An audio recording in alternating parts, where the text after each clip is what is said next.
The first thing this young man did right after regressing was to kick that damn bitch in front of him straight into the mouth of an incoming zombie. The story goes back to 5 minutes ago.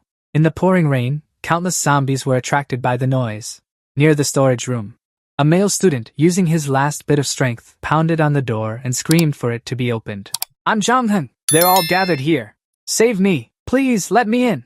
Inside the room, 3 female students were hiding under the desks, holding their heads and trembling in fear. Meanwhile, 3 male students in the class were using their bodies to block the door.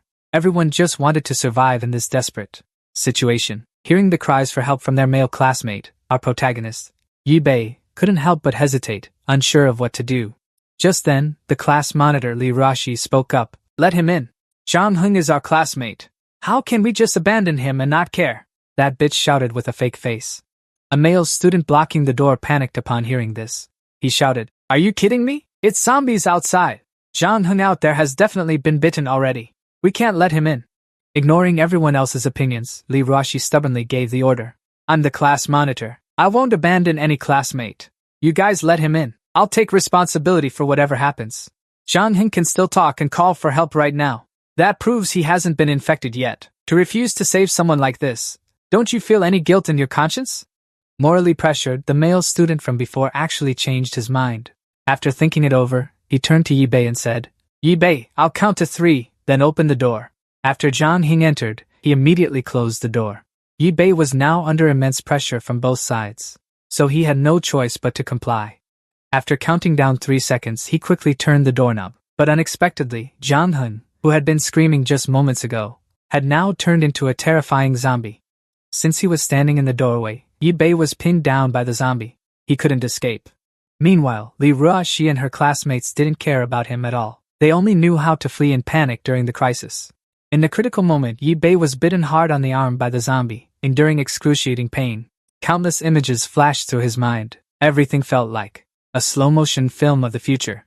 When he was old and used a time machine to go back to the past, in Yi-Bei's mind now, there were only 2 things he wanted to do. That was to save and to take revenge. As the pain suddenly vanished, Yi-Bei realized he had returned to a few minutes before being bitten. Seeing that bitch Lee Ruashi pointing her finger and giving orders, Yi-Bei firmly questioned back. "Hey, I'm talking to you, class monitor. Jonghyun is outside. He might have already been bitten by a zombie. Let him in. Can you really bear the consequences?" Experiencing this familiar scene once again, Yi-Bei couldn't help but laugh, his whole body shaking. This day, I will never forget for the rest of my life. I've come back. The mechanical engineer succeeded. I want to go back and change everything. Seeing Yi-Bei like this, the female classmates were so scared they didn't dare say a word. Only Lee Ruashi continued to yell. "Yi-Bei, are you even a man? I'm a female student, and you have the nerve to call me that?" Yi-Bei slowly stepped forward and laughed out loud. "Ha ha ha, what's there to be embarrassed about? Isn't it just because you're scared? I knew you were all talk. You always make others do the dirty and tiring work while you reap the benefits. You're nothing but a fake woman." Hit right in the dark heart, Lee Ruashi. With her sky-high ego, how could she take that? She yelled loudly and headed straight for the door. "Enough, what is this supposed to be? I'll leave then. Lee Ruashi, I've never been afraid before. All you women, get out of my way." She pushed aside the male students holding the door and grabbed the doorknob. Without resistance, the door was immediately flung open, knocking down Lee Ruashi and 2 other male students. Seeing Jonghyun turned into a zombie, everyone screamed loudly. In this cramped space, the only exit was blocked. All they could do was hold their heads and wail. Being the closest to the door, Lee Ruashi naturally became the first target of attack, but she actually grabbed a nearby classmate and pushed them out as a human shield. It was precisely this despicable act that allowed her to survive in the apocalypse. But that was only in the past life. In this life, Yi-Bei will repay both principal and interest. Without any hesitation, Yi-Bei kicked Lee Ruashi hard toward the zombie. As the zombie grabbed Lee Ruashi and was about to bite her neck, Yi-Bei swung the wrench in his hand and smashed its head in. The headless zombie's body stiffened and dropped dead on the spot. Lee Ruashi was also pulled down to the ground as a result. At this moment, she didn't forget to act pitiful. "Yi-Bei, save me!" Yi-Bei didn't say a word, just looked at her with a resentful glare. "Humph. Lee Ruashi in the white dress, you ruined half my life. Today, it's your turn to experience that feeling." Without any hesitation, he picked up the door from the ground and put it back in place. The other classmates were horrified at the sight. Yi-Bei didn't waste words, his eyes burning with murderous intent. "What are you standing there for, stunned? Hurry up and help me block this place. Scared out of their wits, all the classmates pitched in to hold the door shut. After escaping the zombie, Liruashi pounded on the door and screamed for a while. Now she had experienced the same feeling Zhang Heng had earlier. The only difference was that this time, no one opened the door for her. Because of the loud noise, the surrounding zombies were attracted and drew near. Finally, after Liruashi's 7 piercing screams, everything fell into a terrifying silence. After a long time with no movement, the classmates in the room started whispering. Class monitor, we can't hear her voice anymore. Did she run away? Or could it be? Yubei actually kicked the class monitor out. And he even killed Zhang Heng the zombie. How terrifying. Wasn't he usually very easygoing? Why does he feel like a different person? But with just one look, everyone shut their mouths, trembling. Yubei, now covered in blood, smiled and asked, Are you afraid of me? The classmates, though scared, still had to force themselves to stay calm because they didn't want to be thrown out of here. No, it's nothing. Yubei, thank you. I was just dragged along by the class monitor earlier. I almost lost my life back there. Mentioning Liruashi, everyone's reaction suddenly turned fierce. The class monitor had it coming. She almost got us all killed. Luckily, Yubei reacted quickly, otherwise we'd be in big trouble. These flattering words in this era were truly disgusting. But Yubei didn't care at all and just flashed a friendly smile. It's good that you guys aren't scared. Open the door. I'll go out and take a look. Hearing this, everyone froze in shock. Outside is like hell. Only a madman would want to go out there. Yubei then continued. Right, I've been thinking. Kicking the class monitor out just now really wasn't appropriate. I'll go out and check on her, though afraid of zombies barging in. No one dared to defy Yubei's will, so they obediently opened the door. Yubei didn't hesitate, picked up a wrench, and stepped outside. Now the rain had stopped, and the sun had risen, causing the zombies to leave. Liruashi and Zhang Heng's traces had vanished without a sign. While Yubei was observing the surroundings, the classmates suddenly slammed the door shut and used all their strength to bar it. Quick, block the door. Don't let him back in. That guy is too dangerous. He just kicked the class monitor out. If we keep him here, who knows if he'll kick us out too. Look at his expression. He might have been a murderer in his past life. Yubei had encountered many ungrateful people like this before. He just sneered contemptuously and turned to leave without a hint of hesitation. Looking through the glass window, everyone was utterly astonished by Yubei's actions, especially when he strode straight toward the zombie. That's a zombie. He's walking right toward the female zombie. Has he lost his mind? Standing right in front of that zombie? Yubei actually bared his teeth in a grin. Hee in his eyes. This zombie wasn't scary at all. Instead, it looked more like a walking treasure. Taking advantage of the zombie's delayed reaction, Yubei lunged forward swiftly. He slammed the wrench hard into the zombie's head, knocking it to the ground, then repeatedly stomped on its head. A crazy scene. This left his classmates gaping in shock. No one expected someone would dare charge straight at a zombie like that. After a bout of pounding like threshing rice, Yubei only stopped when he had smashed the zombie's head into a mushy mess. From the pile of flesh, he used his hand to fish something out. A moment later he dug out a blue gem from the zombie's brain. This was the reason he acted so recklessly. Holding the gem in his hand, Yubei showed extreme excitement. Yeah, got it, dark gold energy. This is the origin of the demonic realm, and that's why a mechanical engineer absolutely cannot lack this thing to help me return to the past. Next, Yubei proactively attacked the surrounding zombies to search for even more dark gold energy. Witnessing this series of insane actions, his classmates began to feel bewildered.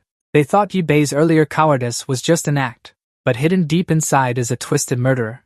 At this moment, a male student came up with an idea to make Yubei go back to kill zombies for them. Immediately, someone objected. After all, everyone is afraid of someone so terrifying. The argument erupted, and everyone had their own reasons. Right then, Yubei smashed the glass door from outside, laughing wildly. Classmates, what are you still doing here? Let's go out and kill zombies together. It's so exciting. The male students who were so bold earlier now trembled all over and stammered. Yubei you. Behind him, what they feared turned out to be a zombie approaching from the rear. Without any hesitation, Yubei took care of that zombie cleanly, then turned and left alone. Even though he meant well, his classmates were too scared to follow him. On the way, he recalled what had happened to him. In this world, the number of zombies was increasing. Humanity was living in fear and despair, fighting over living space and food, falling into endless internal chaos. This was the dark age that the zombie expert, Professor Han, called the class monitor Liruashi, who was bitten by a zombie. had to cut off her arm to save her life. In the chaos, she suffered hunger, thirst, and torment, until she met a mechanical engineer. Before dying, he used his last strength to send her back to the moment the apocalypse began, which is now. While walking on the street, Yi-Bei was spotted by two men. They assumed he had run out of stored food, starving to the point of madness, even though someone intended to call him inside. But fear won out in the end. In this apocalyptic era, human kindness is an extremely rare luxury. On the way, Yi-Bei passed by a park where a horde of zombies had gathered. Unlike before, he didn't actively attack but simply walked past them. However, as soon as the zombies saw him, they all charged forward. Like madmen in their minds, only instinct and a craving for flesh and blood remained. The man who had earlier wanted to let him inside, seeing this, became extremely worried. Facing so many zombies, an ordinary person would only end up dead. Contrary to his worry, Yi-Bei not only didn't flee, but with a single move, he knocked off a zombie's head. To him, these actions were just routine, but in the eyes of others, this was truly an unbelievable sight. While the zombie was busy fighting zombies, from the window of a nearby room, a familiar figure was silently watching. This bastard, sooner or later I'll kill him. Who would have thought that Li Ruashi was still alive? After a non-stop bout of swinging a wrench, Yi-Bei had taken down the last zombie. But as he was panting heavily like a dog, suddenly three more zombies, attracted by the noise from the earlier battle, showed up. Now Yi-Bei had no strength left to fight. He had no choice but to flee. The number of zombies chasing him grew larger and larger. He couldn't shake them off no matter what. Not only zombies, but the nearby survivors were also drawn by the noise outside. In this era, wandering alone on the streets like this is truly asking for death. After running for a while, Yi-Bei noticed a convenience store. So he ran over and banged on the door. "Open the door! Let me in! I'm injured, and there are tons of zombies chasing me. Open the door! Let me in!" Everyone else thought only a fool would open the door at a time like this. But unexpectedly, the rolling shutter slowly began to rise. Just then, the zombie horde caught up. Yi-Bei had to hold them off until the shutter was high enough. However, watching the zombies through the camera, the person inside suddenly stopped the shutter halfway. Luckily, Yi-Bei managed to roll inside just before the shutter closed completely, successfully blocking the zombies outside. As soon as he stepped in, he immediately surveyed his surroundings. This convenience store still had a lot of supplies, truly rare in this apocalypse, and in the shadows, a little girl was quietly watching Yi-Bei. It seemed she was the one who opened the door for him. Meanwhile, in the building across the street, a gang of thugs had observed the entire scene. This was the first time they'd seen someone kill zombies, so they were utterly shocked. The guy with the chicken-colored hair couldn't believe his eyes and panically reported to the boss. "Brother Wu, that student single-handedly killed 5 or 6 zombies, and he slipped into the convenience store across the street." The boss, Brother Wu, was holding 2 beauties in his arms. After hearing that, he burst out laughing. "Ha ha ha, how interesting. So zombies aren't that strong. If that student can do it, we can do it too." It seems Yi-Bei's actions have given those thugs a wicked idea. Someone returns inside the convenience store. Yi-Bei had long noticed someone watching him, so he smiled and said, "I see you there. Come on out, and there's more. Hand over the key to this rolling shutter door to me." After waiting for a long time with no response, Yi-Bei sighed and began to fake an act. It hurts so much. My wound has torn open. Help!" As soon as she saw Yi-Bei crying out in pain, the little girl hiding in the dark, without any hesitation, ran out with a bandage in her hand. She only meant to drop the stuff and leave, but unexpectedly Yi-Bei grabbed her arm and pulled her back. "Let go! Let me go!" So it turns out she's such an adorable little girl. Yi-Bei held her arm tightly and flashed a sinister smile. "Hee, it's okay. I'm not going to eat you. Hand over the remote control, and I'll let you go." The little girl was so scared she almost cried, but she still refused to hand over the remote. What remote control?" Though she denied it, she was holding the remote in her hand. As soon as Yi-Bei saw it, he used force to snatch it away. Only then did he finally let go of the little girl's hand. As soon as she was free, the little girl frantically looked for a place to hide. Suddenly, Yi-Bei seemed to go berserk. He kicked over the shelf and shouted loudly, "You fool, I just said I was hurt, and you believed it. You're such a big idiot, too easy to fool." At first glance, Yi-Bei really is a bastard when he scolds his lifesaver like that. But everything has its reasons. In the previous life, that girl was the one who saved Yi-Bei's life at his most desperate moment. After being bitten by a zombie, Yi-Bei had to chop off one of his own arms to avoid turning into a zombie. He dragged his crippled body out of the school alone, wandering the streets without any help. Luckily, the girl let him into the convenience store and bandaged his wounds. Her father had gone out for something important and told her to wait in the store. Thanks to the girl's kindness, Yibei managed to survive. But this very kindness brought her a deadly disaster. Right after she finished bandaging Yibei, she opened the door for a group claiming they were starving to death. But looking at these thugs, they didn't seem starving at all. "Thanks for letting us in, little sis. All the food in this store belongs to us now." Grabbed by the chin, she could only threaten them with her father who had gone out. Let go, my dad will be back soon." Hearing that, Wugong laughed despicably. "Ha ha ha, right, we met him. We even used him as bait to lure the zombies away. Now it's just us. No one can disturb our game." Hearing the bad news from her father, the little girl was speechless with despair. Then came a scene that was extremely horrifying and inhumane. Yibei at this moment stood in a dark corner, covering his mouth with his right hand, not daring to make any sound. Hearing the miserable screams, Yibei didn't dare to do anything. He just stood still in place. He remained standing like that, until the screams stopped and the villains took everything and left. This apocalyptic world is truly utterly despicable. But now that he has returned to the past, Yibei swore he would save that little girl. But first, he needed to make her realize how dark and twisted the apocalypse's humanity was. Even if it meant he was seen as a villain, Yibei washed off all the blood on his body, while thinking about what to do next. At this moment, the little girl knocked on the door, making him angrily shout, "What are you doing? You're not allowed to disturb me while I'm bathing." The little girl quickly explained, Sorry, I saw your clothes were dirty, so I brought you a new set." Yibei shouted at her to leave the clothes and get lost, which deeply hurt the innocent little girl. After she left, he muttered to himself, With a personality like that, how can she survive in this world? But it's been a while since I've had a comfortable bath like this." As the number of zombies increases, more and more clean water will become contaminated. In a few days, this place will probably have its water cut off. Luckily, this convenience store has plenty of water and food. He could hold on for a while. Next up was to get some more gear and weapons. The future path had been carefully calculated by Yibei. With all his experience, he was sure to live well. In this damn world, it was serious business. But when he saw himself in the mirror, he suddenly started admiring himself. Or rather, his youthful face. It really made one nostalgic. Haha, this soft skin and smooth legs are amazing. No back pain, no leg pain, youth is great. Just no abs, gotta train more, damn it. This guy is just speechless. Ah man, it should be this old man. Anyway, before going back to the past, Yibei was already an old man. After showering, he saw the clothes the little girl had prepared. Yibei got pissed off again. That brat, why did she bring me Western clothes? You want me to wear Western clothes? How am I supposed to fight zombies? The little girl got more scared as she listened. Yibei had no clue what he did wrong. Meanwhile, at the building across the street, Wugong, after a night of fun with two beauties, grabbed his knife and ordered his men.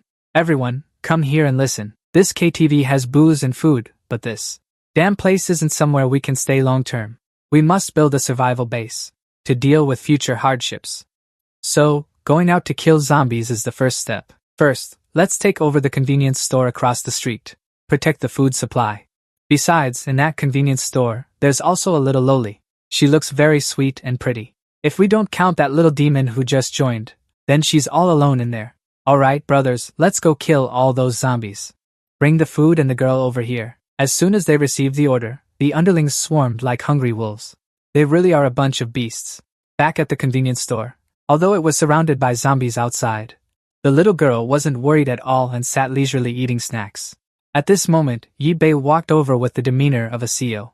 You little brat, come out here. I have something to ask you.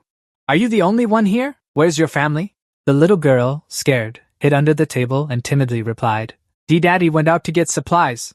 He hasn't come back yet. Hearing this, Yibei slammed the table and shouted, Are you a pig, staying home alone and daring to let me in? Aren't you afraid I'll do something to you? The little girl backed away in fear, her voice trembling. You said you were injured. I saw you were covered in blood, so I... Before the little girl could finish, Yibei pressed his face close and yelled, And you didn't see what was chasing me? Don't you know what's happening outside? The little girl held her head with both hands, her whole body shaking violently. I know. I saw it on the camera. They're all zombies outside. Yibei was speechless at her innocent and naive demeanor. Now, he could only hold his head and sigh in frustration. That naive and cowardly nature of yours will eventually become a burden to me. It would be better to kill you and eliminate the trouble, but Living day by day is also boring. I have nothing anyway. After saying that, Yi-Bei pointed at the little girl and gave an order. Listen carefully. From now on, whatever I say, you do, no resistance. Dare to say a single word of refusal, and I'll kill you immediately. The naive little girl didn't dare to resist. She could only follow his instructions. On the other side, the gang that was once full of fighting spirit had already lost 7 of their members. Watching their comrades being surrounded and torn apart by zombies, the whole group was too scared to take a single step forward. What's going on here? Why have those zombies become so ferocious? Could it be that the zombies that kid, the student fought earlier are different from these? Wugong was hiding in the back, drenched in sweat, but still shouting orders loudly. Enough talk, kill all these zombies for me. Otherwise, everyone will die here. But facing these terrifying zombies, one of the lackeys had already turned tail and fled. Seeing this, Wugong grabbed the fleeing man by the hair and threw him into the zombie horde as bait. Geez, I have to say, this Wugong is cold-blooded enough. Perhaps that's why he's managed to survive. Until now, the lackey was swarmed by the zombies. He looked helplessly at the big boss he always trusted and screamed, "Brother Note Song, how could you do this?" But before he could finish his sentence, he was torn into pieces. Although they sacrificed one lackey, the gang of thugs still couldn't escape the horde of zombies. Seeing the zombies coming in increasing numbers, Note Song panicked and shouted loudly, "Hey, why are there more and more? Killing them is endless, damn it. There are too many, retreat now." And so the whole group fled in panic. The plan failed, and they lost 2 people. Truly, when you're weak, you still like to show off, always trying to imitate our boss. Meanwhile, Deep Back was experiencing the feeling of having a servant serve him. After the little girl brought noodles and boiling water to the room, Deep Back, with a grim face, ordered, "Alright, your business is done, now get lost. When I don't call you, you're not allowed to disturb me." The little girl left obediently without a word of complaint. As soon as the door closed, Deep Back revealed his true face. He was thoroughly enjoying the cup of instant noodles. It had been 15 years since he last ate this. Phew, so good. The taste is truly nostalgic. If I had known that in a few years, instant noodles would become a luxury item among luxury goods, I would have eaten more back then. While eating, he felt that the zombies outside seemed noisier than usual. He was curious about what was happening, when a stone broke the window. Then a trembling hand grabbed the windowsill and climbed up. It turned out to be that Note Song guy who had fled. Earlier, he was struggling to climb up while wiping his face and cursing. Damn zombies, they just keep chasing. He had just poked his head into the room. He immediately saw Yi-Bei leisurely eating noodles and flew into a rage. "You little brat, come over here and pull me up, do you hear me? If you don't come over here, I'll kill you right now." Being disturbed while eating, Yi-Bei got furious, grabbed a thermos, and walked toward the window. Sensing something was wrong, Wugong asked softly, "Hey, what are you planning to do with that thermos?" But it was too late to be scared now. Yi-Bei didn't hesitate at all, pouring all the hot water onto his hand. "You want to kill me? Then I'll kill you first."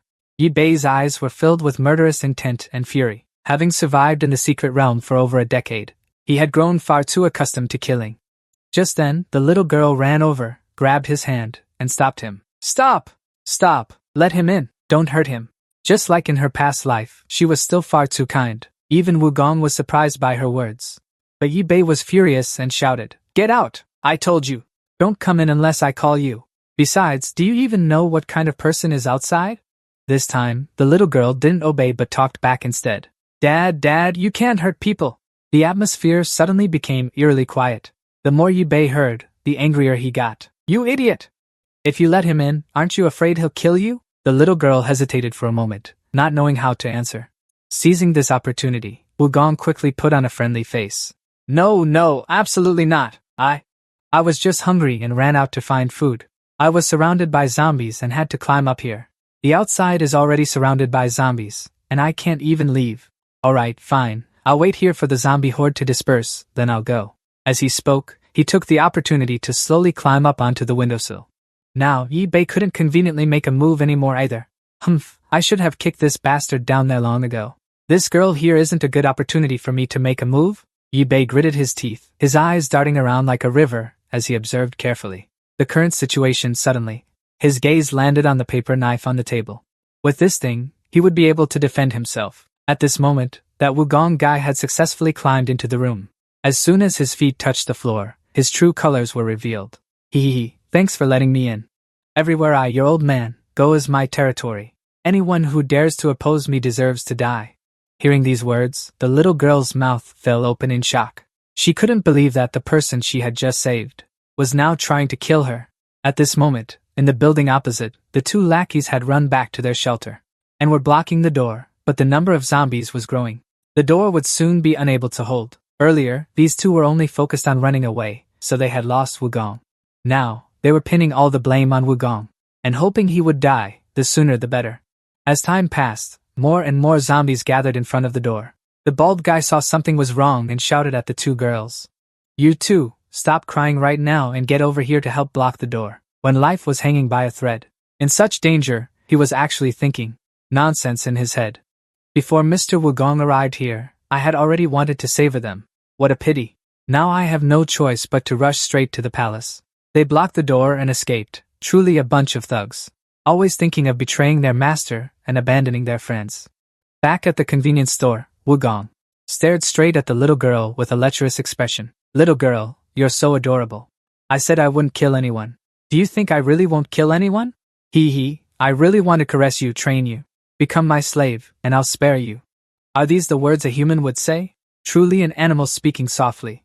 He suddenly looked over at Yi Bei and shouted loudly. But you damn bastard, how dare you splash hot water on my hand? Are you tired of living? Using you as food for the zombies isn't a bad choice, huh? But I'll make you die a more painful death. I have to think of a way to torture and kill you. Hee, I can crush your bones. Chop off all your limbs and throw them to the zombies. I'll torture you slowly, make you feel the pain. Yi Bei listened without saying a word. He already had a utility knife firmly in his hand when suddenly the little girl spoke up. Sir, my family owns this convenience store. There's plenty of food on the first floor, enough for everyone. There are spicy sticks, chocolate, instant noodles, and Shin's bear cookies. Everyone can eat together. Once you're full, you'll feel less worried. It's truly speechless with this innocence. But Wugong felt he was being toyed with, so he grew even angrier. He couldn't hold back anymore and lunged straight at the little girl. Damn it, are you messing with me? You little brat. But before his arm could reach, it was already caught by Yi Bei. She sliced off 4 fingers, truly worthy of a survivor in the secret chamber. Her knife skills are indeed exquisite. Now Wugong only has 6 fingers left. He clutched his bleeding arm in pain. Not giving him a moment to recover, Yi Bei spun the blade lightly and stabbed straight into his throat.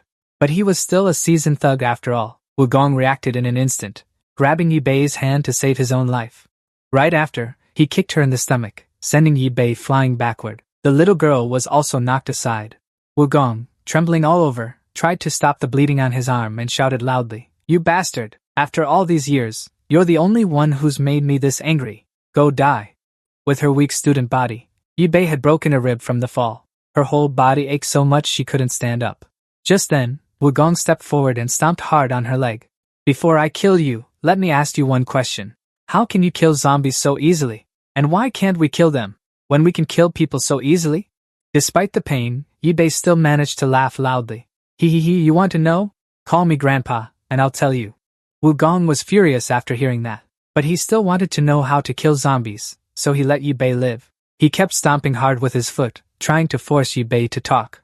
Are you tired of breathing? Talk or I'll stomp you to death. Witnessing this scene, the little girl was in extreme shock.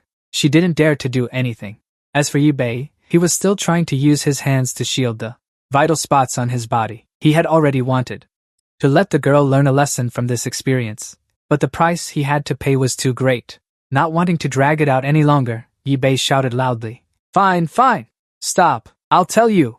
Wugong heard this and excitedly grabbed his collar, leaning in close. Speak quickly, and I'll kill you painlessly. But all he got was a mouthful of fresh blood. Enraged by the mockery, he threw Yi Bei toward the door, then added a kick to the stomach. Damn it! Are you messing with me? You like to joke, huh? I'll grant your wish. Die.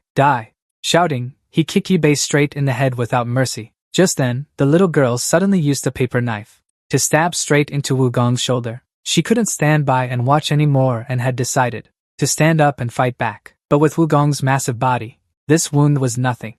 He just swung his arm once and knocked the girl down, then pulled the paper knife out. You bitch! I'll kill you all! But he never expected that the moment he let Yi Bei go, the boy quickly used a clothes hook to smash hard into the back of his neck. With just one blow, Wugong fell to the ground motionless. Yi Bei at this point had no strength left at all. His limbs were weak and he was panting non-stop. Meanwhile, the little girl was trembling uncontrollably. He's dead, right? I killed someone. Looking at her blood-stained hands, she kept blaming herself. At this moment, Yi Bei stepped forward to comfort her. Hey kid, it's okay. To deal with scumbags like this, you just do what you think is right. The little girl heard this but still couldn't stop crying. But I wanted to save him. Why did he turn out like that when he went in? I didn't think he was a bad person, all of a sudden. Yi Bei checked Wugong's body and then shouted loudly. Damn it, this bastard isn't dead yet. And you, stop talking nonsense and get the hell out. Hearing that the man wasn't dead, the little girl snapped back to reality. Then she kept begging to save his life. But she was immediately thrown out of the room by Yi Bei. I've never met an idiot like you. Get out. Returning to the room, Yi Bei sighed helplessly, then without any hesitation, he threw Wugong's body outside. The zombies swarming around there heard the commotion and gathered together. Wugong had just opened his eyes when he found himself being torn apart, and he screamed in agony. Yi Bei stood above, looking down with a disgusted gaze. If I had a better knife, I'd cut off all your limbs before throwing you down.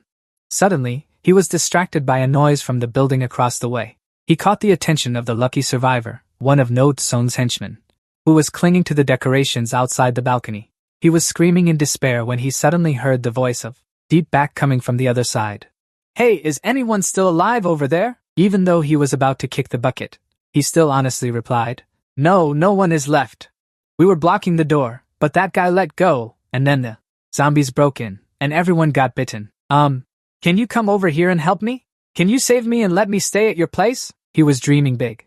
But of course, Deep Back didn't agree. No, I can't. It's impossible if you don't want to win twice. Then look below. I warned you, now you're on your own. Seeing Wugong's corpse being gnawed on, this young man, not daring to say anything more out of fear, closed his eyes and jumped onto the adjacent balcony, then ran straight ahead. Yi Bei saw this and laughed smugly. Heh, those zombies didn't kill all you scum. What a shame. Don't let me run into you again.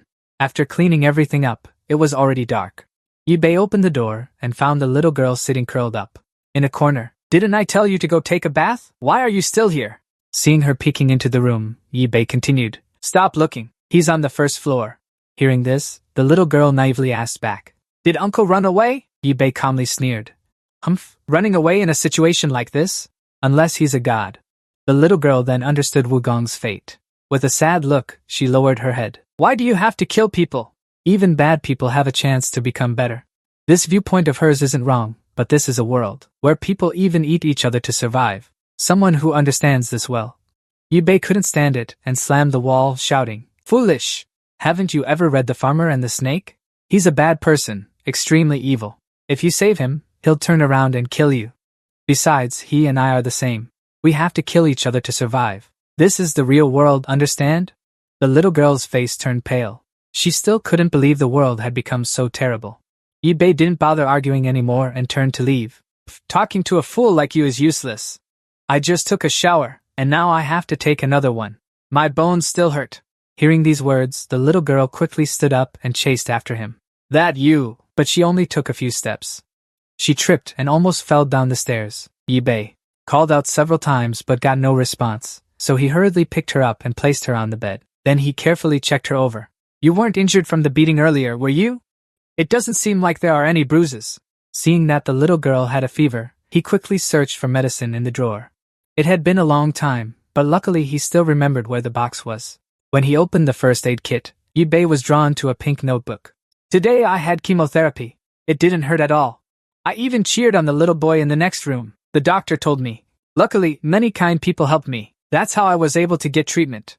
So, in the future, I want to be a good person too. Attached to it was the little girl's medical record. It read, leukemia. After reading it, Yi Bei checked and saw that her body was covered in band-aids. It seemed to be from the frequent injections. Yi Bei stood in front of the little girl, stunned for a long time. This girl, really? So this is the reason. Making her want to save people no matter what. But the world that was once gentle to her no longer exists. At this moment, Yi Bei suddenly touched his pocket and pulled out a few dark gold energy crystals he had collected earlier. He hesitated for a long time, then looked at the little girl. I don't know if this will work on her illness or not. After a long night, the sun finally rose. The zombies outside were no longer as noisy as they were at night, but instead, all looked up at the sun, their eyes glowing green. This scene was truly bizarre. Meanwhile, Yi-Bei was still fast asleep. Beside the bed, a thin blanket was draped over his shoulder.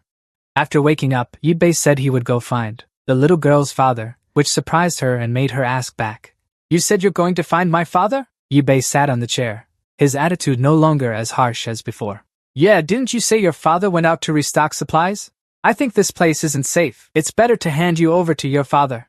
Upon hearing this, the little girl quickly said that her father had told her to stay in the store, keep the door locked, and not go anywhere.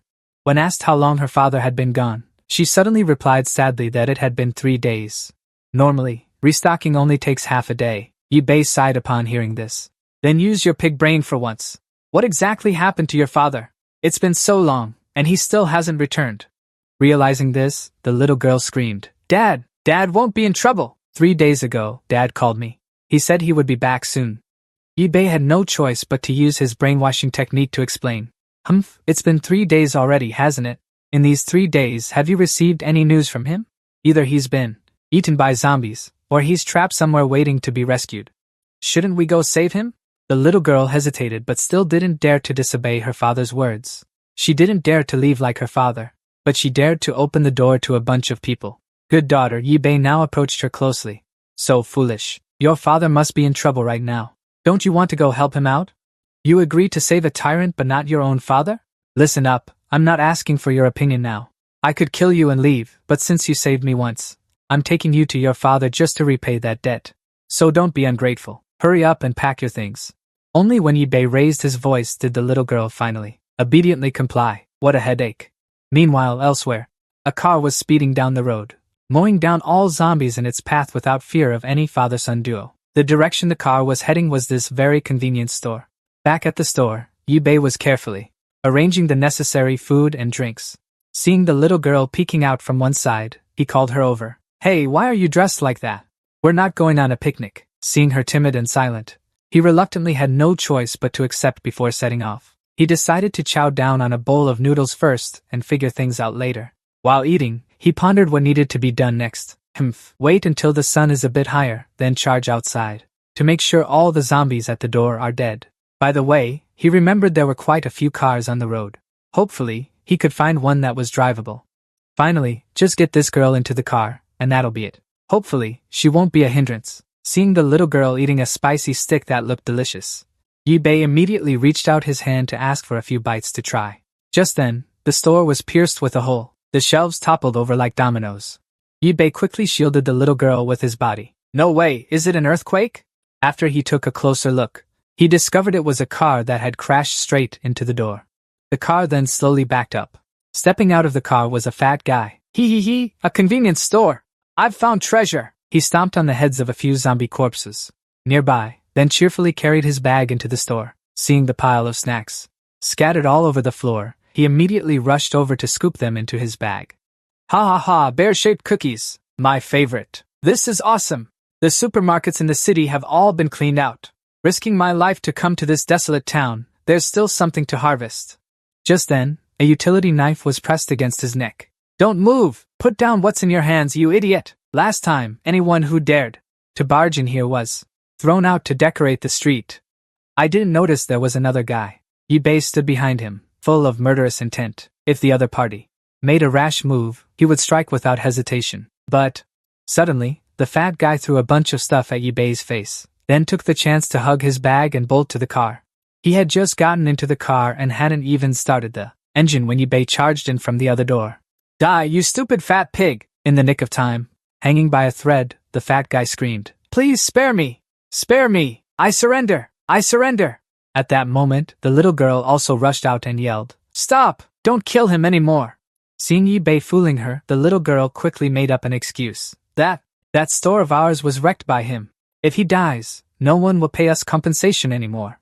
This reason, at this critical moment, was really 3 dots, huh? But somehow, Yi-Bei actually went along with it. That makes sense. Speaking of which, your car isn't bad, huh? Then use it as collateral for the store damages. We also happen to be short a driver. Yuer, get in the car first. Bring all the luggage with you. So the little girl's name was Yuer, it seemed. The two had already exchanged names earlier. To save his skin, the fat guy, drenched in sweat, explained, Sorry, buddy, I was just too hungry and crashed into your store. I didn't know you two were inside. At that moment Air was moving stuff into the car when she spotted a horde of zombies charging toward them. No time left. Air hurriedly got into the car to quickly get out of there. After a series of maneuvers, the fat guy skillfully drove the car, plowing through all the zombies, then drifted smoothly around the corner. Bei, startled by a fan, quickly fastened his seatbelt and pressed a knife to the fat guy's neck. You damn fat bastard, what the hell are you doing? If you don't drive properly, I'll kill you. The fat guy, who was acting crazy just a moment ago, immediately became as docile as a puppy. Right, we have to clear out the zombies to get through, don't we? Besides, you guys didn't even tell me where we're going. Bei then turned down to ask Air where her father stocked his goods. Air said her father always stocked goods in Fudong City. The last time he called was from there too. Hearing this, the fat guy seemed scared of Fudong City. Oh no, the traffic there is usually super heavy. It's definitely swarming with zombies by now. Bei didn't care and kept the knife pointed at him. Hey, let's talk. I told you to go, so go. With no other choice, the fat guy had to obey. On the way, he asked to play some music to liven things up, but Bei didn't allow it. After a while, he wanted to sing, so he got chewed out. This journey seemed like it would be less boring with the new member around. On the highway, a ragged zombie knelt on the ground, trembling all over, trying to reach out for help. Luckily, Bei's group's car was approaching from afar. Maybe the zombie would get some help, right? Of course not. The car just kept going and rammed straight into the zombie, smashing him to pieces. The fat guy inside the car, having gotten a zombie kill, laughed like he'd hit the jackpot. Next up was a female zombie double king. The fat guy was eating a lollipop and laughing. Ha! Hey, because of your achievements, I was reminded by Bei. Can't you be quiet for a moment? You're so noisy I can't even sleep. Or are you saying you want us to go and get ourselves killed, fat guy? Hearing this, he got scared and didn't dare laugh anymore, quickly explaining. The road is really boring, you won't let me sing. I can only entertain myself. But don't worry, this car is tough, hitting zombies is like eating crispy cookies. But Bei didn't want to hear the explanation and picked up a knife. He yelled, I told you to stop, so stop right now. Don't you understand? The fat guy was so scared he almost shit his pants. The car slowly came to a stop. Seeing this, Bei said he wanted the fat guy to stop making noise, not to stop the car. The fat guy also didn't understand why the car stopped, so he checked for a while. Suddenly, he shouted loudly, The car is out of gas. Bei was already angry, and this added fuel to the fire, making him even more furious. I curse your entire family lineage for 18 generations. Halfway through the trip, you tell me we're out of gas? The fat guy was sweating profusely, his voice trembling. I completely forgot. Is there a gas station nearby? Bei couldn't take it anymore, with one hand holding a knife and the other grabbing the fat guy's collar. Are you kidding me? Get the hell out. Get out and lure the zombies away from me.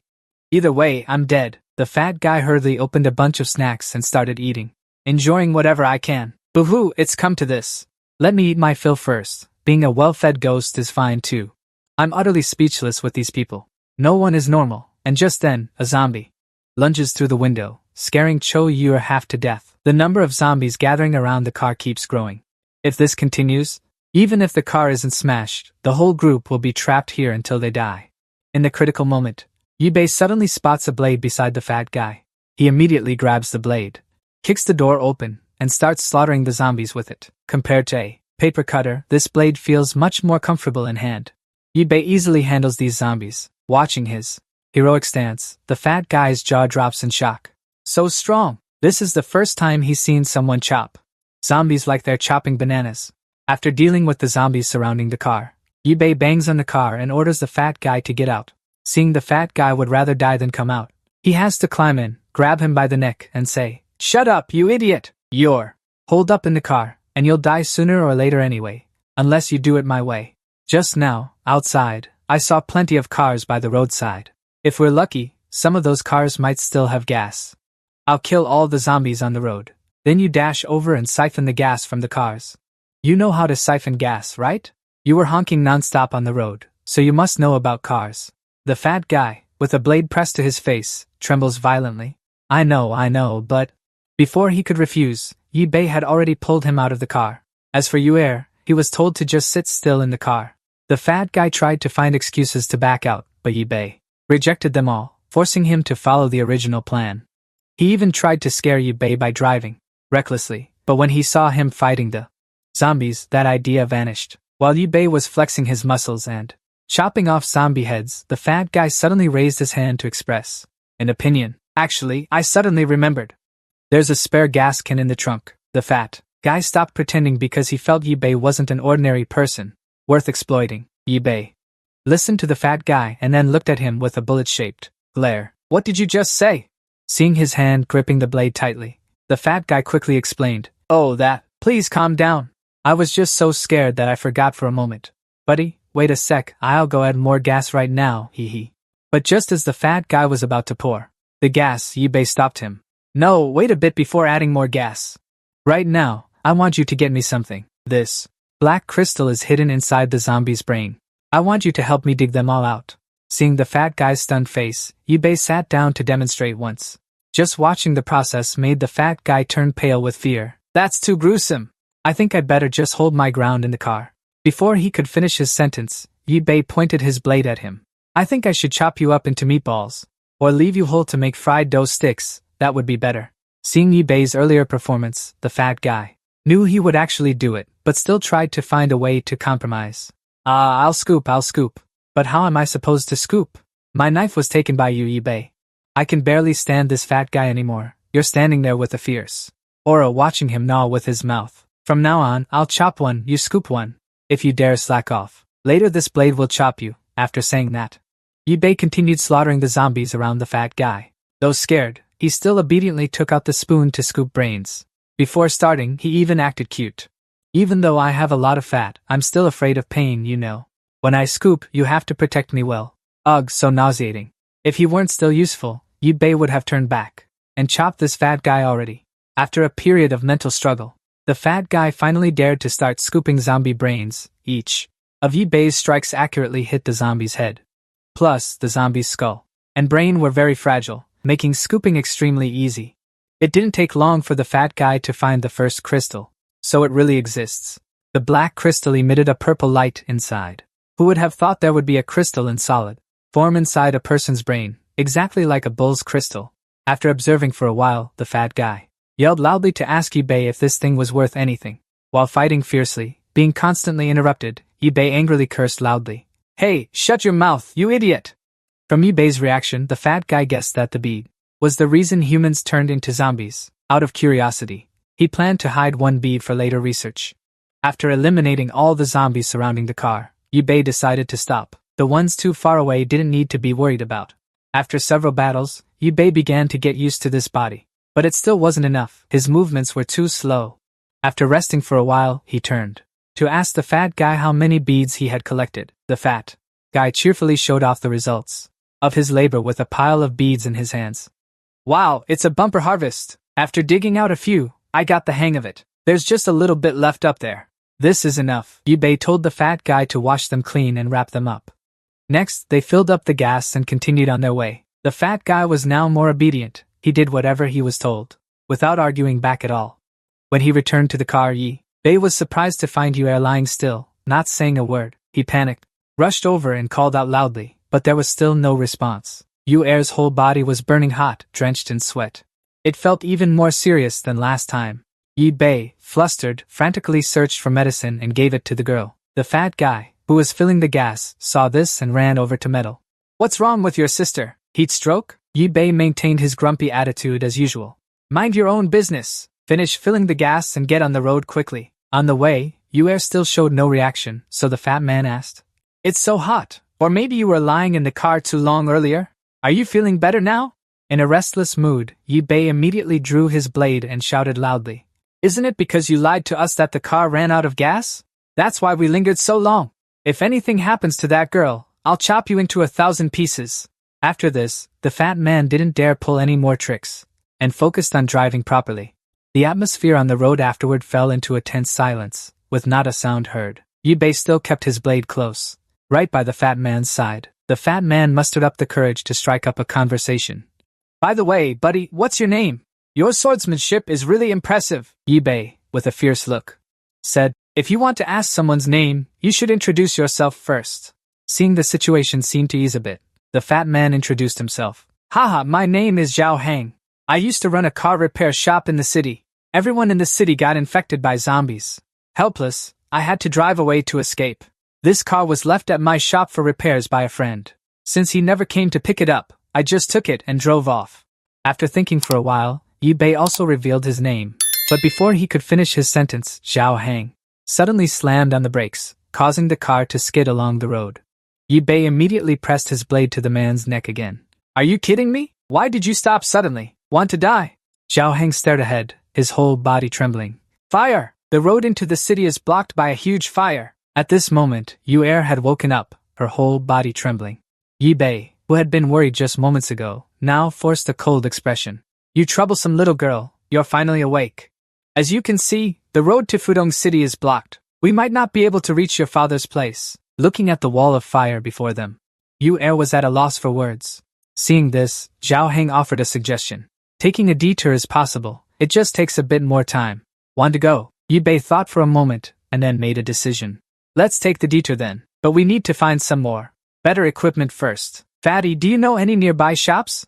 For electronics or weapons? Zero recalled and stepped on the gas. I know a place south of the city. He runs a shop there. He's been a blacksmith for over 10 years, very experienced. In my impression, he was always there, but now that the zombie apocalypse has broken out, I don't know if he's still there, but a monk can't run away from his temple. His place probably still has quite a few good things left. The blade in your hand was made by him. Yi Bei was half convinced, gripping the blade tightly. Now I've already collected quite a bit of black gold. If the shop has suitable weapons, maybe I can craft better ones, as long as that carpenter doesn't pull any tricks. Along the way, Zhao Heng kept telling stories about his childhood with his friend.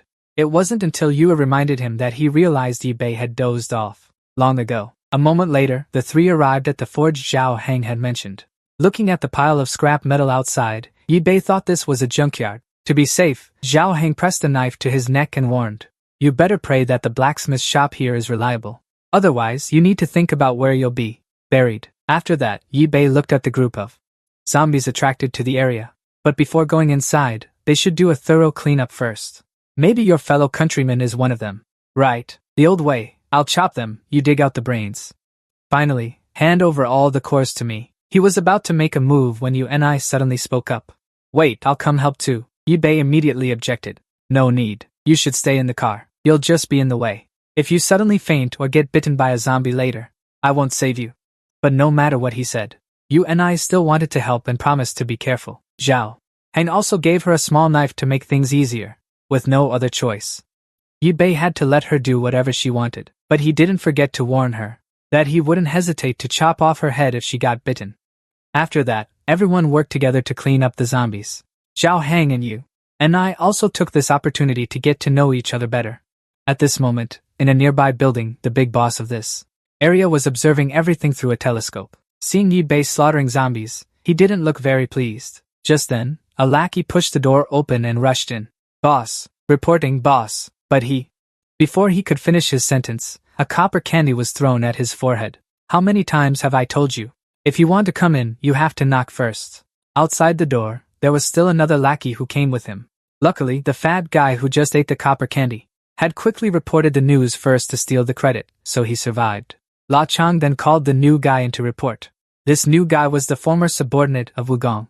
He didn't expect him to survive and make it all the way here. Seeing La Chang kill someone, he stammered and stuttered, reporting that someone was killing zombies at the blacksmith's shop across the street. La Chang was displeased after hearing this, because he had already seen it and didn't need to hear the report. The new guy, knowing he was about to get a copper candy, quickly blurted out useful information. That. I recognized that male student among them. I met him before in North Village. He single-handedly killed quite a few zombies. Very formidable. La Chang, after hearing this, pondered for a moment and then called someone to bring a pack of noodles. Reward for you, little bro. Take it and eat it. Later. Tell me again. In this era, a pack of noodles is more precious than gold. La Chang could casually give it to a subordinate. This shows he has great power. Even the maid beside him had to kneel like a dog when her head was patted. Before the new soldier left, he gave an order. You, throw that trash outside and clean this room. Then, tell the others, anyone who wants to go down and play with those guys, I will reward them handsomely. Back at the blacksmith shop, after wiping out all the zombies, the number of beads collected was 19, a bit more than last time. Yi Bei then told Zhao Heng to check the surrounding rooms. while he himself inspected the room in front of him. Without even knocking, he kicked the door straight in and entered. He saw the furnace was still burning, proving the blacksmith had just left, or had been ambushed by zombies. Right at that moment, Zhao Heng ran over to report that nothing had been destroyed, but he didn't know where the blacksmith had gone. After understanding the situation, Yi Bei cautiously instructed, "Hurry and hand over all the beads you collected to me. Then go outside and find some discarded engines, iron pipes, and metal sheets for me. As for this blade, you take it, sharpen it, and be ready to provide support at any time." Zhao Heng listened and couldn't help but wonder, "Hey, didn't we come here to borrow weapons? There are plenty hanging on the wall." Yi Bei then explained, "In a few more weeks, these ordinary blades will be useless. We need to make stronger weapons." Seeing how professional Yi Bei seemed, Zhao Heng asked again, "Do you even know how to forge iron?" Annoyed by the constant questions, Yi Bei snapped, "Stop rambling and bring those beads to me." He had to yell a few times before the guy would obediently work. The people around the male lead were really strange. Meanwhile, Yu'er had nothing to do, so she just wandered around the place. After fully equipping his tools, Yi Bei started working on the weapons. The first skill of the mech engineer allowed him to heat the iron bar. He then forged it skillfully, swinging the hammer as if he had done this hundreds of thousands of times. Zhao Heng stood by and watched, his eyes wide and mouth agape in shock. He was amazed time and time again. After the weapon had taken shape, Yi Bei took out all the spirit stones and put them into a cup. Then he placed it into the furnace. Under the high temperature, the spirit stones melted and gradually fused together. They emitted a mysterious blue light. Next, Yi Bei cut his palm and dripped blood into the cup. After everything had blended together, he took the solution and poured it over the freshly forged weapon blank. This process was like seasoning a dish. After pouring out all the solution, Yi Bei started hammering again. The sound of the hammer echoed throughout the forge. Meanwhile, La Chang's underlings were lurking nearby. The newbie among them, having witnessed Yi Bei's strength, was a bit scared. "That kid can chop zombies like cutting vegetables, so why does the big boss still want us to bring more people?"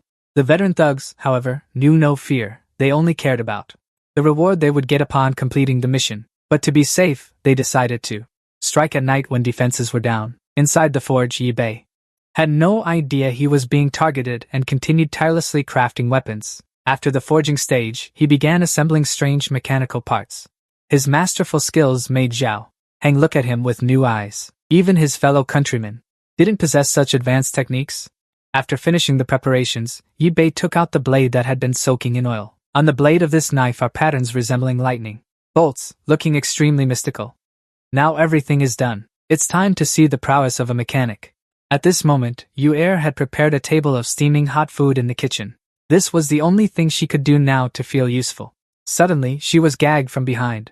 "Hello, little sister, let me take you to a nice place." The scene shifts to Yi Bei's forge, where he was intently sharpening a sword blade on a whetstone. Tiny sparks flashed with each stroke he made, in the air thick with the smell of metal. The steady scraping sound echoed, bit by bit, the blade growing sharper under his skilled hands. The fat guy, Zhao Heng, looked at the sharp sword newly sharpened by Yi Bei. His eyes clearly showed surprise and delight, his lips trembling in astonishment as he said that such a sword was so fantastical he had only seen it in movies. Yi Bei said there was one last step, activation. Then he picked up 2 pairs of pliers, his hands steady, preparing to complete the final step with absolute focus. Yi Bei pressed the 2 pairs of pliers together with both hands, instantly creating thousands of lightning bolts, flashing with light. Dazzling brightness made the surrounding space seem to tremble with electricity. Powerful energy all around, making the air heavy and tense. Finally, when Yi Bei's hands released the pliers, the sword was complete. The blade was so polished and sharp it could cut through the air. Light reflected off its surface, exuding perfection. Zhao Heng gaped at the finished sword. He couldn't believe his eyes, the admiration clearly visible on his face, as if before him was a magnificent masterpiece that he had never even imagined. Yi Bei held the sword in his hand, his gaze firm and proud. He said that the second stage of sword forging was complete. Zhao Heng looked at the sword with a convinced gaze, truly outstanding. He couldn't believe what he had just witnessed, then excitedly said he also wanted to own a sword like that. Suddenly, a cry rang out, breaking the silent space, startling both Yi Bei and Zhao Heng. Both of their eyes quickly turned toward the source of the sound. Zhao Heng immediately recognized that it was Yunyo's cry. Yi Bei frowned slightly. A feeling of anxiety surged up. He hurriedly turned around to look toward where the sound came from.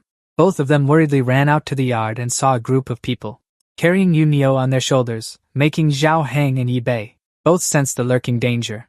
Seeing that little girl, Yu Neo had fainted, her limp body weak in the hands of those people. Yi Bei's eyes flashed with a hint of anger. His rage surged as if about to explode. The man in blue held a knife in his hand, his gaze coldly fixed on Yi Bei. Then he spoke, saying that Yi Bei should drop his weapon and obediently follow them to meet Big Brother Law. Otherwise, he would kill Yu Neo immediately. His tone was full of threats and utterly merciless. Yi Bei angrily swung his sword up. The cold light from the blade dazzled the eyes. The recruiters standing nearby were stunned, never expecting him to act so quickly and decisively. The clear anger on his face was unmistakable. He swung his sword and struck the ground with immense force, the blade sinking deep into the earth, sending gravel and stones flying everywhere. It created a small rain of rock fragments all around. The violent and powerful scene startled everyone present. That group, especially the man in blue, panicked, his eyes turning pale as he witnessed Yi Bei's strength, stumbling back a few steps in confusion. Seeing this, the man carrying Yu Er on his shoulder also became extremely frantic. His expression shifted rapidly. He anxiously turned to look at the people around him, clearly sensing the danger drawing closer. Then, with Yu Er still on his shoulder, he dared not hesitate any longer and hurriedly turned to flee, his face full of fear, clearly aware of the danger. From Yi Bei, which was growing ever nearer, Yi Bei raised his sword, his cold gaze fixed on the fleeing group. He spoke up, clearly wanting to confirm whether they intended to run away or not. Each word was a challenging warning, each swing of his sword cutting through the air, the blade whistling like a sharp, cold wind. Every strike was powerful and imposing, making the surrounding air seem to tremble. The big, burly man panicked when he saw his weapon shattered by the blow, leaving him sitting still, his eyes wide with fear, unable to believe what had just happened. His whole body trembled before Yi Bei's strength. One of the group saw the situation and turned to ask the man carrying Yu Er, unable to hide the panic in his voice. So he wanted to run away first like that, huh? The other guy replied with a worried expression, saying that given the current situation, how could they not run? As soon as he finished speaking, Yi Bei slashed down fiercely. The sharp blade severed the head of that fat guy, blood splattering all around, causing the remaining group to freeze in shock for a moment, with clear terror visible on every face. That guy yelled and blamed the one holding Yu Neo, angrily saying that it was all his fault. If it weren't for him seeing a girl and rushing in, they wouldn't have fallen into such chaos. He warned that if he didn't release Yu Neo, they wouldn't be able to escape at all. But the one holding Yu Neo still said that if he let the little girl go, the light of the blade would fly straight toward them, and if the mission failed, they would die under the gun of Boss La. His face was full of worry but also showed some firmness. Then they continued to flee, not daring to look back, each step hurried and fearful as they glanced toward Yi Bei, knowing that if they didn't leave quickly, they wouldn't have a chance to survive. But Yi Bei had already approached with his sword, each step steady, his cold gaze terrifying them. The anxiety was clear on their faces, with no way to retreat, only able to feel the majesty and killing intent from Yi Bei closing in. Just then, Zhao Huan called out to Yi Bei, hurriedly saying that it was bad, his voice full of worry and urgency, as if something dangerous was happening. Zhao Huan said that zombies were coming from behind, his voice panicked, his eyes quickly glancing backward. Yi Bei's warning made the atmosphere even more tense. The zombie horde was getting closer and closer. Each step they took was fast and terrifying. The sound of their dry footsteps echoed clearly. The air became heavy and suffocating. Zhao Heng said they were running at an extremely fast speed, as if on some stimulant. His voice was full of panic and shock. Soon, the zombies had caught up to where the two were standing. Their footsteps were getting nearer. The space fell into a terrifying silence. Only the gruesome sound of the monster's footsteps remained. Zhao Heng panicked and asked what to do, if they could run. But Yi Bei just sighed and gripped his sword tightly. His gaze was cold, clearly with no intention of fleeing, but ready to face the approaching danger. He swung his sword with great ferocity. The sharp blade cut through the air. It sliced off the heads of several approaching zombies, blood splattering everywhere. Zhao Heng's jaw dropped in shock as he watched Yi Bei fight the zombie horde all by himself.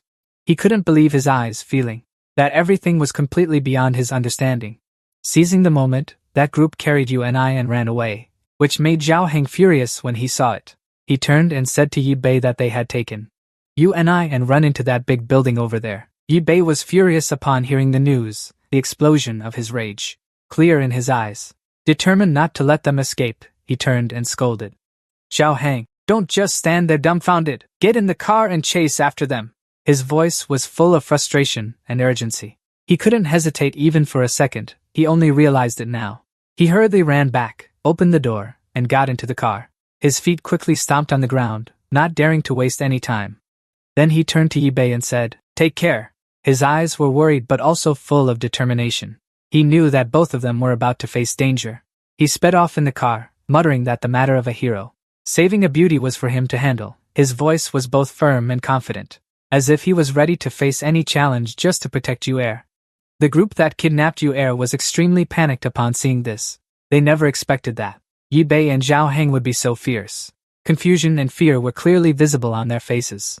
As they felt the danger approaching, they panicked because Zhao Heng's car was getting closer. The sounds of hurried footsteps and worried eyes looked into the distance, knowing that time was running out, and if they didn't act immediately, everything would become useless.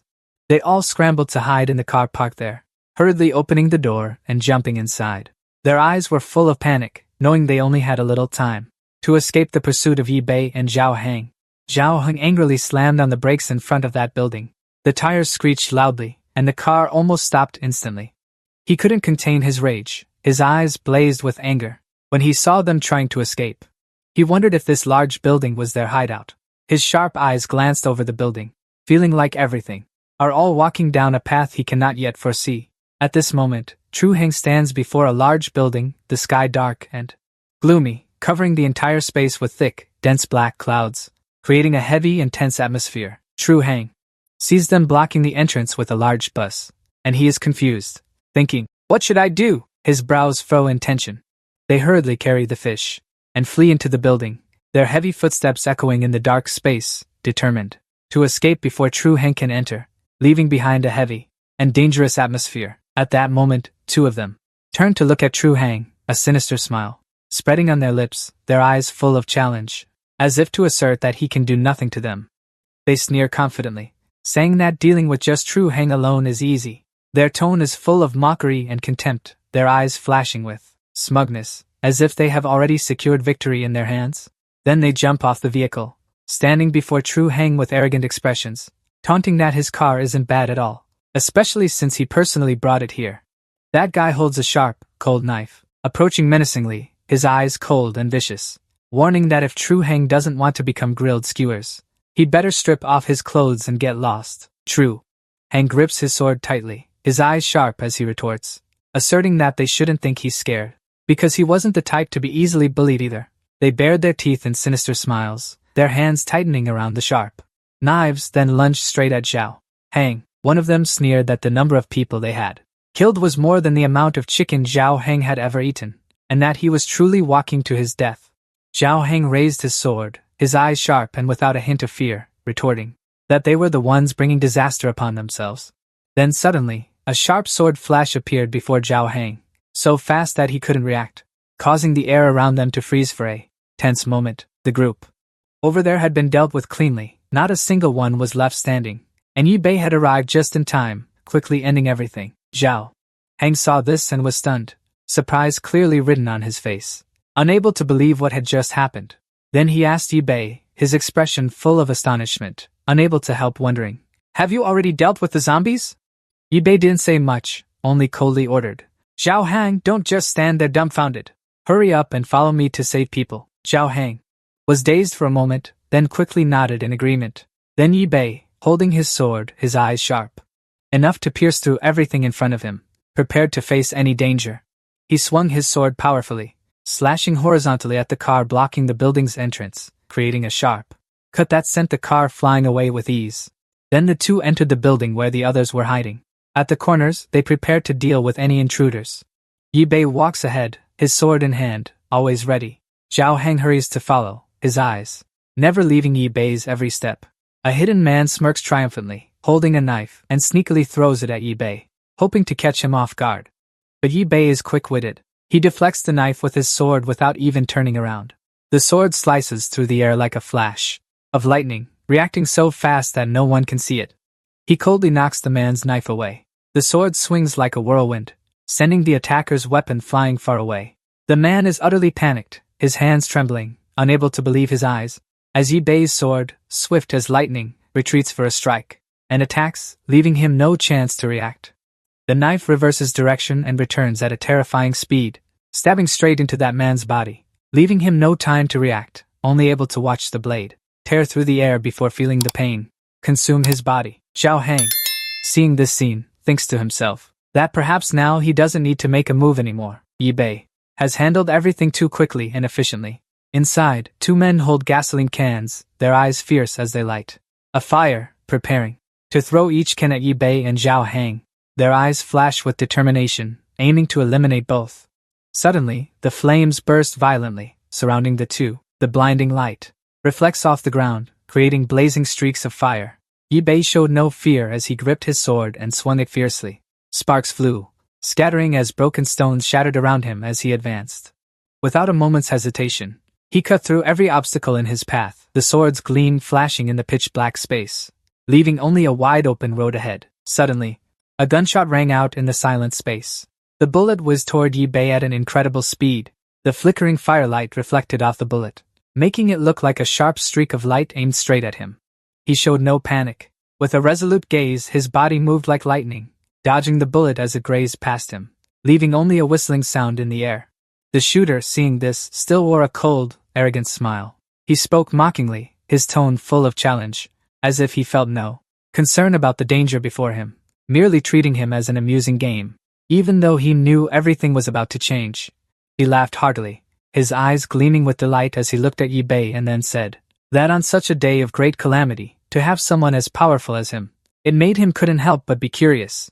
He even wanted to know if Yi Bei was interested in having a drink with him, a glass of zero-proof alcohol. As he finished speaking, he aimed his gun at him, the smile on his lips never fading. Yi Bei, hearing this, didn't reply, only coldly stared at him, his sharp gaze as if it could tear through the air. His silence was not only a challenge but also a declaration that no invitation or threat could shake his determination.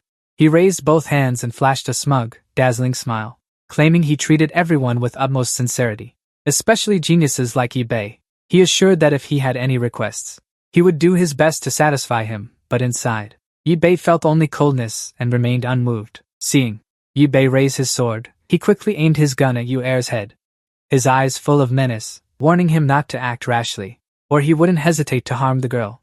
He sneered, a satisfied glint flashing in his eyes, as he watched Yu Er lying motionless in their grasp. Then he spoke in a mocking tone, saying the girl seemed tired and was sleeping soundly, and they were waiting to entertain her. He continued in the same smug tone, saying he treated him with such courtesy, so he shouldn't let his goodwill go to waste. He also wasn't sure of his weapon's power, but if things went wrong, they would be blown away. He then flashed his most sinister smile, his lips suggesting they test whether Yi Bei's sword, or his gun, was faster, his eyes full of challenge, as if confident that even a genius like Yi Bei couldn't overcome the power of a gun.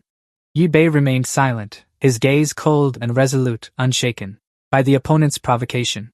Without any movement or reaction, seeing this, Zhao Heng anxiously asked what they should do next, with Yu Er still in their hands and them holding guns. But Yi Bei's eyes stayed icy cold. There was no sign of panic or hesitation. Suddenly, Yi Bei burst out laughing. Then he said that he was researching a major project that no one was helping him with. If he could gather everyone here for him to command, making them all like this, then he would go up there. That guy was surprised, his eyes showing clear doubt. He couldn't believe what he had just heard. He laughed loudly, satisfaction evident on his face. He believed that Yi Bei would not be able to refuse his offer, and they would use the most grand way to welcome him. He had no doubt about being able to control everything as he wished, thinking Yi Bei could do nothing to change this outcome. Zhao Heng looked at Yi Bei and asked worriedly, "They have guns? How can we deal with them?" Yi Bei coldly looked at Zhao Heng, his sharp gaze as if piercing through, then said, "It's time for you to get lost." After speaking, Yi Bei glanced at Zhao Heng. Then Zhao Heng took a deep breath and said, this was Yi Bei's own words. He didn't want to get involved in this mess anymore. After saying that, Zhao Heng turned and left. Before walking away, he didn't forget to remind Yi Bei that if he really left, he shouldn't regret it. Yi Bei glanced at Zhao Heng coldly without saying much, only feeling that this situation was unexpectedly troublesome. A group of lackeys, the loyal servants of the leader, all bowed before Yi Bei, trying to show submission. They led Yi Bei out of the yard and into the building. The atmosphere inside was dark and oppressive, every footstep echoing. As Yi Fan stepped inside, he saw La Tang, their big boss, already sitting and waiting. His gaze was cold and resolute, without a trace of fear. Seeing Yi Fan enter, he flashed a sinister smile, his eyes full of provocation, then spoke to welcome him. La Tang continued, his tone brimming with confidence that the people beside him were numerous enough, from young men to middle-aged ones. Everyone within a 15-kilometer radius had gathered here. All of them were capable individuals, ready to deal with Yi Fan. He introduced himself as La Tang, their leader, his eyes sparkling with smugness, as if he had completely seized control of the situation. No one could do anything to him or his subordinates.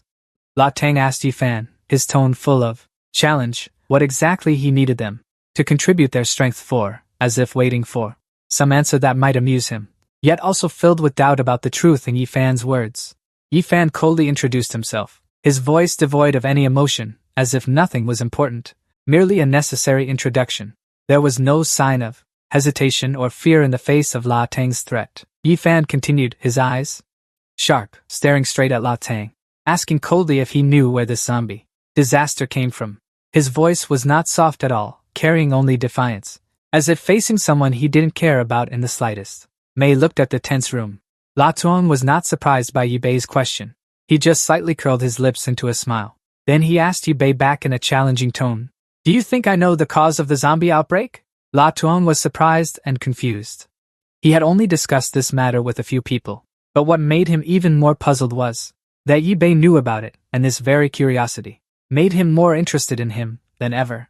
Yi Bei held a round blue stone in his hand. The faint light from the stone reflected on his face, and then he asked La Tuong if this was what he was interested in.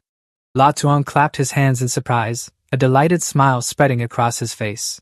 He couldn't help but admit that Yi Bei had hit the nail on the head, which he found intriguing. He decided to stop beating around the bush. He ordered him to clearly state everything he knew, without holding anything back. Yi Bei sighed, his expression hesitant, but he couldn't hide his dissatisfaction when facing La Tuong. He knew he couldn't avoid revealing everything, whether he wanted to or not. Yi Bei began to explain. He said that regarding the spread of the zombie virus, there were several initial theories. According to the bacterial research theory, this virus was transmitted by birds and insects, spreading to other regions around the world, causing a widespread infection that no one could have anticipated. Yi Bei continued. He explained that the second hypothesis was biological weapons. There is no more convenient war tactic than letting the enemy kill each other, but once the flame is lit, it cannot be extinguished in an instant. The consequences will spread and become uncontrollable.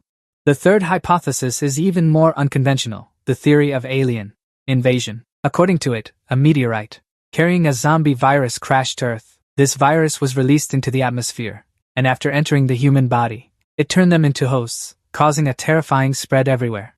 Yi Bei said that surely La Chan had heard at least one of these three hypotheses, because only that could explain why he returned from the city to his hometown to establish a faction. It seemed he saw an opportunity in this chaos, wanting to exploit fear and the lack of control to build his own power.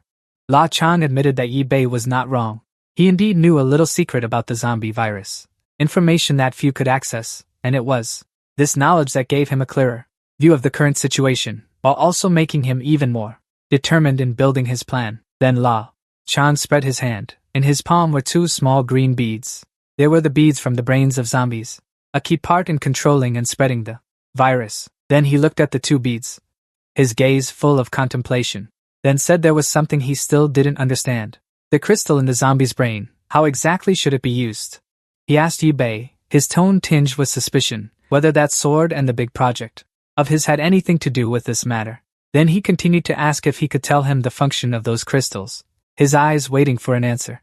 Yi Bei nodded in agreement, on the condition that Lao Chang must first prepare the props he needed. He knew that revealing information couldn't be done without thorough preparation, and only when everything was ready could he give an accurate answer. La Chan agreed immediately, then said that first he had to inspect his sword. His eyes were sharp, as if meticulously evaluating every detail, unwilling to overlook any factor that might affect his plan. Yi Bei silently handed the sword to La Chang, his gaze never leaving him, as if awaiting a judgment. La Chang stared intently at the sword in his hand, then after a moment looked up, and a thought crossed his mind, making him smile slightly. He remembered that Yi Bei's little sister Yu-Er was still there. His eyes glanced at Yi Bei. La Chang pointed his gun at Yu-Er's head, his gaze cold and threatening. He knew that Yi Bei didn't want this to happen. Yi Bei had no other choice, so he had to hand the sword to La Chang's underling. He understood that in this situation, there was nothing more he could do but give in. His eyes showed a hint of helplessness. Suddenly, La Tuong's henchman collapsed to his knees. The power of the sword exceeded his expectations. His body could not withstand it. He turned to look at La Tuong, his face pale from pain, saying that this sword was too heavy. La Tuong looked at the sword, his eyes full of surprise, then sneered and said, "Today, I've truly encountered one surprise after another, and this only makes me more intrigued by what's unfolding." Then La Tuong turned to look at Yi Bei, his gaze cold, saying, "You start your performance." His voice was full of challenge, as if waiting for Yi Bei to show something special. Yi Bei began, explaining that the great apocalypse of humanity was caused by the zombie virus. Once infected, a black core forms in the brain. This is the source and spread of the virus. These black cores are not only a sign of infection, but also a tool to effectively control and spread the virus. Yi Bei held the black core in his hand, his gaze focused on it, then said, "It is called Hakim energy, a special energy that accumulates gradually in the zombie's body over time. The longer it goes, the stronger the energy, and when it reaches a certain level, it can cause an uncontrollable outbreak, spreading everywhere, making the pandemic worse." He continued, saying that Hakim energy has a great adaptability to flesh and metal in the body. Exploiting this property, people can forge extremely powerful weapons, not only capable of destruction, but also able to control and use its power to command zombies, turning them into terrifying tools in the hands of their owner. La Tuong asked in surprise if this black gold really had the ability to adapt so well to both flesh and metal like that. His voice was full of doubt. As if he couldn't believe what he just heard, he questioned, "Could it be some kind of immortal pill that, once eaten, makes you a god?"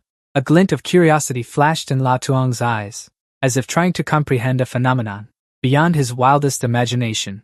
This comparison made him even more curious about the origin and true power of Hakim. Yi Bei laughed, bursting out, his voice echoing through the space, then said that indeed, some people had tried eating it, but the vast majority had turned into zombies. His eyes were full of sarcasm. Yi Bei said everyone should watch him. He would only do it once. Then he picked up 2 electrical wires. His eyes were full of determination, as if ready to prove something. Yi Bei said the first step was activation. His voice was firm, his gaze unwavering. Yi Bei touched the 2 ends of the wires to the black bead. Instantly, a blue light burst forth, spreading throughout the space, making everyone squint from the blinding glare. The black gold energy swirled in the air, making everything heavy and tense. Right after that, the power source immediately ignited. Sparks burst from the wire ends, throwing the space into chaos. An explosion tore through the silence, and everyone screamed, as if an electric surge had erupted too violently, making everything blurry and chaotic. Immediately after, a sudden blackout engulfed the area, plunging everything into darkness. La Tuong growled in anger, saying, "Could it be caused by the electromagnetic pulse from the dark energy, Kim?" His voice was full of fury and worry. Then Yi Bei picked up his sword, his eyes filled with determination. Without any hesitation, he charged straight at La Tuong, the sword, reflecting the faint light from the black gem, creating a sharp slash through the darkness. The air around them grew heavy, weighed down by the tension and intensity of the moment. But La Tuong quickly reacted. He spun and dodged to the side with swift movements, causing Yi Bei's blade to barely graze past him. Light flashed as the sword cut through the air, generating a strong gust of wind. La Tuong, enraged, shouted, calling Yi Bei a brat, his voice brimming with fury as he realized he had been tricked. Without a moment's hesitation, he drew his gun and aimed it straight at Yi Bei, his eyes cold and full of hatred. Yi Bei quickly dodged to the side. The bullet tore through the air, but it missed him and hit one of La Tuong's henchmen standing behind. He collapsed instantly. Yi Bei firmly gripped the hilt of his sword, his eyes sharp and cold, staring straight at La Tuong without a trace of fear. He swung his sword decisively, the blade sharp, cutting through the wind, shooting straight toward La Tuong. In an instant, the blade struck its target, leaving a deep gash on him. La Tuong screamed in pain, the arrogance on his face instantly vanishing, replaced by panic and fury. He gritted his teeth and spat out bitterly that just because of a slight carelessness, he had let Yi Bei gain the upper hand. Yi Bei thought to himself, "It's time to end things with La Tuong. This self-proclaimed leader of the Yulong gang should stop here." Yi Bei silently calculated, understanding that after La Tuong learned of the power of black gold, he would surely use it to push Yu Long Gang to research and develop black gold weapons. In that scenario, La Tuong could rise to dominate a region, become a local tyrant, even look down on the military. With his ambition and cruelty, any place within his sphere of influence would become a tool for him to oppress. His power would crush every opponent, turning people into slaves, enduring torture until death. No place would escape his shadow.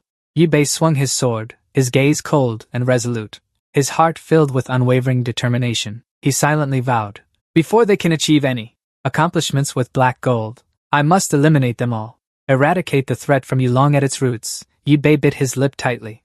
His resolve was as firm as steel. Not a single one was allowed to survive. Then a fierce battle erupted. The space around them seemed to tremble. The sounds of weapons clashing rang out, mingled with screams and growls. After the battle ended, Yi Bei turned back to look at Yu Er. He thought to himself that he had truly become a butcher, but he couldn't bear to let her witness everything that had happened with her own eyes. Even though he knew it was too late to turn back on this path, he gently placed his hand on the cheek of the unconscious Yu Er. A hint of tenderness flickered in his eyes amidst the chaotic scene. His heart surged with pity and regret. He thought to himself that he wanted Yu Er to understand the brutality of the apocalypse, to recognize the dark side and dangers of this world. But at the same time, he didn't want her to fall into the abyss of sin and lose her innocence, because he knew that once you step in, there's no turning back. Suddenly, a noise came from the direction of the door, shattering the tense silence in the room. Yi Bei immediately became alert. His sharp eyes fixed on the source of the sound. His hand gripped the hilt of his sword tightly, ready to face any lurking danger. Zhao Heng unexpectedly poked his head through the crack in the door. A somewhat mischievous smile spread across his face, but his eyes were full of caution. Then he whispered that he had arrived. He stepped in and surveyed the situation around him, then spoke in a calm tone. He asked if everything was already settled. His eyes couldn't hide a hint of curiosity, but they were also serious as he looked on. Yi Bei waited for an answer. Yi Bei nodded, his eyes still cold. Then he simultaneously bent down to pick up the gun. From one of the men lying on the ground, he raised it. He lifted the gun. His eyes were determined, and his cold voice rang out as he said, his purpose for coming here had all been achieved. Everything had unfolded exactly according to the plan. And now, only the consequences that needed to be dealt with remained. Zhao Heng, hearing this, looked at Yi Bei with surprised eyes, still not over his astonishment.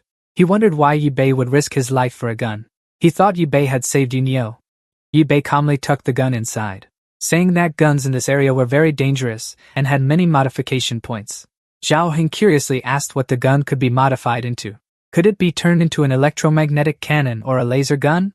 He recalled how Yi Bei had pretended to drive him away, telling him to take the tritium seed to the generator. He never expected that just one small tritium seed would blow up the entire generator. Yi Bei heard the noise and saw the girl's leg on the ground twitch.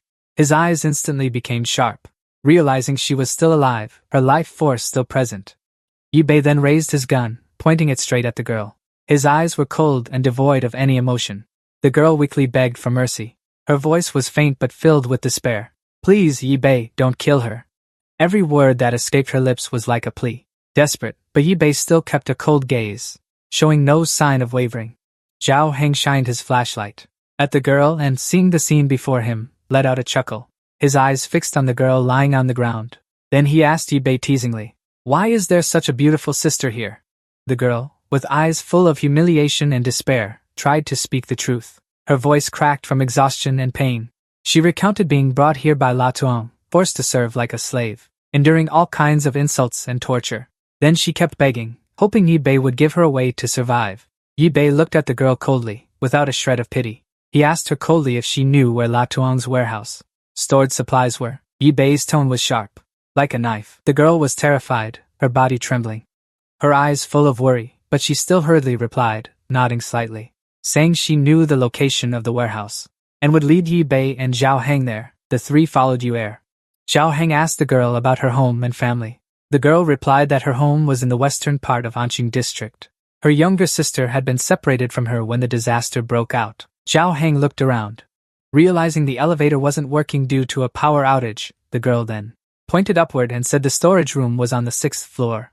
Yi Bei told Zhao Heng to take Yu Er to find a waiting room, while he would go with the girl via the stairs to the upper floor. Zhao Heng nodded in agreement. Then the two split up. Yi Bei and the girl began climbing the stairs. The room was now littered with corpses, the air stifling.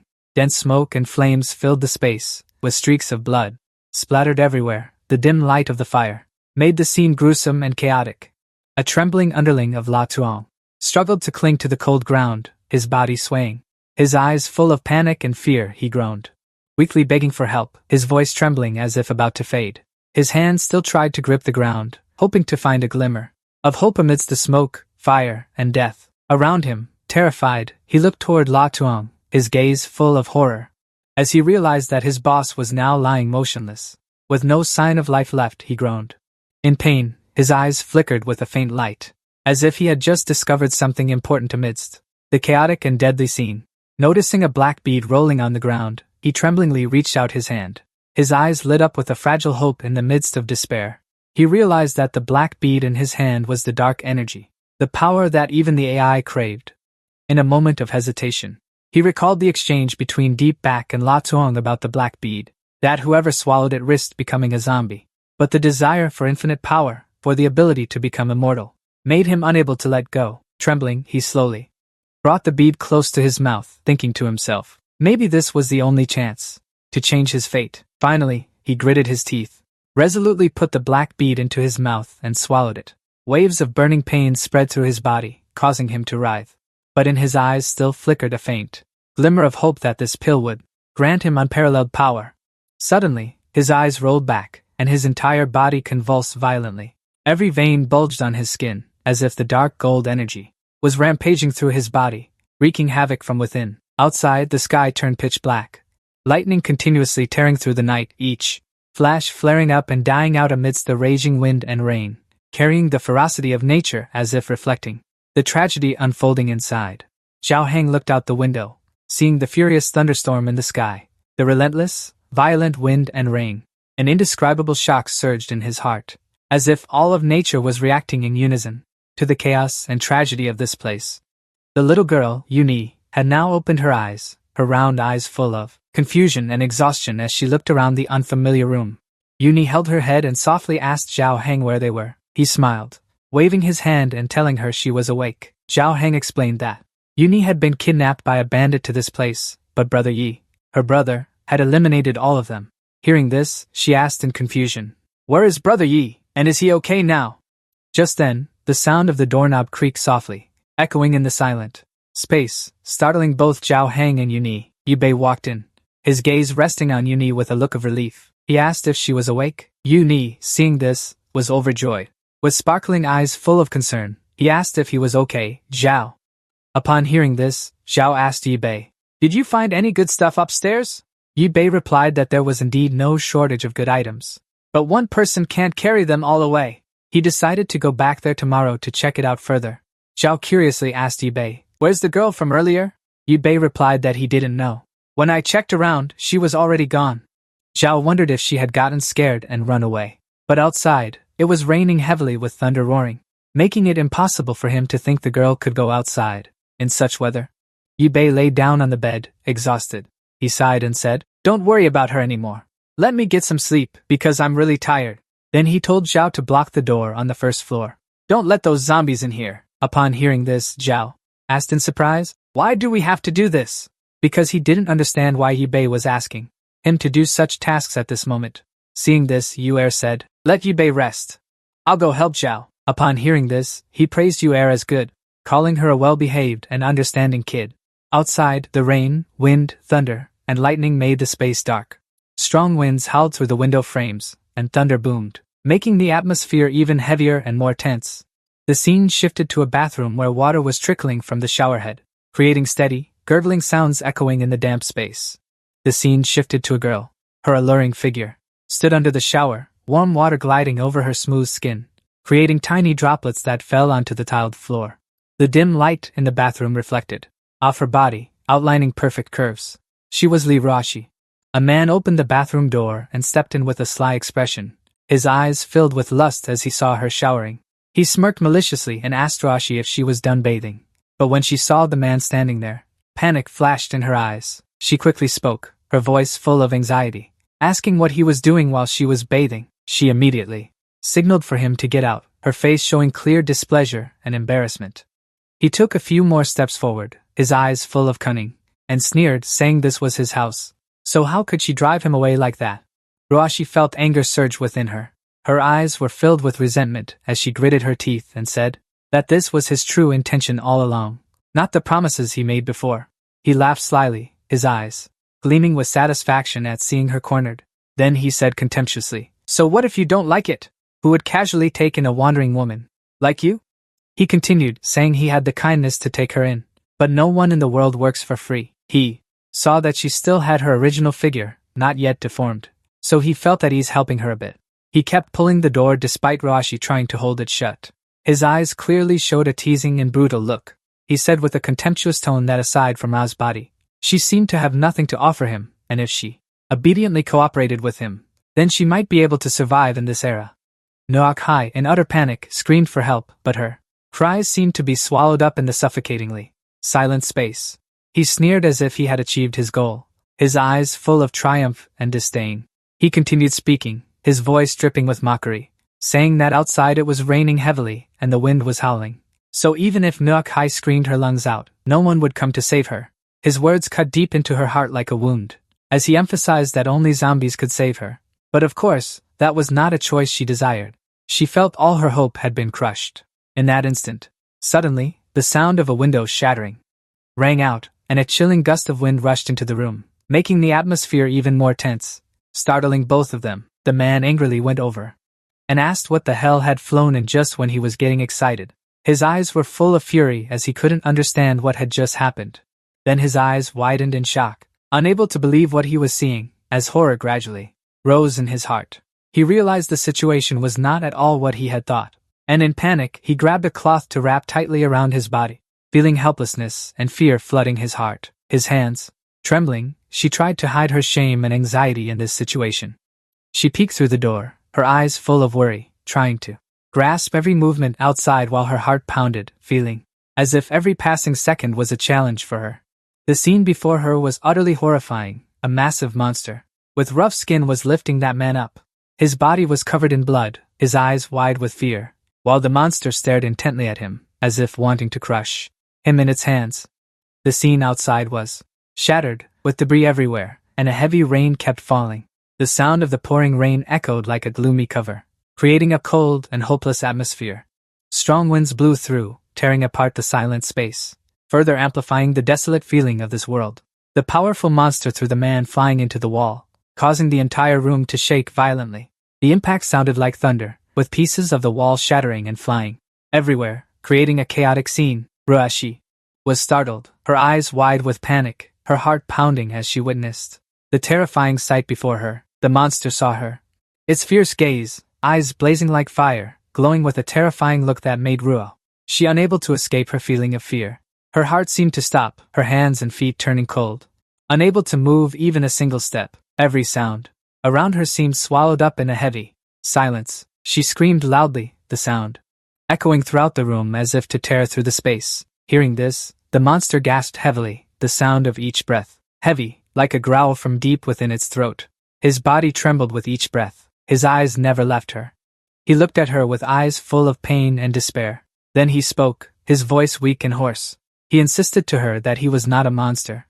But immediately after, his body seemed to lose all strength and collapsed to the ground. He looked at his own body, his eyes wide with confusion and pain. He couldn't understand why his body had deformed to this extent. He punched the ground hard, each blow slamming into the earth as if trying to shatter everything around him. The ground shook violently, sending debris flying into the air. Ruashi's whole body trembled as she looked at him with panicked eyes.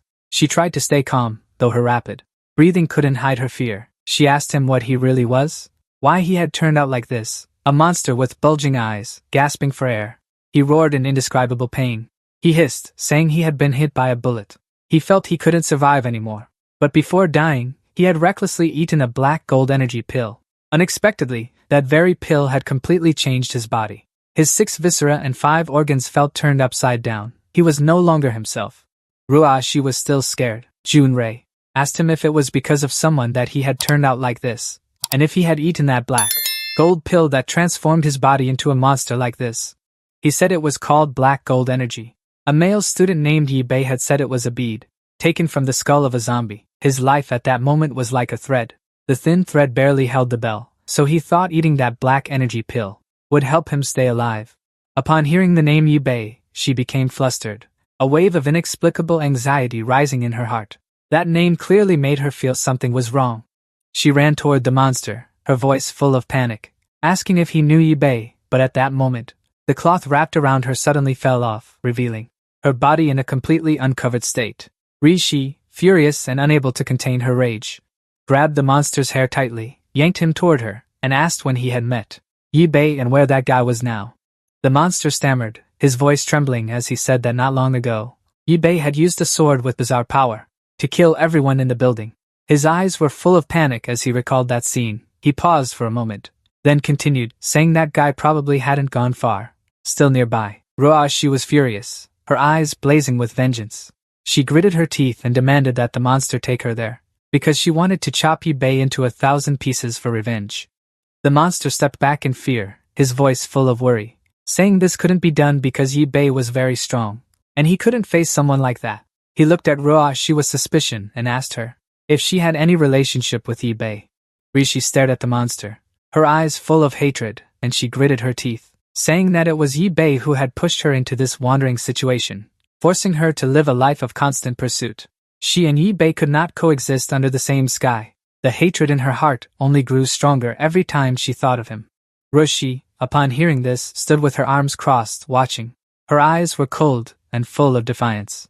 She seemed no longer concerned with the monster before her. She only thought of Yi Bei and how to take revenge on him. Rishi said, "Isn't the monster also strong? It just killed that coward right before my eyes." The monster, upon hearing this, remained silent. He did not respond, his eyes filled with contradiction and confusion. The monster said he didn't know why, but his body seemed to have energy, surging and flowing, yet he couldn't fully control it.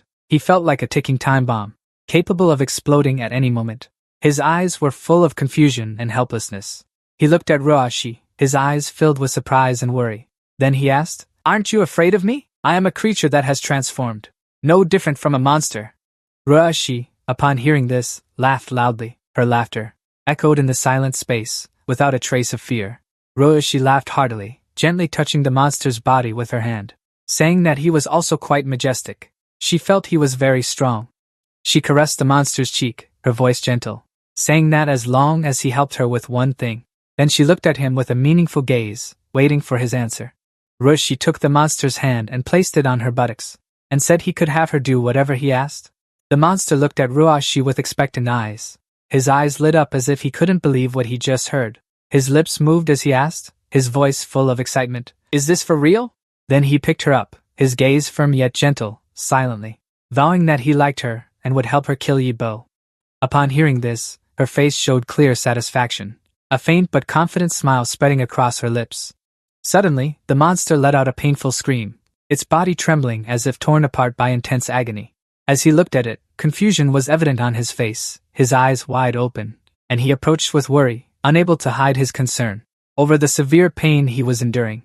The monster clutched its head, its face contorted in agony, letting out a miserable scream that left Ruashi bewildered, her heart full of worry. The scream echoed throughout the building, spreading like a surging wave, while outside, heavy rain and strong winds raged on, creating a tense and chaotic atmosphere.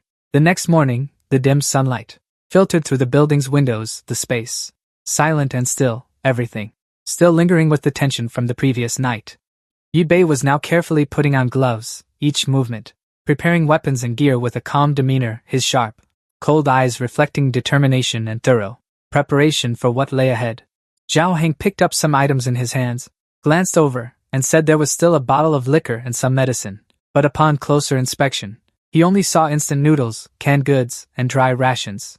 A sense of disappointment was clearly visible. Yi Bei slung the sword over his shoulder, his gaze full of resolve, each step exuding readiness and preparation for every challenge ahead. Then he turned with a sharp gaze, ordering Zhao Heng to finish packing. He said their group would set off immediately. As the three people carried the supplies away, Zhao Heng muttered to himself. He had thought those thugs would have guns. Who would have guessed only the boss owned a single gun? But luckily, thanks to their supplies, they could hold out for another month. Suddenly, Zhao Heng shouted loudly, his voice echoing through the space, startling the other two, who turned back to look. He rushed toward his car, his eyes wide open, with surprise and confusion, wondering why the car had turned out like this. He wondered if there had been hail or a meteorite falling yesterday. He cried out in despair, saying this was his precious car. And now he couldn't even open the car door. Yibei thought to himself, wondering if the heavy rain was caused by yesterday's battle. His mind was now filled with questions, unsure how to explain the strange events unfolding. Then he told Zhao Heng to step aside so he could handle the car. He slashed a few sharp sword strokes across the car, each cut leaving a clear mark on the metal surface. The car then became a convertible, with the entire roof completely cut off, leaving only the bare frame. Zhao Heng got in and tried to start it, and was happy to see the engine still running normally, with no signs of damage. Then Zhao Heng turned to ask Yibei where they should go now, or if they should continue searching for Yibei's father. Yibei nodded, said that was right, then told everyone to prepare to set off. The car sped down the road, the engine roaring, cutting through the silent space, leaving a trail of dust behind. Zhao Heng drove the convertible, a bright smile on his face, saying it was really satisfying. Now he just hoped the zombies would never come here, because once surrounded, this convertible wouldn't be able to hold them off. Then suddenly, a horde of zombies appeared in the distance. The crazed monsters charged forward, their eyes glowing green with a clear threat. Zhao Heng and Yibei were surprised, their eyes wide open as they saw the sudden appearance of the zombie horde. Shock and tension spread through the air. The group of students panicked in fear, screaming in chaos as they saw the zombie horde charging. The atmosphere became chaotic and tense. Yibei realized the zombies were his former classmates. He laughed, saying they were still as strong as oxen, his laughter dripping with sarcasm. The sound of footsteps pounding into the chaos of the students echoed everywhere, each urgent step hitting the ground hard, clearly reflecting the fear that enveloped them. A man and a woman ran while frantically calling for help, their voices trembling, mingling with the chaotic sounds of the crowd trying to escape. The zombie horde gradually closed in, dragging their feet but never stopping. The distance between them and the fleeing people was shrinking, creating a suffocating, threatening atmosphere. Then suddenly a girl tripped, her body losing balance and falling to the ground, her eyes panicked. Looking at the approaching zombies, fear is clearly visible on her face. As she desperately tries to stand up, the girl trembles, saying she can't go on any further. Her voice is broken and filled with fear. The scene makes everyone even more panicked. Their eyes are filled with worry and helplessness as the zombies draw closer. The zombies are getting closer and closer. Their lifeless faces clearly show a thirst for blood. The sound of dragging footsteps getting nearer makes the air tense, as if it's about to suffocate. Yibei appears, and with a single swing of his sword he beheads the zombies, leaving everyone stunned. The whole group stands in shock at the sight, their eyes wide open in amazement as they witness Yibei charging through the zombies, each sword strike powerful and imposing, making it impossible for them to look away. Both admiring and horrified, the zombies' heads are severed from their bodies after Yibei's fatal sword strike. The students are surprised. Their eyes light up as they recognize Yibei, their former classmate, who is now fighting bravely against the zombies. Yibei smiles gently, looking at the students, and greets them. His attitude is relaxed, as if this is a casual meeting, despite the tense situation around them. They breathe a sigh of relief, feeling as if they've just been saved. They all say thank you to Yibei. Their gratitude is evident in their eyes and voices. A male student looks at Yibei's sword. His eyes light up in surprise, then he asks where he got the sword. Yibei says he made a trip to Songnam. His classmates seem to have agreed to leave the school. Then he continued to ask where they planned to go next. The guy replied that they had already left the school. They heard that on the island in the lake, there was a military base. So the group decided to head straight there. However, the journey was not easy. A few of them had been bitten by zombies. Another guy pointed at the convertible that Yibei had driven over. With hopeful eyes, he asked if they could hitch a ride. While everyone around was staring at the car with envy, it felt like that was the only means of salvation at that moment. The girl in the group looked at Yibei with a tired and worried face. She asked if there was anything to eat, as they hadn't eaten since yesterday. She hesitated, then said if Yibei had any extra food to give them some, with hopeful eyes. In the car, you? And I said it seemed like Yibei's classmates were in trouble. Zhao Heng looked at them. Then he said they were always looking at us. Probably because they think his car is cool, right? Hearing the group chatter chaotically, Yibei angrily said everyone was talking at once.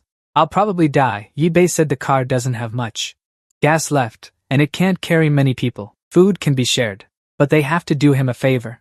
They looked at Yibei with pleading eyes, their faces full of worry and hope, as if they had no other choice.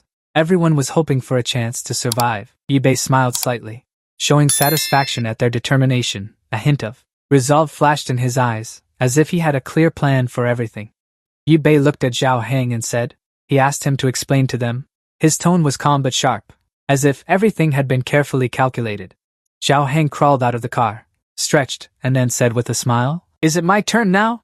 His tone carried a hint of humor, but also showed full preparation for the upcoming mission. Yi Fan turned back and said to the group of students that there was a horde of zombies ahead. He would unleash a sword strike to deal with them, while the students would handle the remaining ones on the ground. The students were panicked upon hearing this, looking at each other and asking if they could clean them up properly. Zhao Heng called the students to watch how he demonstrated. He grabbed a shovel and slashed at the neck of a zombie lying on the ground, his movements quick and precise, as if he was used to this. Then he kept chopping with the shovel until the head burst open. He took out a black crystal from the zombie's brain. Zhao Heng held the black crystal in his hand, his expression stern. He said they had to retrieve this item, his tone resolute, as if this was the key condition for their survival. The students were astonished. Some couldn't believe their eyes. A girl in the group fainted from sheer terror, her face pale, her body going limp as if she couldn't bear the sight before her. Yu Er picked up the crystal, her gaze somewhat calm. She said they shouldn't be afraid because zombie brains are soft, so retrieving it is easy. Her tone carried confidence, as if this was perfectly normal. They watched how she did it, amazed. They asked each other what this child had been through. Their eyes were full of confusion and disbelief. Unimaginable for a little girl to be so calm and composed. In such a dangerous situation, Zhao Heng handed them shovels, warning them to be careful of zombie bites. He spoke seriously and vigilantly, as if any mistake could lead to danger. The guy turned to Yi Bei, who was still fighting, wondering why there were black beads in the zombies' brains, and curious about what Yi Bei needed them for, his eyes full of curiosity. Yi Bei continued fighting decisively. Each of his sword strikes was precise and powerful, unwavering, while the students were still picking up the black beads. Each person carefully took one bead from the brains of the fallen zombies. The atmosphere was tense and urgent. 2 hours later, Zhao Heng held a bag full to the brim with black beads, a smug look clear on his face. As if he had completed an important task, his eyes lit up with the success of collecting these precious items amidst this chaos. Zhao Heng laughed and said, "It's different with more people." Looking at Yi Bei, Yi Bei then told him to distribute the food to them, ensuring everyone would have enough strength to continue the journey ahead. Zhao Heng, hearing this, angrily questioned why Yi Bei would arbitrarily give their food to the students. He couldn't understand why Yi Bei would so easily hand out such valuable resources without consulting him first. Seeing their gaze, Zhao Heng felt as if needles were piercing his heart. He told himself he could give up anything, but he absolutely refused to share his food. Then suddenly, a monster lunged down from above, landing near where Yi Bei was standing, creating a powerful gust of wind that sent rocks and dust flying in all directions, the deafening sound intensifying the tension.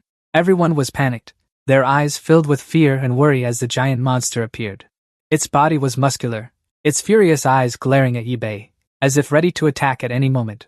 Yi Bei realized in shock that this was a mutated ability user. His appearance left him confused, wondering why he was here. Yi Bei shouted, ordering everyone to quickly move away. His voice was firm and anxious. He couldn't let anyone get hurt as danger approached. The monster lunged with terrifying power, its massive hands swinging straight at Yi Bei. Yi Bei gripped his sword and slashed fiercely at the monster. The blade, sharp and swift, cut through the air, but the monster quickly stepped back and dodged the attack. On the other side, Li Yishi stood watching intently. She clapped her hands cheerfully as she saw the monster fighting Yi Bei. This confrontation pleased her, as if everything was going according to her plan. Yi Bei was bewildered when he saw Li Yishi. The class monitor is still alive, and the classmates are surprised to see her in this situation. Li Yishi smiled sinisterly and said, "The only reason she's still alive is to witness Yi Bei's death." After saying that, she ordered the monster to charge and kill Yi Bei, her eyes full of murderous intent. Yi Bei thought angrily, so Li Yishi and this monster are on the same side. This is truly unexpected.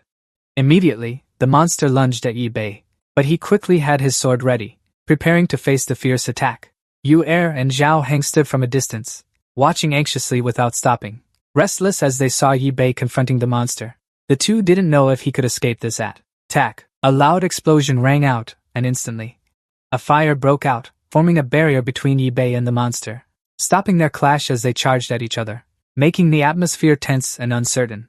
Everyone looked up at the rooftop and saw a monster with a fiery body, asking in surprise what it was. An expensive yacht was floating on the clear blue lake, with someone relaxing and smoking a cigar. He cheerfully thought that zombies can't fly or swim, so nowhere is safer than this lake center. The butler walked over with a bottle of wine, praising the master for being so wise. He glanced at the other unoccupied boats, planning to wait a bit later to loot all the supplies from those boats over there. That way, they could always stay on the water's surface. As soon as the words were spoken, a nearby boat suddenly exploded right on the lake. Both of them didn't understand why that happened. They stood up and moved closer to see what was going on. Something with its body ablaze flew straight toward their airship. That was a mutant. At such a close distance, they could see that it was still alive. Neither of them knew what that thing was. They were stunned, mouths agape, and utterly terrified after it landed, its body engulfed in flames without any damage. Standing on the roof, it roared as if trying to attract everyone's attention. This mutant had a truly bizarre body. On its head, there was a pair of horns covered in fur but not burned by the flames. It successfully drew the attention of those fighting on the ground below. Everyone looked extremely surprised. Yi-Bei didn't expect another mutant to appear. What's more, it was a fire element one. Ruashi thought it was a monster covered in flames. She asked her mutant friend if that fire guy over there was his buddy. He looked and didn't know either. The mutant with the fire element grabbed the roof for leverage. It flew through the air, carrying the flames around its body. Strangely, it didn't hesitate at all. It flew straight toward Ruashi's mutant. The fire element mutant immediately charged into battle with Ruashi's mutant. Yi-Bei and Ruashi also didn't understand why this was happening. The fire element superpowered being said nothing. It just lunged forward to attack the opponent. The opponent, confused, kept asking, "Why are you charging at me?" The fire superpowered being pressed down hard with its hand, not letting the opponent move. The superpowered being from Ruashi kicked its opponent far away. That kick sent the fire superpowered being flying. It flew straight toward a car. This time, it seemed angry, so it spat out flames to attack. Everyone at the scene dared not move, afraid of drawing attention from those two powerful superpowered beings. The summoner cried out as his beloved car, along with the food he had saved was about to go up in flames. Yi-Bei told everyone not to worry. What needs to be done now is to hurry up and leave. Everyone immediately followed the order and ran. Ruashi looked annoyed that she was about to let Yi-Bei escape again. She turned back and vented her anger, blaming the superpowered being. Ruashi said he was truly stupid. Yi-Bei is about to get away. What are you even doing there? He replied that because the opponent was holding him back, he couldn't split his focus right now. The fire element superpowered being was pinned down, so it accidentally launched an attack off target. The fireball headed straight for Yu-Er, who was fleeing. An explosion rang out with a blinding flash of light. The people running ahead were also affected. Yu-Er lay trembling in fear on the ground. It turned out Yi-Bei had been one step faster and saved the girl. The attack just now had hit the tree beside them. He caught Yu-Er as she was summoning, unfortunately, when fire caught on her clothes. Everyone didn't know what to do. They called Yi-Bei. He told them not to be foolish and to quickly find a place to hide. The group was split in two by a burning log. Hearing Yi-Bei's command, those in front immediately followed suit. After putting out the flames on his clothes, the summoner asked him, "Where should we run now?" Yi-Bei didn't know how to answer either. He looked around and observed to find shelter. Luckily, there was a garage in front of them. Yi-Bei told everyone to hide first, and then they immediately ran toward the garage. The gray sky emitted a sound. After a while, both sides, exhausted from struggling, were the fire-type superpowered beings. Gray asked the opponent if they could talk slowly now. He asked if the opponent had also eaten the black cow pill, which turned them into their current state. Hearing about the black cow pill, the fire-type superpowered being trembled in fear. It kept holding its head and rolling on the ground, screaming in extreme pain. "No, I don't want to eat those memories." The terrifying memories of the past resurfaced. It had been defiled by those filthy rich bastards who dirted its body. Not only that, they forced it to eat the black cow pill. Unable to resist, it led to this situation. It thought they were a bunch of lunatics. The fire-type superpowered being, enraged, spat fire into the air, and roared, "I want to kill those rich bastards, and burn them into ash." Ability users. Gray comforts him. "Brother, I had no choice but to eat the black. Kim, I'm just like you. I understand." When she couldn't wait any longer, she asked, "Have you two talked enough? Are you two kindred spirits who understand each other, or is this a belated meeting?" She was anxious, wondering if the two could quickly Hunt down Yubei or not. I don't know where he's run off to by now. Gray ability user told Ruashi. No need to worry. He'll leave right now. Moreover, he can track Yubei's scent. The fire ability user asked. Are they looking for someone? He replied. Yes, a person named Yubei. It seems you know a lot about the black gold orb. I think you might have a way to turn them back into humans. Hearing the possibility of becoming human again, the fire ability user wavered a bit. It immediately changed its mind, wanting to follow the two to become human again. In the garage, there was no sound at all. Everything was eerily quiet. Yubei's group was still running non-stop. Zhao Huan asked, Is it just me, or does it seem like there's no movement outside? Have they all left Yubei? Before he could answer, a car flew toward them. Luckily, he was quick-witted and stopped everyone from being crushed under the car. It turned out the gray ability user had followed his scent. He was the one who threw that car. Finding Yubei, he laughed joyfully, having found you. Our battle is not over yet. In the garage, the gray mutant ability user had found Yubei's group. He laughed joyfully. Yubei, before I finish you off, I still need you to tell me all the secrets of Hakim. This time, he wouldn't allow him to pull any tricks. Yubei was extremely anxious, not knowing how to deal with him. Moreover, he still had his two teammates. He told Zhao Huan, Quickly take Yura and leave first. I'll stay behind to stop that monster. Hearing this, he immediately led the little girl away. Zhao Huan and Yu were looking for a place to hide, but unfortunately, the fire mutant ability user had blocked their path. Looking directly, they could see the fire mutant ability user looked truly terrifying and horrifying. Zhao Huan immediately notified Yubei that they had been caught in a pincer attack. Both escape routes were blocked. The bitch, Ruashi, let out a mocking laugh and showed delight at being able to capture Yubei. She sat in a car and said to him, Don't think you can escape from my grasp. Now these two mutant ability users want to take your life, so why not obediently stand still and surrender your life? Yubei was furious when he saw this woman. He glared and gritted his teeth to suppress his anger, constantly thinking of her name in his head. Li Ruashi, he told Zhao Huan and Yu. Quickly hide to the side and stay away from me. The two didn't delay, immediately following his instructions. As soon as Ruashi finished speaking, she demanded Yubei's life. The gray Esper launched forward like a rocket. Yubei didn't hesitate. He drew his sword and assumed a combat stance against these two monsters.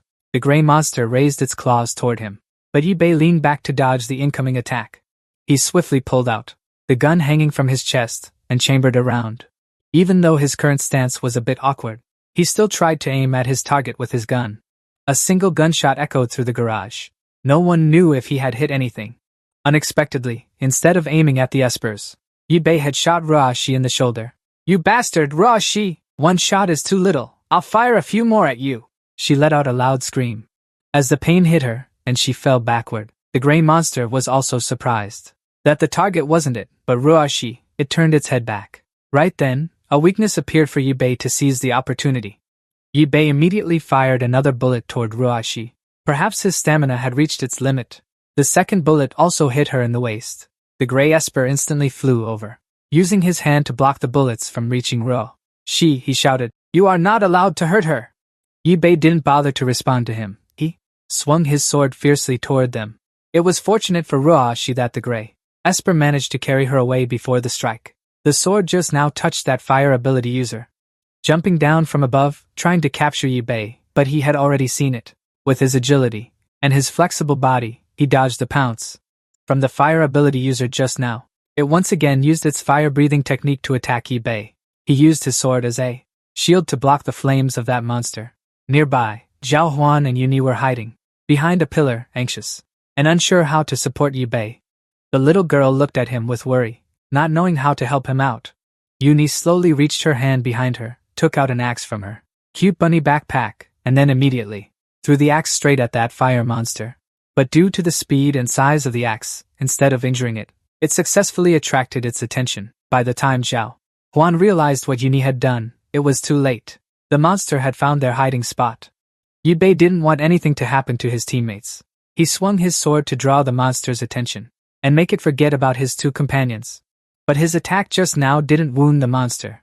Instead, it accidentally cut a nearby water pipe. Water began pouring out from the pipe in countless amounts. That water splashed directly onto the monster. The fire made it scream in pain. At that moment, Yubei realized this was his only chance. He rushed forward to attack once more. This time, he was no longer defeated 7 times. He had successfully used a single sword strike to sever one arm of that fire monster, completely cutting it off from its body. Seeing that it had lost one of its arms, it was both in pain and roaring loudly to the heavens. Yubei felt not a shred of sympathy. He raised his sword, intending to finish off this monster. Lucky for that fire monster, it managed to dodge. Otherwise, with that attack just now, its ascension would have been unavoidable. Terrified by Yubei's strength, it immediately fled to hide. The gray monster, holding Ruashi in its arms, slowly turned its head to look at him and his companions. It told him to consider this time as Yubei being formidable, and that next time, it would come back to settle the score with him. Then both monsters, along with Ruashi, quickly left that place. Otherwise, Yubei would take their lives, that woman. This Ruashi is truly fortunate. As for Yubei, he had not let his guard down at all. He was still in a combat stance, watching their footsteps as they left. Once they had gone, he stabbed his sword into the ground. Observing that the situation had stabilized, Xiao Huan and Yu Er ran over to him to check on the situation. The little girl saw Yubei kneeling on the ground and asked worriedly, "Could it be that you've been injured?" Yubei said no. "Right now, I'm just relaxing a bit. Encountering 2 ability users at once is something I never expected." Hearing about ability users, Xiao Huan worriedly asked, "Could it be that Yubei knows their origins?" He did not answer the question, but instead fell silent, pondering deeply for a long time. Yubei explained that ability users are humans who transform after consuming black gold energy. In most cases, after consuming black gold, people turn into zombies, with only a small probability of being able to fuse with black gold and become ability users with immense power. Therefore, individuals who can maintain their own consciousness, like them, are extremely rare. Hearing this information, Xiao Huan was curious, and didn't understand how Yubei knew all this. He said nothing and remained silent. Yubei, "Now is not the time. I'll tell you later. What they should consider now is where to go." Xiao Huan thought about his food supplies. He was worried and wanted to go back to check on them, and Yu Er, the little girl, also had something to ask but stayed silent, following behind him. Yubei felt something was off about this world. He felt that the progress toward the apocalypse was accelerating. Before things got worse, he had to make something stronger appear. Outside, the sky was dark and gloomy, with heavy raindrops falling. Xiao Huan was crying and lamenting over his car. After checking, he found that the car was broken. He cried while hugging the food and supplies, constantly shouting that this car was done for. It couldn't be saved. They could only carry all the food and supplies and leave. Xiao Huan also felt it was a pity because the garage's entrance was blocked by other cars, and there were good cars inside that they could use for travel. He gave 2 tarps to Yubei and Yu Er because they didn't have an umbrella, so they could only use this to shield from the rain. Right now, they need to find shelter from the rain first. Besides that, they also need to find a car that can run so they can continue their journey. Yubei turned to ask Yu Er, wondering how the little girl was doing. Yu Er said, actually, she had been to this place before. A friend of her father was also nearby. She pointed towards the mountain and said, her father had once brought her to visit that uncle. If they kept going straight towards that mountain, they would arrive. Xiao Huan asked in confusion, a friend of your father? What kind of person is he? Is he still alive now? Yu Er replied that although that uncle was quite strange, he was still a good person, and she just hoped nothing had happened to him. Yu Er added that that uncle's house was very big, with very high walls. Zombies definitely couldn't get in. Besides that, there were also many computers inside. It seemed like Yubei had realized something. Xiao Huan heard there were many computers and guests. Could that person be running an internet cafe? Compared to an internet cafe, they needed a supermarket more. Yubei said they should go check that place out. He told Yu Er to quickly lead the way, saying that her father might also be there. Suddenly, from somewhere, a zombie appeared in the rain like a drop of water. Not just one, but many were coming this way. Xiao Huan didn't understand. Why are zombies attacking now? Kill back immediately and divide the tasks. Then one side slashes while the other advances. Elsewhere, a zombie head is being torn into many pieces. It turns out to be the gray ability user. He is attacking other prey. Right after escaping from Yubei. Looking at his achievements on the ground, he slowly walks over, as if searching for something inside the corpses. Among the zombies are the black crystals he is looking for, but these black crystals are not enough for him to use his ability. The gray ability user immediately turns around and runs away from that place in the rain. The sky is raining more and more heavily. The clouds in the sky show no signs of dissipating. The ability user. The fire ability user hears the sound and turns to see who it is. It turns out to be the gray ability user. He has brought the black crystals here. As soon as he arrives, he hurriedly goes to find Ruashi after she was shot. Ruashi is struggling to endure the pain. She lies on the bed, trembling nonstop, her face pale. The gray ability user gently approaches her and says, "The black crystals you need, I have brought them, Rua." She struggles to open her eyes and says, "Hurry and give them all to me." The gray ability user opens his hand, revealing 8 black crystals. He asks her once more, "Are you sure you want to eat them?" Ruashi angrily orders him to hand over all the black crystals to her and immediately get out. Seeing there is no way to dissuade her, the gray ability user says nothing. "I already bit my neck." He obeys Ruashi like a dog and quietly steps outside. The fire ability user wonders if she has already eaten them. He replied, still sounding hesitant. The fire monster thought for a while and then said, "I've seen others forced to eat that black pill before. It was terrifying afterward.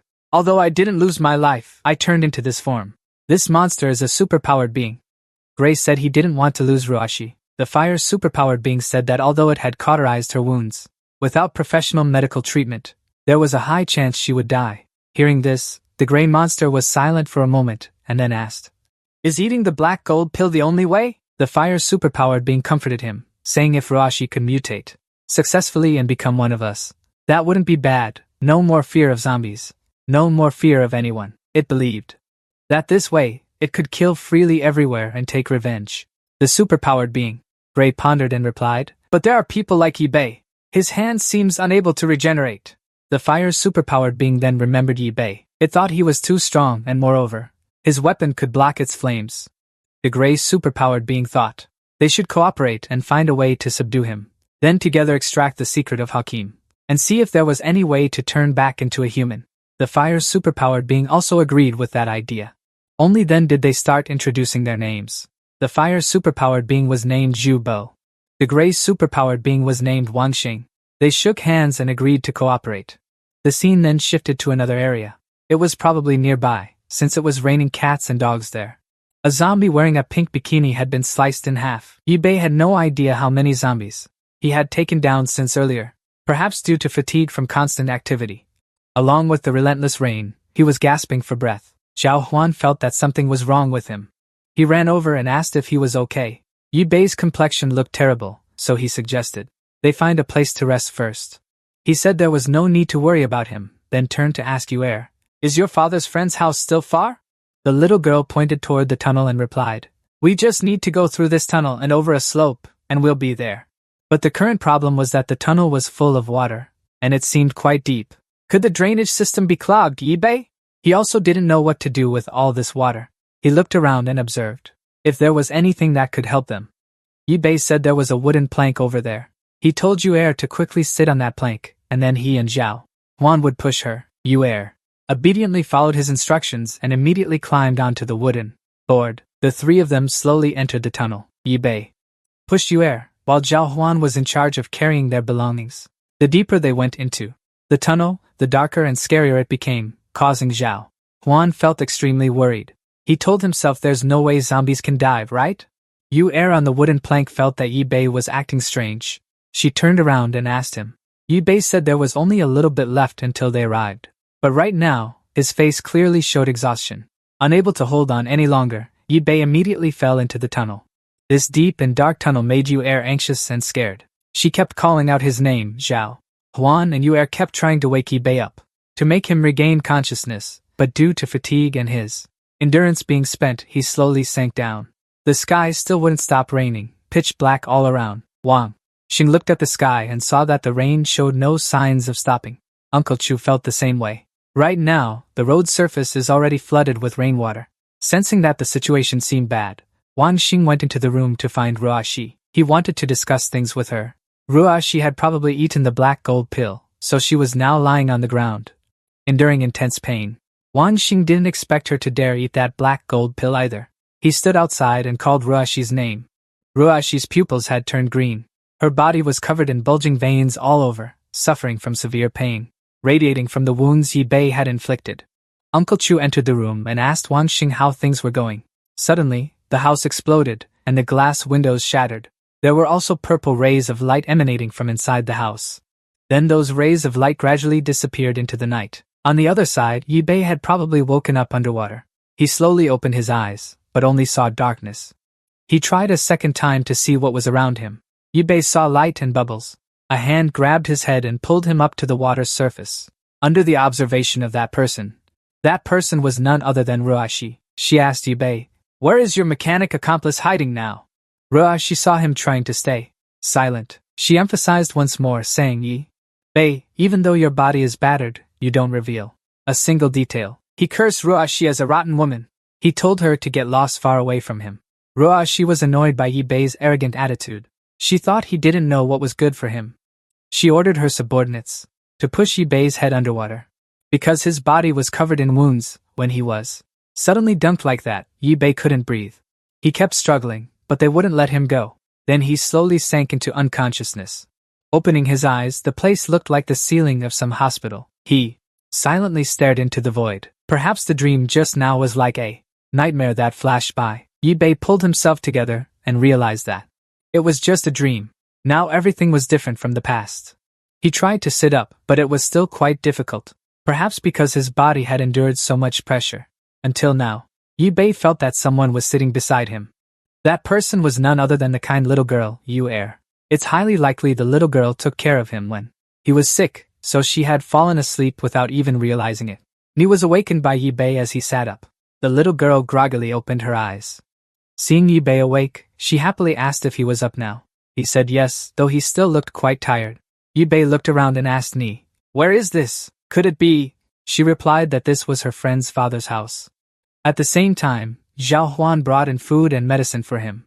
He was delighted to see him awake, because he had been lying down for a whole day and night. Seeing Zhao Huan, Yibei didn't understand why he was still here. He told him not to be so cold, since they had worked hard to carry him here. Yibei was also puzzled. With such heavy rain and strong wind, how could Zhao Huan and Ni have managed to carry him here? An old man slowly walked into the room. He said he was also bewildered, not knowing how those two could have made it here. An old man with a large build and a protective suit. He said, "A student, a chubby guy, and a little girl walking through a horde of zombies. If I hadn't seen it with my own eyes, I really wouldn't believe it."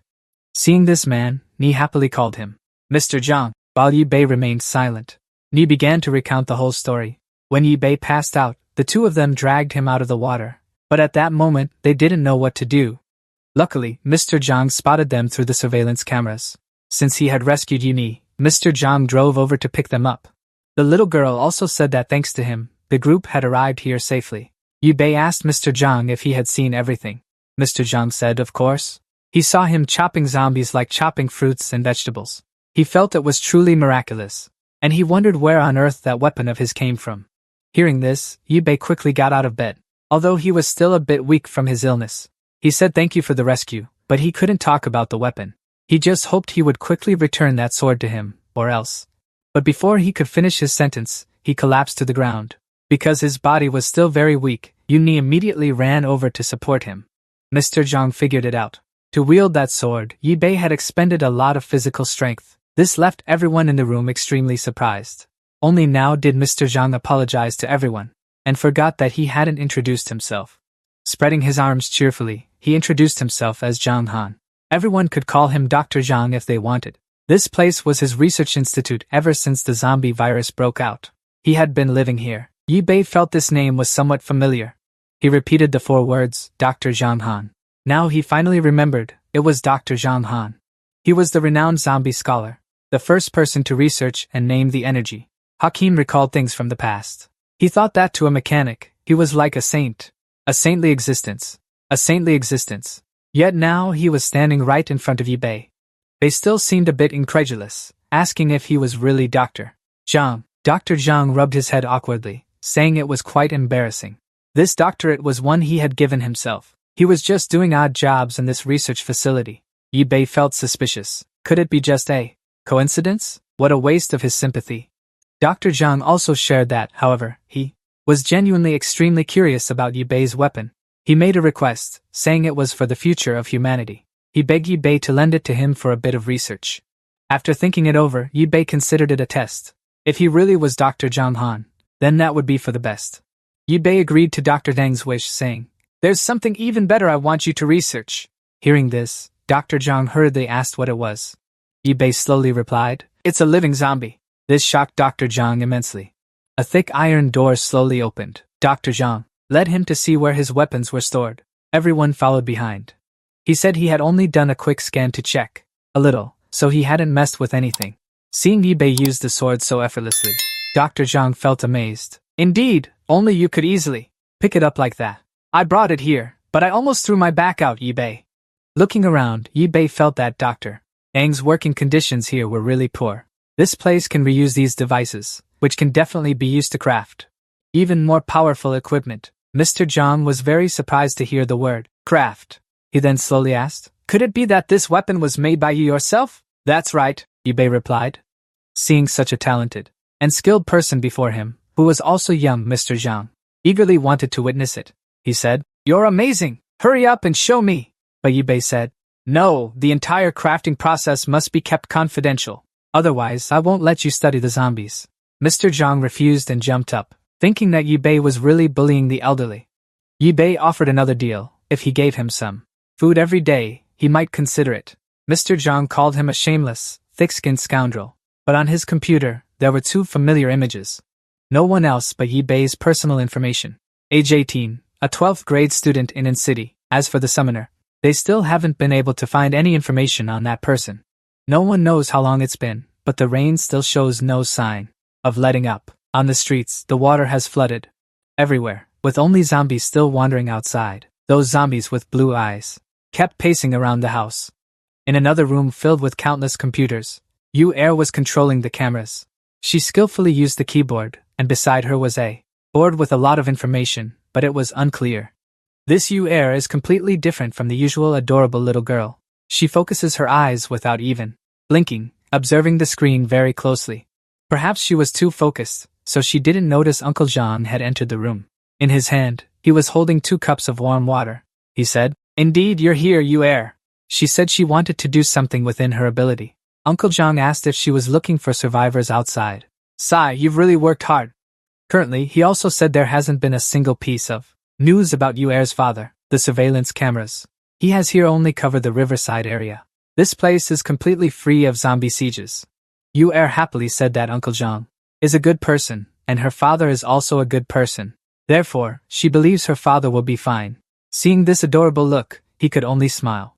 And then he whispered to Yu-Er, But are those 2 people you brought here really no problem? Uncle Zhang felt that Yi-Bei didn't seem like an ordinary person. He's such a young student, yet he can master that high technology. At this moment, he was in the room crafting weapons. Moreover, when looking into the eyes of Yi-Bei, there's a feeling of extreme ferocity, like a more darer. On the other side, he was feeling happy about almost completing a new product. Uncle Zhang also whispered, And that chubby guy seems quite ordinary, but I feel he has some secret he can't tell others. He was busy gossiping about others, unaware of the sign. The summoner was right behind him. Hearing those words, the summoner said loudly, Hey, Mr. Zhang. Gossiping behind someone's back isn't nice. This startled him. He pointed a finger at Mr. Zhang and said that he was the weirdest one, because this research institute was so huge, yet he was the only one here. Above, there was an airstrip, below a garage, and the rooms were full of materials. Not only that, but there were also solar panels. Not only that, but there were also several rooms full of food, large clothing, and a mountain of daily supplies. It was precisely because of all this that the summoner found Mr. Zhang to be the most suspicious person. This time, Mr. Zhang got angry and said the summoner didn't understand anything. He said that he himself had foreseen that the world would have an apocalypse, so he had prepared very early on. Yet, every single one of them treated him like a man and a fool. Mr. Zhang pointed straight at him and said, You eat my food, live in my house, and yet you have the audacity to criticize me? My goal is to save all of humanity. The summoner didn't understand why it was for all of humanity, when he had hacked all the cameras in the riverside area to invade other people's privacy. Then Mr. Zhang angrily retorted, saying that if it weren't for those cameras being usable, then an AI would be the one to save them. Yu-Er tried to stop the argument but couldn't match the strength of the 2 men.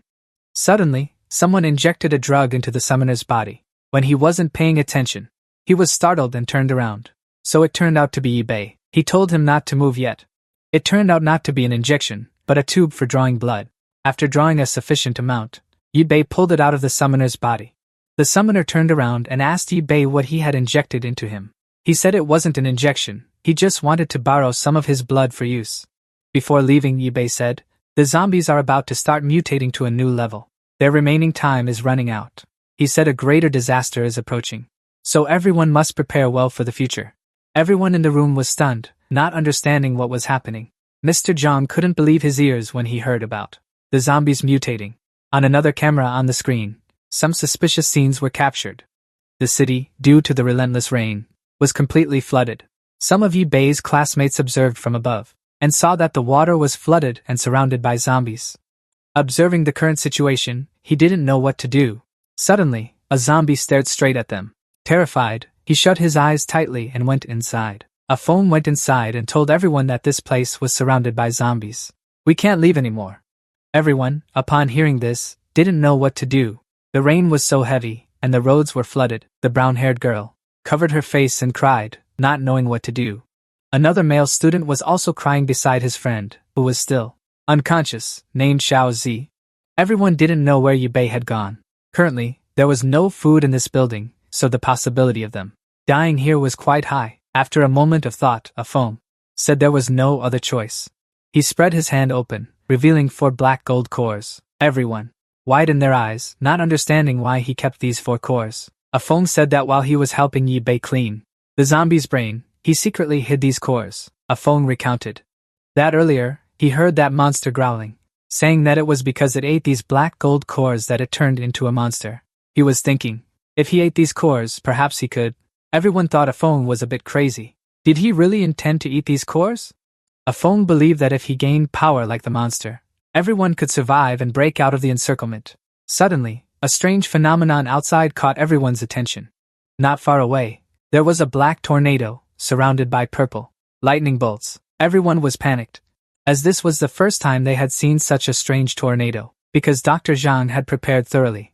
His base was not affected by the rain at all. Yi Bei was still continuously creating new equipment to prepare for the future. He didn't talk to anyone, but focused solely on research and creation. Summoning saw that Yi Bei had been busy in the workroom for several days now, and didn't know what he was repeatedly doing. Seeing this, old Zhang remembered what Yi Bei had once said. He wants to craft new equipment to fight the mutated zombies. Could it be that all zombies will mutate into the 2 monsters, the Black Thorn and the Flame Spitter? They had encountered them before after the summoning. He didn't know either. If all of them mutated like that, then things would really be over. He asked about Mr. Zheng's place. They didn't even have weapons. So what were they supposed to fight with? Mr. Zhang said he wanted to create a sanctuary, not a mountain of beasts, to rule over. So how could there be weapons? Zhao Huan thought that a sanctuary without weapons was just fish on a chopping block. "You muddled fool, you." He came running over in a panic. The little girl kept calling for Mr. Zhang. She said she had seen her father on the surveillance camera. Both Mr. Zhang and Zhao Huan were extremely alarmed when they heard Yu Ni's panicked announcement about seeing her father. Zhao Huan had to frantically ask again, "Yu Ni, did you really see him on the surveillance camera? Or not?" Mr. Zhang was more decisive, meaning, "Her father has already arrived at the Xinshui district, hasn't he?" So the 3 of them went to the CCTV room. Yu Ni said she had seen her father on the commercial street in the Western district. She was also very smart, keeping a video just in case. The 2 of them listened intently as a CCTV recording played. In it, a dozen monsters were in the chaotic rain, when suddenly, the image of a man, believed to be Yu Ni's father, appeared, hidden under a tattered cloak. He was among those zombie monsters. Mr. Zhang was horrified as he watched his friend's movements. It seemed he hadn't turned into a zombie yet. Zhao. They also confirmed that he hasn't been attacked by zombies yet. Yu Er's father is trying to escape the zombies by hiding among them. So he was lucky enough to get out of the dangerous place. Seeing this, Yu Er felt both touched and extremely worried. She could only silently call out, "Dad." Zhao Huan immediately comforted her, saying that although they didn't know how her father managed to hide among the zombies, at least he was still alive. That was a blessing. Yu Er heard this and felt a bit more at ease. Old man Zhang analyzed, looking at his appearance. It seemed like he had smeared blood and attached zombie parts to himself. So that's how it works. It's effective for hiding among the zombies. Could it be that zombies rely on their sense of smell to kill people? That's really worth studying. Yu Er felt a little worried upon hearing this.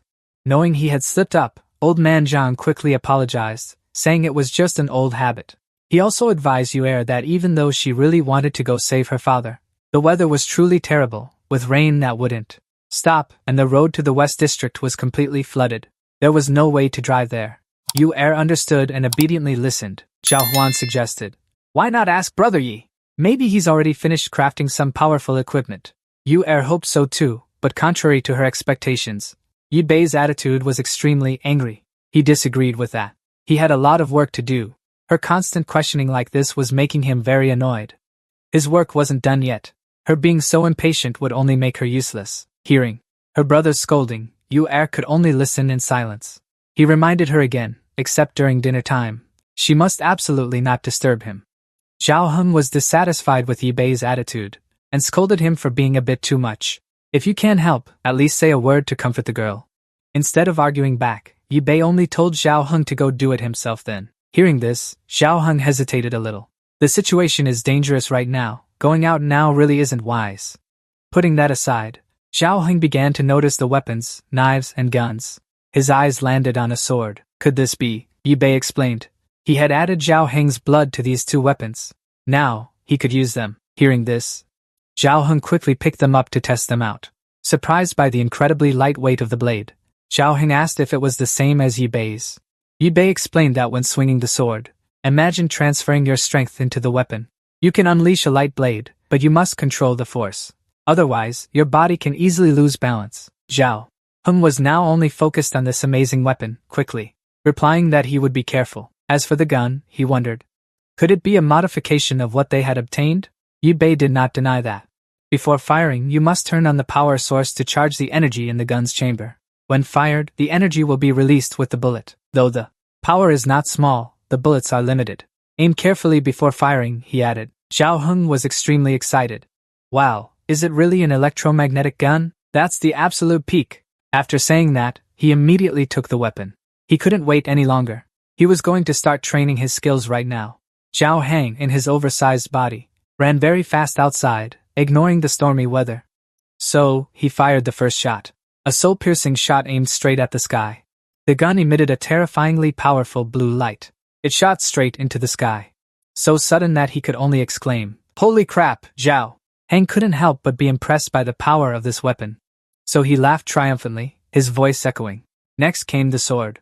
Along with the terrifying blue electricity, he swung a slash in midair, blue light and sparks flying.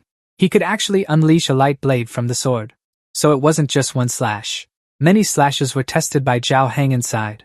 The CCTV caught everything. Old Zhang panicked and warned, "Zhao Heng, don't experiment. Wielding a blade and firing a gun in front of the house like this." Overjoyed to have two top-tier weapons, Zhao Heng considered himself invincible under heaven. So, without hesitation, he put on a raincoat and boots, ready to set off. Whether zombies or ability users. "Come on, come see old Zhao here. I'll kill every single one of you," Zhao Heng said to the camera. "Yuer, I will definitely bring your father back safely. So you stay here and wait with old Zhang." Yuer felt a bit worried upon hearing this. Will something happen to the great Zhao? Old Zhang has no intention of stopping him, just watching how long he can stay smug. So the support inside informed him through the AI. The road leading to the West District is flooded.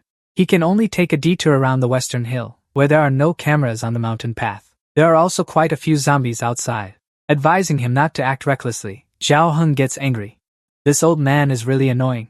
He demands to switch you and I to guide him, old Zhang. Also curses this damn fat guy under his breath. So Zhao Heng still tries to move forward. Just as he reaches the top of the hill, he is suddenly surprised by a horde of zombies that have climbed all the way up here. They approach with their grotesque bodies and eyes full of disgust. But Zhao Heng is still unafraid with the divine weapon in his hand. Jiang swings once. The light instantly cuts across the bodies of those monsters. Seeing his success, Zhao Heng is smug, truly so powerful, but he suddenly snaps back to reality because he sees a strange purple light in the sky above the hill. Outside, the rain is falling heavier and heavier, howling. Screams blend into the unceasing rain. Another one continues. A zombie is sliced in half by the light blade. Zhao Heng is still continuing his mission to destroy these monsters. With his fire, he swings the blade straight at them. When the surroundings are temporarily stable, Zhao Heng contacts the base. He keeps calling out to old Zhang and Yu and I, asking if the two of them saw everything or not. He directly reports that the rain outside is getting heavier and heavier. Even a tornado is forming in the west. It has a terrifying purple color. Over here, the two of them are also getting a grasp of the situation. Outside, it's raining heavily, and the camera's visibility is limited. Mr. Zhang says, but he has already sensed the force. The wind has reached level 6, and he advises Zhao Heng to turn back, because it's truly very dangerous outside. Zhao Heng, who was confident until now, has to throw in the towel. No matter how good the gear is, you have to surrender to the heavens. He also sends his apologies to Yu Er. They can only wait for a better opportunity to save her father. Mr. Zhang also comforts the little girl, saying her father is a very lucky person. He managed to escape the zombies, which means he can also avoid this harsh weather. Hearing this, Yu Er feels somewhat relieved. Zhao Heng begins to head back to the base in the pouring rain. Suddenly, as he turns back, the alarm blares loudly. Seeing this, Mr. Zhang is extremely shocked and immediately asks, Zhao Heng, did a zombie follow you in here? But that was exactly Zhao Heng's intention. He was the one who did it. Although he originally wanted to go rescue Yu Er's father. Since he can't go now, he can only do the second best thing. The goal is to bring a live zombie back here. This is what Brother Yi wanted him to do. Hearing this, Mr. Zhang is still very worried. After all, why on earth would you bring a live zombie back here? To stop Zhao Heng from doing something stupid. Mr. Zhang tells him to wait there and wait for him to come over. He goes down to the base entrance where Zhao Heng is waiting. To prevent the zombie from running around, he has chopped it into a stick. Then Mr. Zhang is surprised. Seriously, it's still hopping around lively. Having such a tenacious life force, what exactly is providing it with energy? Old man Zhang was extremely grateful. This time, Fatty Zhao really made a huge contribution. It seems he is also quite trustworthy. Zhao Heng praised, grinned from ear to ear. Yu Er was delighted to see old man Zhang and big brother Zhao getting along so harmoniously. In the research lab, Yi Bei was still studying meticulously. He was trying out various different methods. Outside, the rain suddenly began to subside, and the dark clouds were gradually drifting away, allowing some light to sneak in from somewhere. That strange light began to shine down on the group of zombies writhing below. Strangely, they weren't afraid of the light. They all looked straight up to receive it. Suddenly, a strange phenomenon began to occur. The sunlight hitting their outer skin shattered it, revealing their grotesque bodies. Now, they had officially become true monsters. Thus, more and more of these monsters began to appear. Hideous creatures with eyes turning from blue to blazing red. The monsters had evolved in an unpredictable way. If before they could only move underground, now they could leap extremely far. A little boy was standing on the balcony. He was praising the beauty of the sun shining high above. When suddenly, a monster's arm reached the railing. It slowly leaped up in front of the poor, innocent boy. The man inside the house heard the strange noise and panicked. He rushed out to find his wife and son, but it seemed too late. The monsters had truly climbed up. Thus, one by one, families living up high were approached by the monsters. Along with that came screams echoing through the 7 floors. Those hiding on the upper floors, carelessly leaving their doors open, were also visited by the monsters. There was no place they spared. Even at the school, students scattered in panic upon seeing the monsters. A little girl seemed to have a monster approaching her very closely. But then, something else blocked it with a firm grip. That entity didn't hesitate to stab straight into its eye. The students were utterly horrified by the sight. The monster was immediately subdued. That white monster then pulled out a red marble from its eye. After that, it looked back at the group of students. Its eyes were blue. They all seemed to recognize it as a foam. Outside, where the monsters hadn't yet transformed, there were still many zombies wandering around. The streets were still filled with grotesque figures and fierce blue eyes. Up above, Li Ruoxi and her 2 subordinates were still watching every movement. The monster beside her suddenly showed a hint of admiration. Impressive. With so many zombies, they still move in an orderly fashion like a school of fish. Li Ruoxi smiled smugly. It's not in vain that I endured torment all day. She then asked about Yi Bei's location. The one beside her also informed that he had found him. He was in a house that looked like a research institute on that hill. Truly, if I went in alone, I could assassinate him.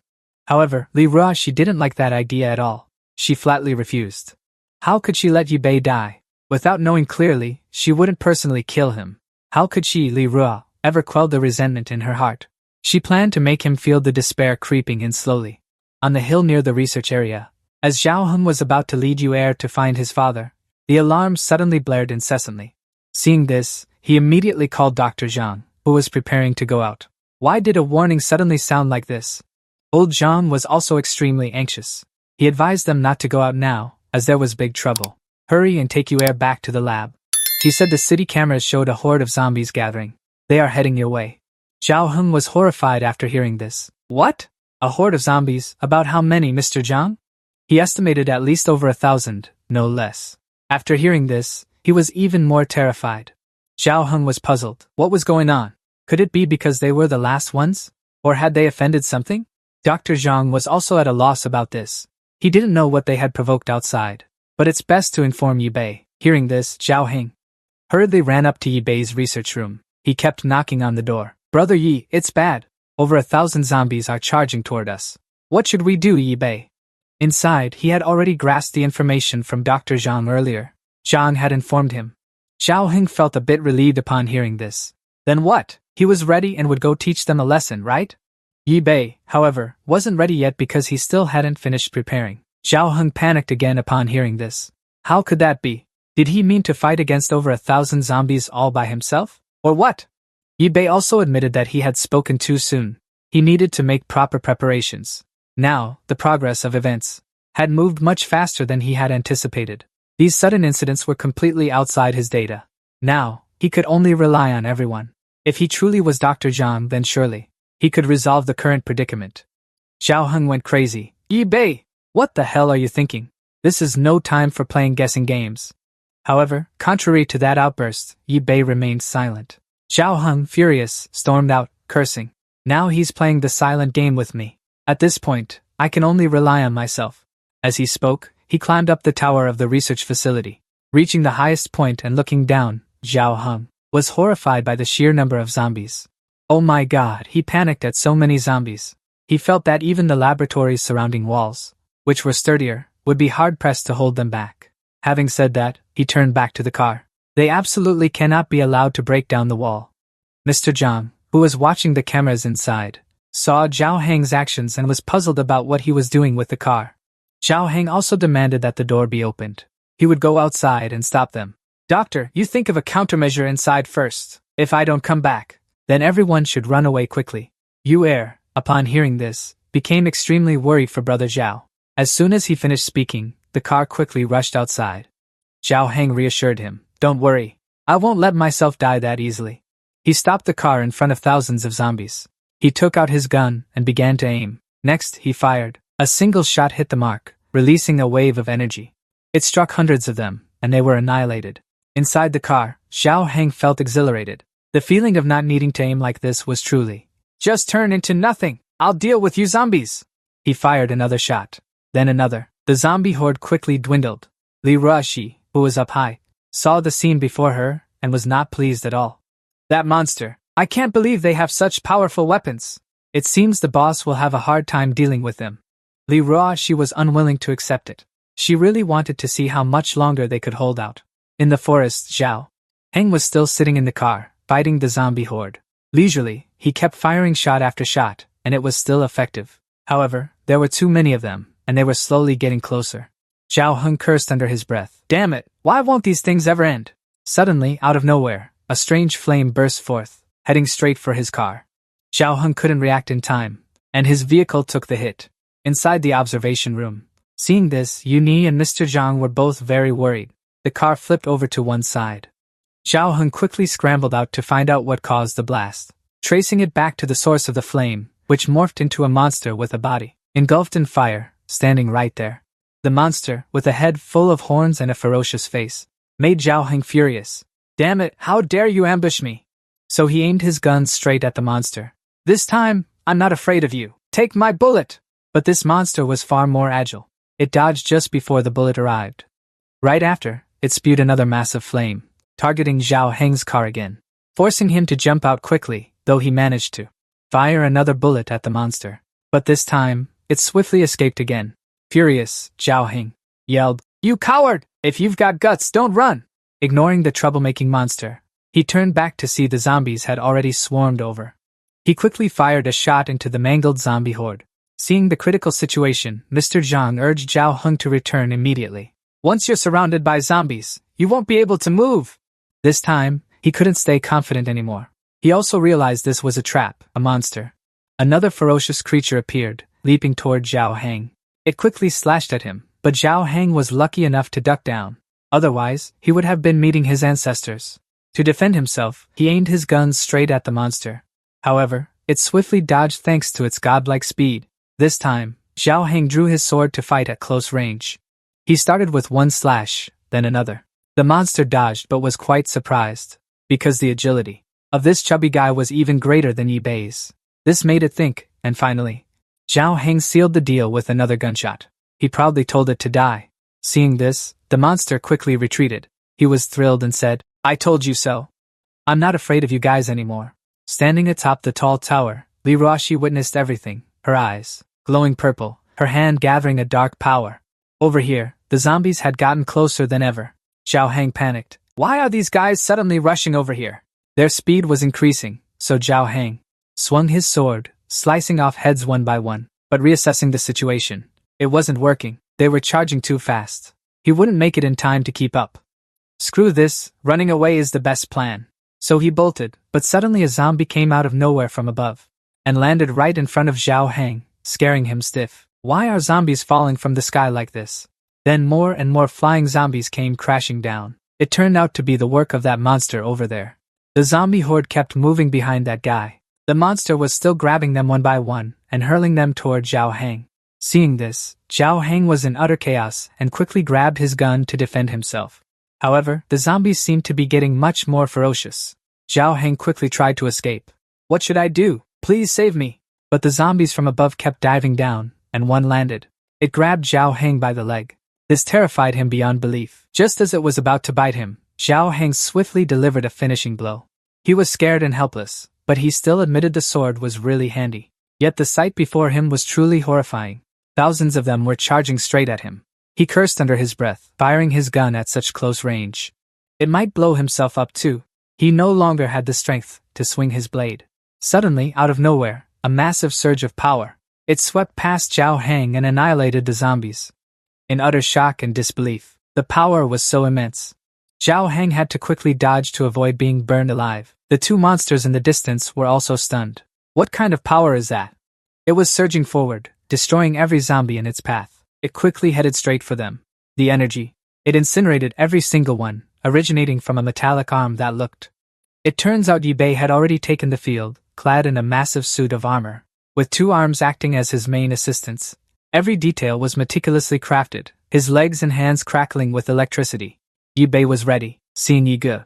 Zhao Heng grinned joyfully. "You're finally here!" Yu Er and old Zhang inside were also overjoyed. "Great, Yi Ge! Ge, you made it just in time! This kid is way too overpowered." Zhao Heng was surprised by this armor. Could this be the ultimate killing weapon you've been working on these past few days? It's so powerful, so cool. Yi Bei warned. Enough talk. The enemy is nearby. He began assigning tasks. Zhao Heng, you still have stamina, so you'll handle the zombies on the left. I'll take care of the right side. Make sure no zombie gets close to the high wall. Zhao Heng quickly accepted the mission. As long as Yi Ge is here, everything will be fine. You can rest assured that I'll clear this place out. After saying that, he opened fire on the zombies. Zhao Heng also swiftly entered the fray, using his armor's power to soar high into the air. From a vantage point, he unleashed a massive surge of energy, then punched straight down at the zombies. They were obliterated on the spot. Then Yi Bei quickly delivered another blow to the left side. One by one, they were eliminated. Seeing this, Zhao Heng thought, Yi Ge is truly domineering. After this wave, we can harvest over 1,000 black gold cores from the zombies. Who knows, it might even allow us to. Yi Fan made a new battle armor for him again. On this side, Zhao Heng also slashed a bit more.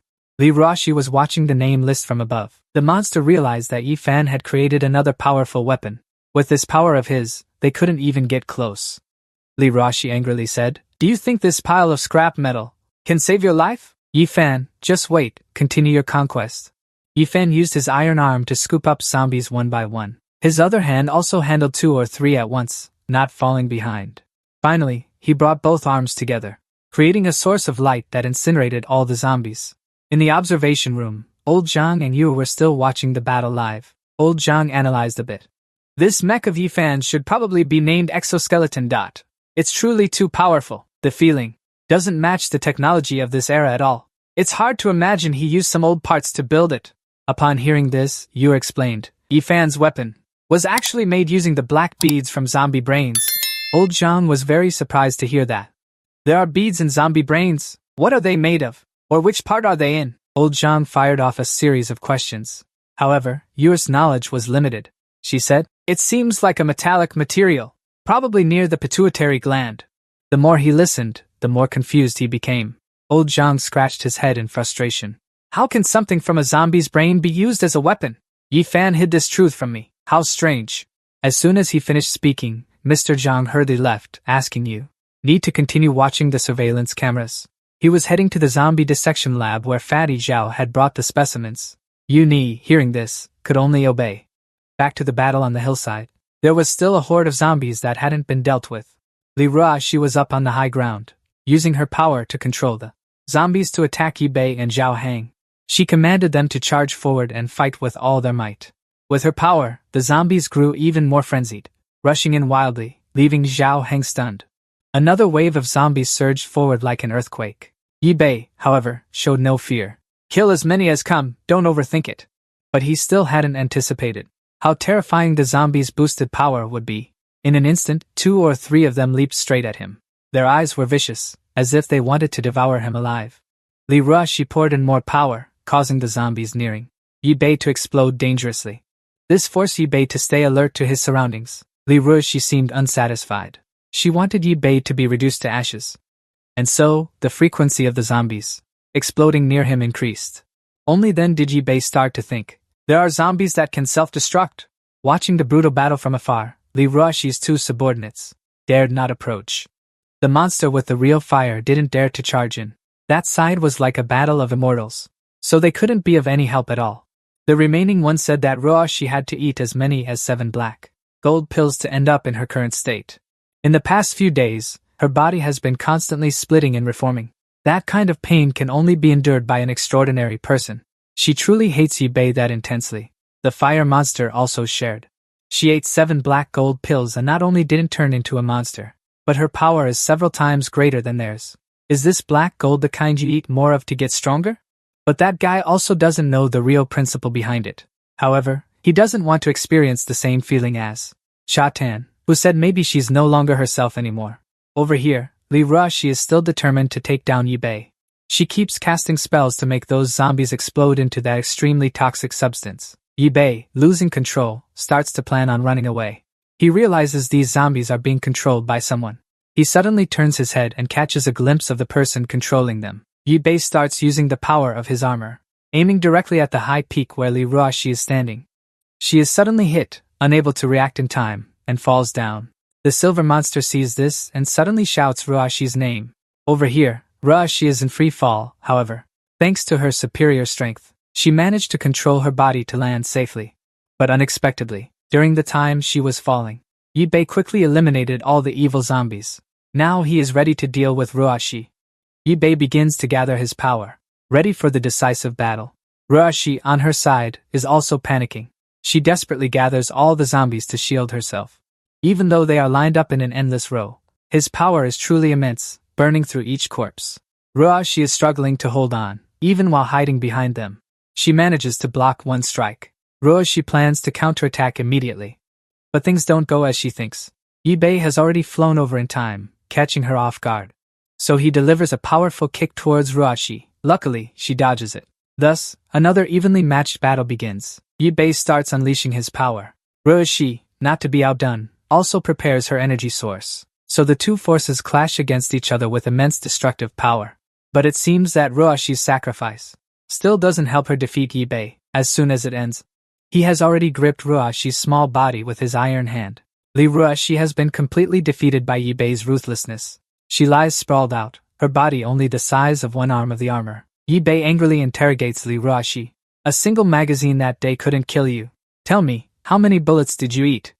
Li Ruoxi is forced to step back. Though furious, she cannot move. Li Ruoxi is trying to salvage the situation by secretly gathering power in her arm. But right after that, Yi Bei discovers it. At the same time, he delivers a devastating blow to her. Li's hand was mercilessly crushed by Ruoxi, the pain starting to surge, causing Ruoxi to scream out in agony. Yi Bei warned that in her past life, she had caused him to lose an arm. Today, let's settle the score with blood for blood. Suddenly, a loud noise came rushing from afar. Yi-Bei looked back warily. It turned out that the Monster King had quickly rushed over to save Ruashi. He was screaming like a madman, demanding that Yi-Bei release Ruashi immediately. Without waiting for the enemy to approach, Yi-Bei quickly launched an attack with his remaining arm. A blast of power struck right at the monster's position, but he managed to dodge using his speed.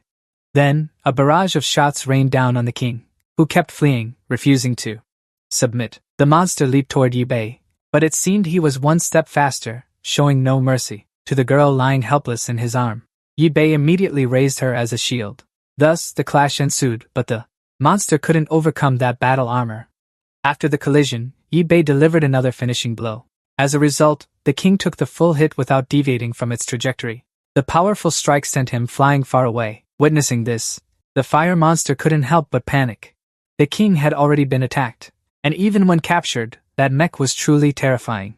He began to look at the few remaining zombies, knowing victory was unlikely. He wondered if he should run away now, maybe after being hit by those consecutive attacks, groaning in pain. Yi-Bei warned again, maybe she had eaten the black gold to transform back into human form. Could she really be the chosen one? Or something? But her existence was truly too dangerous.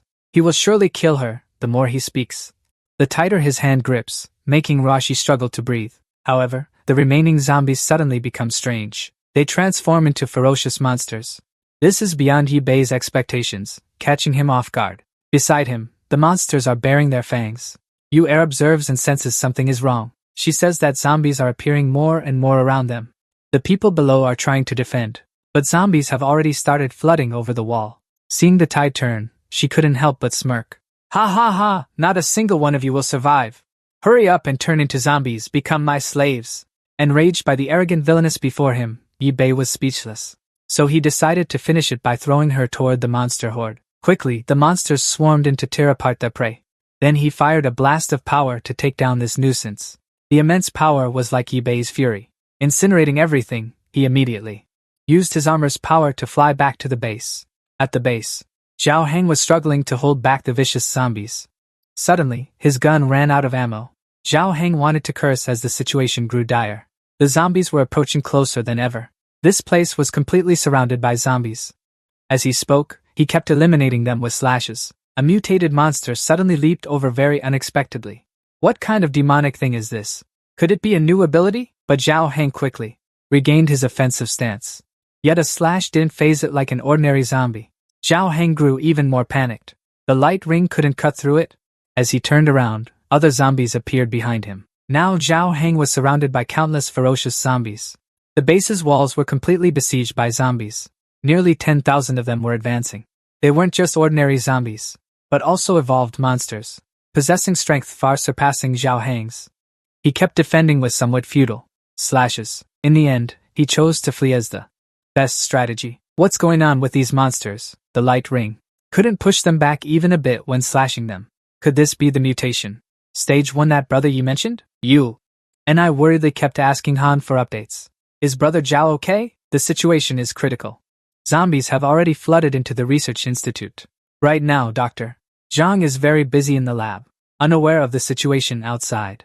Yu-Er announces for Zhao Heng to quickly return to the laboratory. But he seems to be exhausted, and he really wants to. However, he discovers that the research institute is surrounded by zombies. It's already completely encircled, so he basically can't get in. A savior appears. Yi-Bei once again arrives just in time to handle the situation. He quickly lifts Zhao Heng up high. He is very delighted that Yi-Bei has arrived. He asks if he can help him fly into the sky. Yi-Bei snaps him back to reality, saying, "Fly my ass." He will take him running into the research lab, and he will be responsible for killing the zombies that are coming in. So the two of them successfully land inside the research institute. Yi-Bei explains that a few zombies have already evolved to the first stage. Their skin is a bit tougher, but a few slashes can still take them down. Their movements will be more agile than regular zombies. They can't be underestimated. Zhao Heng, exhausted, sits down panting, saying, "I'm dead tired. Finally, I can sit down and catch my breath. The zombies outside are all yours, Yi-Bei," he says. Yi-Bei then flies out of the research institute, ready to do battle with these persistent zombies. He begins his attack with a massive source of light. However, there is a gap. When some have slipped inside the research institute, Zhao Heng, still unaware, calls out to Yu-Er, asking for some water. He is dying of thirst. but a zombie lets out a roar. That makes Zhao Heng start to be on guard. Its speed is truly very fast. In an instant, it has already reached Zhao Heng. However, he managed to grab the blade and thrust it straight into the grotesque monster. In the end, it was defeated and pinned to the ground. As if afraid it would recover, Zhao Heng kept stabbing with all his might, drawing power from the sword. "You're no pushover, Zhao Heng once again channeled his inner energy to deliver a slash. The monster recoiled from the top of its head, letting out a roar. Following Yi Bak's instructions, Zhao Heng continuously slashed at this evolved zombie. "Take this sneak attack! How dare you disturb my rest! Let me see how many strikes it takes to shatter your brains, you fish! Be a good girl and listen to Big Brother Zhao, bring the water over." The little girl even asked if Zhao Heng was okay. With some observation, she thought she had seen this zombie on the surveillance camera. It was nothing like the others at all. Zhao Heng tried to dig a core out of it. He was thrilled. "Got it! There really is one! And it's red, no less!" Over here, Dr. Truong also found a black pearl-like bead. It seemed opaque but emitted a deep blue glow. "Is this the black metal that turns people into zombies? Or is it the aggregate formed after zombification?" Yi Bak was still holding his ground by eliminating all the beasts with his power. One had its head crushed by a massive arm. Another was trampled and killed by the force, except for Yi Bak, who was giving it his all in combat. With one final blast, he blew it up. He unleashes the remaining ones with a single fatal blow. Yi Bei announces from outside to Zhao Peng inside. "The zombies have been eliminated. You can come out and collect now." Yi Bei and his mech charge straight inside. Zhao Heng praises. "No wonder your brother Yi. Your efficiency is truly high." Yi Bei says the mech is still not perfected, so the efficiency isn't high enough yet. Zhao Heng quickly goes outside to check. The sight makes him exclaim, "The zombie corpses are piled up like a mountain. When will I ever finish dealing with all this?" Zhao Heng then asks, "Will you help me create a battle armor after collecting those beads?" Yi Bei refuses. "I'm very tired right now. Wait until I wake up, then we'll figure it out." Suddenly, Dr. Zhang appears out of nowhere. He has something he wants to ask Yi Bei. He holds out the bead he found, asking when he will be told the secret of this black crystal. It's been discovered, but Yi Bei is quite pleased. Outside the research institute, the zombie corpses lie scattered like piles of trash. But they aren't entirely useless. Zhao Heng uses a shovel to crack open their skulls. He extracts a black crystal from each brain. Zhao Heng feels exhausted, because there are still thousands of heads waiting for him to dig through. But there's some luck for Zhao Heng, as the zombies are all charred black. Thanks to that, the digging also required less effort, but the downside was, with such a large quantity, having only him to dig was truly too bleak. Thanks to Yi Bei's protection inside the research fence, it still didn't suffer any damage at all.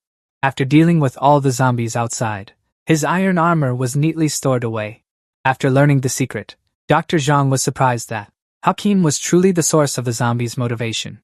Yi Bei nodded and explained, "That's right. Once a person is infected with the virus, the zombie will form this black bead in its brain. The zombie, through various energy effects, performs photosynthesis, absorbing sunlight, gathering more energy into the Hakim inside." Dr. Zhang understood and exclaimed excitedly, "Ha ha! Zombies can also perform photosynthesis?" Although this bead emits a faint light, on its surface, he couldn't find any chlorophyll or corresponding enzymes. Moreover, he discovered some components never seen before. Dr. Zhang felt that the bead seemed to be composed of a kind of active metal. He used light and temperature, and it reacted very strongly. Furthermore, to fresh blood and metal, it also had a very strong interactive force. Yi Bei added more information. "It will become stronger when interacting specifically with human samples." He also said that the spread speed of the zombie virus in the human body is faster than in other animal and plant bodies. Therefore, humans are the most likely to turn into zombies. After absorbing sunlight for a long period of time, zombies will undergo a mutation. A Dr. Zhang understood.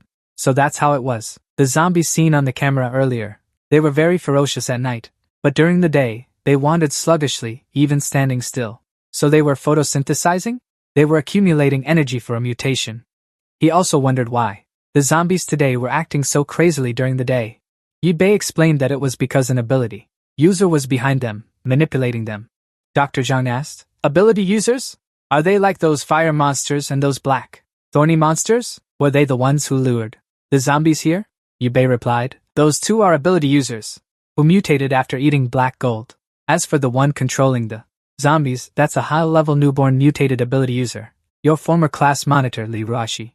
Dr. Zhang couldn't believe that black gold could be eaten.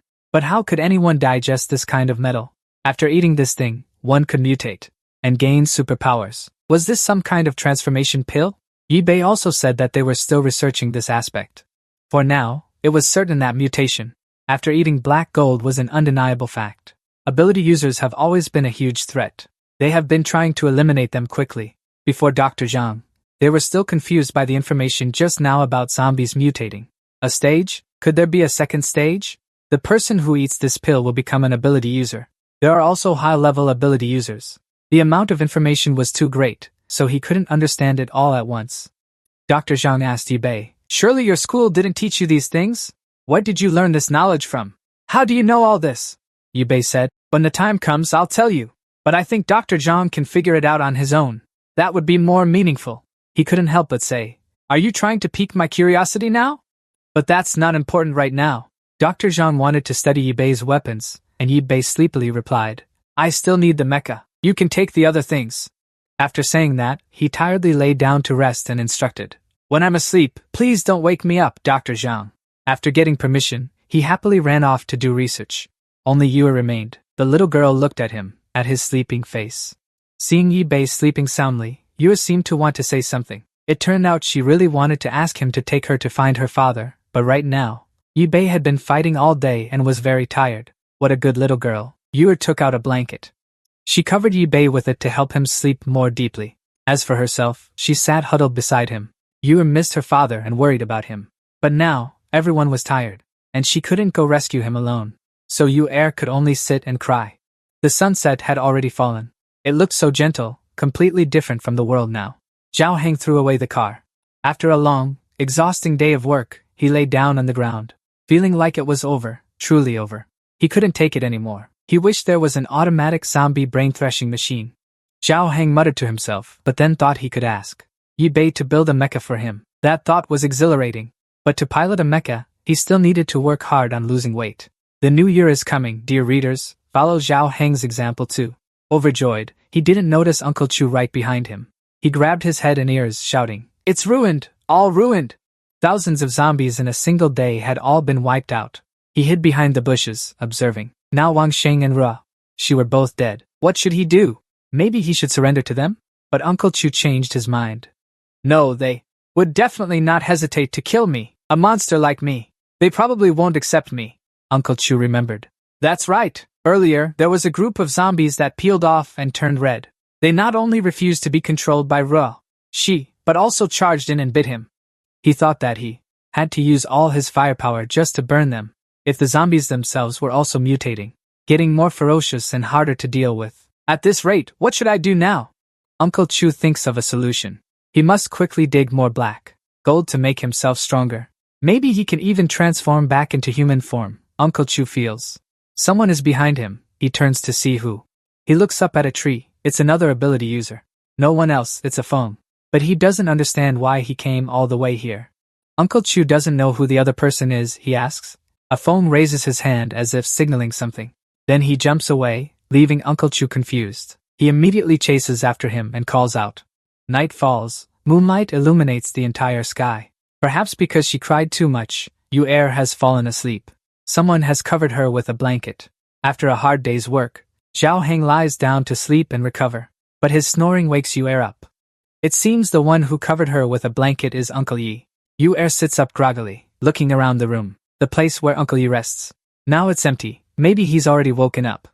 The lights in the garage are on. Right after waking up, Uncle Yi dives into work. He's welding the frame of some huge object. Everyone, let's see what it is tomorrow. The sun rises, shining sunlight everywhere. On the streets, buildings and signs are nothing but rubble. Corpses are scattered everywhere. Yue's father is also searching for his daughter. He arrived at the little girl's convenience store. Not wanting to alert the zombies, he softly called his daughter's name. Yue, be careful. He opened the door and cautiously entered the store. He went to the checkout counter to check and found a notebook. Inside was a message from Yue left for him. Dad, I've gone to find Grandpa. He looked at the words with a heavy heart, wondering to himself, Yue, where are you now? Outside the store, the zombies were also starting to approach. Yue's father stepped outside and saw a horde of zombies. But thanks to his perfect disguise, they didn't notice him at all. This allowed him to slowly blend in with them, to search for his daughter. Meanwhile, at the shelter, it was still peaceful. After sleepless nights and non-stop work, Yi-Bei had created a monstrous vehicle.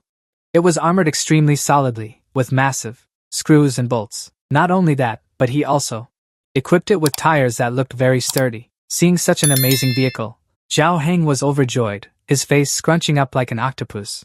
So, Zhao Heng excitedly jumped all over the car. What kind of car is this? A tank? An armored vehicle? It doesn't look like it was just cobbled together from a few cars. It's so cool. I love it. Zhao Heng asked Yi-Bei, did you use those steel plates you hollowed out to make this? Could this car actually transform into a mecha? Yi-Bei told Zhao Heng he was overthinking it. This is just a car compared to building a mecha for him. He should stick to driving instead. Besides, the car has been fused with 2,117 pieces of black gold and 12 pieces. The red-black gold from the mutated zombie activates a very powerful force. He told him to drive really well. Zhao Heng said happily. Brother Yi really understands him. He is truly his god.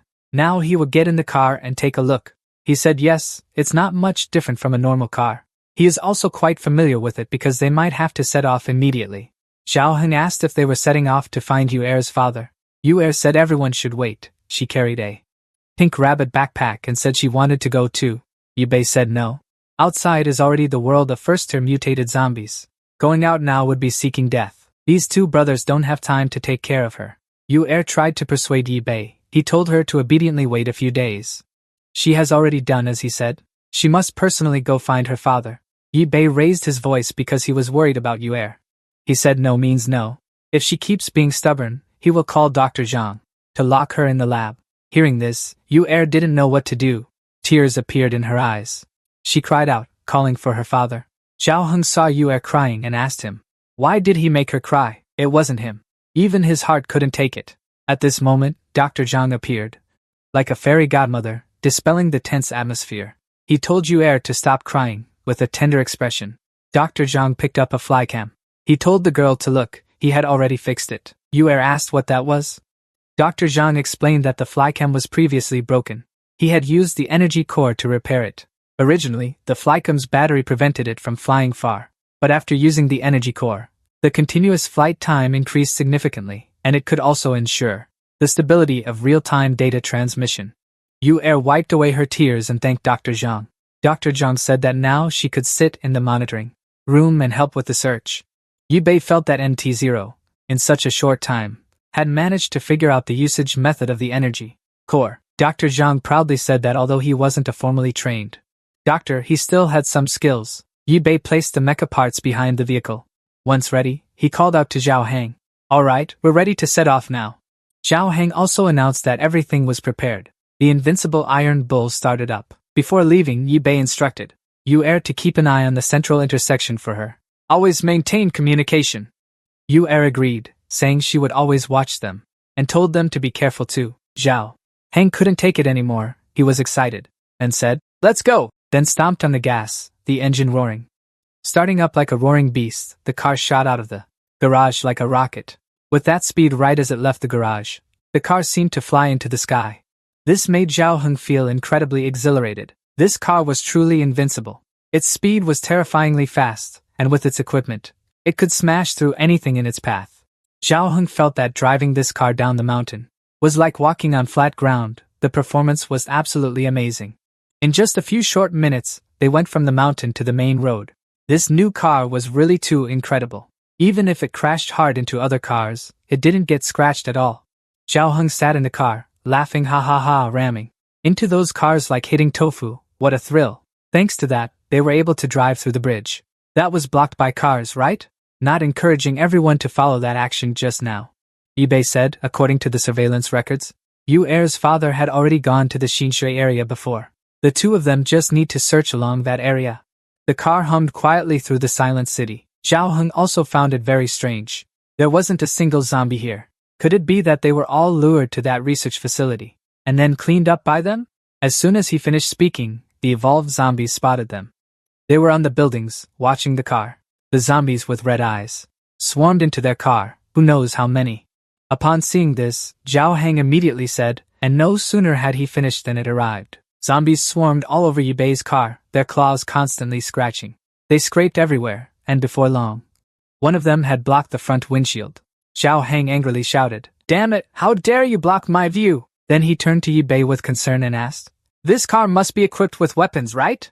Yi Bei replied, "As for traditional firearms and gunpowder, no. Those things are completely useless against the current zombies." Saying this, he continued tapping on the control panel. "There's an even better piece of equipment on this car." A wave of blue electricity shot out, enveloping the entire vehicle. It blasted the zombies in the face, making them howl in pain and bare their teeth. They screamed loudly as the strong electric shock hit them, sending the whole group flying away from the car with ease. Zhao Heng was surprised by this equipped weapon. All the zombies were reduced to dust by it. Yi Bei coldly ordered, "Let's get out of here quickly, because mutated zombies have appeared in this place. If a level 1 has shown up, then this area is surely devoid of survivors." The fat guy agreed upon hearing this. He immediately drove the supercar recklessly and sped away. Little did they know, far off in the distance, there was a person silently watching their every move, every action. He stared intently at the departing car's shadow, a sly smile curling on his lips. He kept muttering, "Interesting, very interesting." Before long, Yi Bei and Zhao Heng had moved to another location. This was a place where Anai had seen her father through the surveillance camera.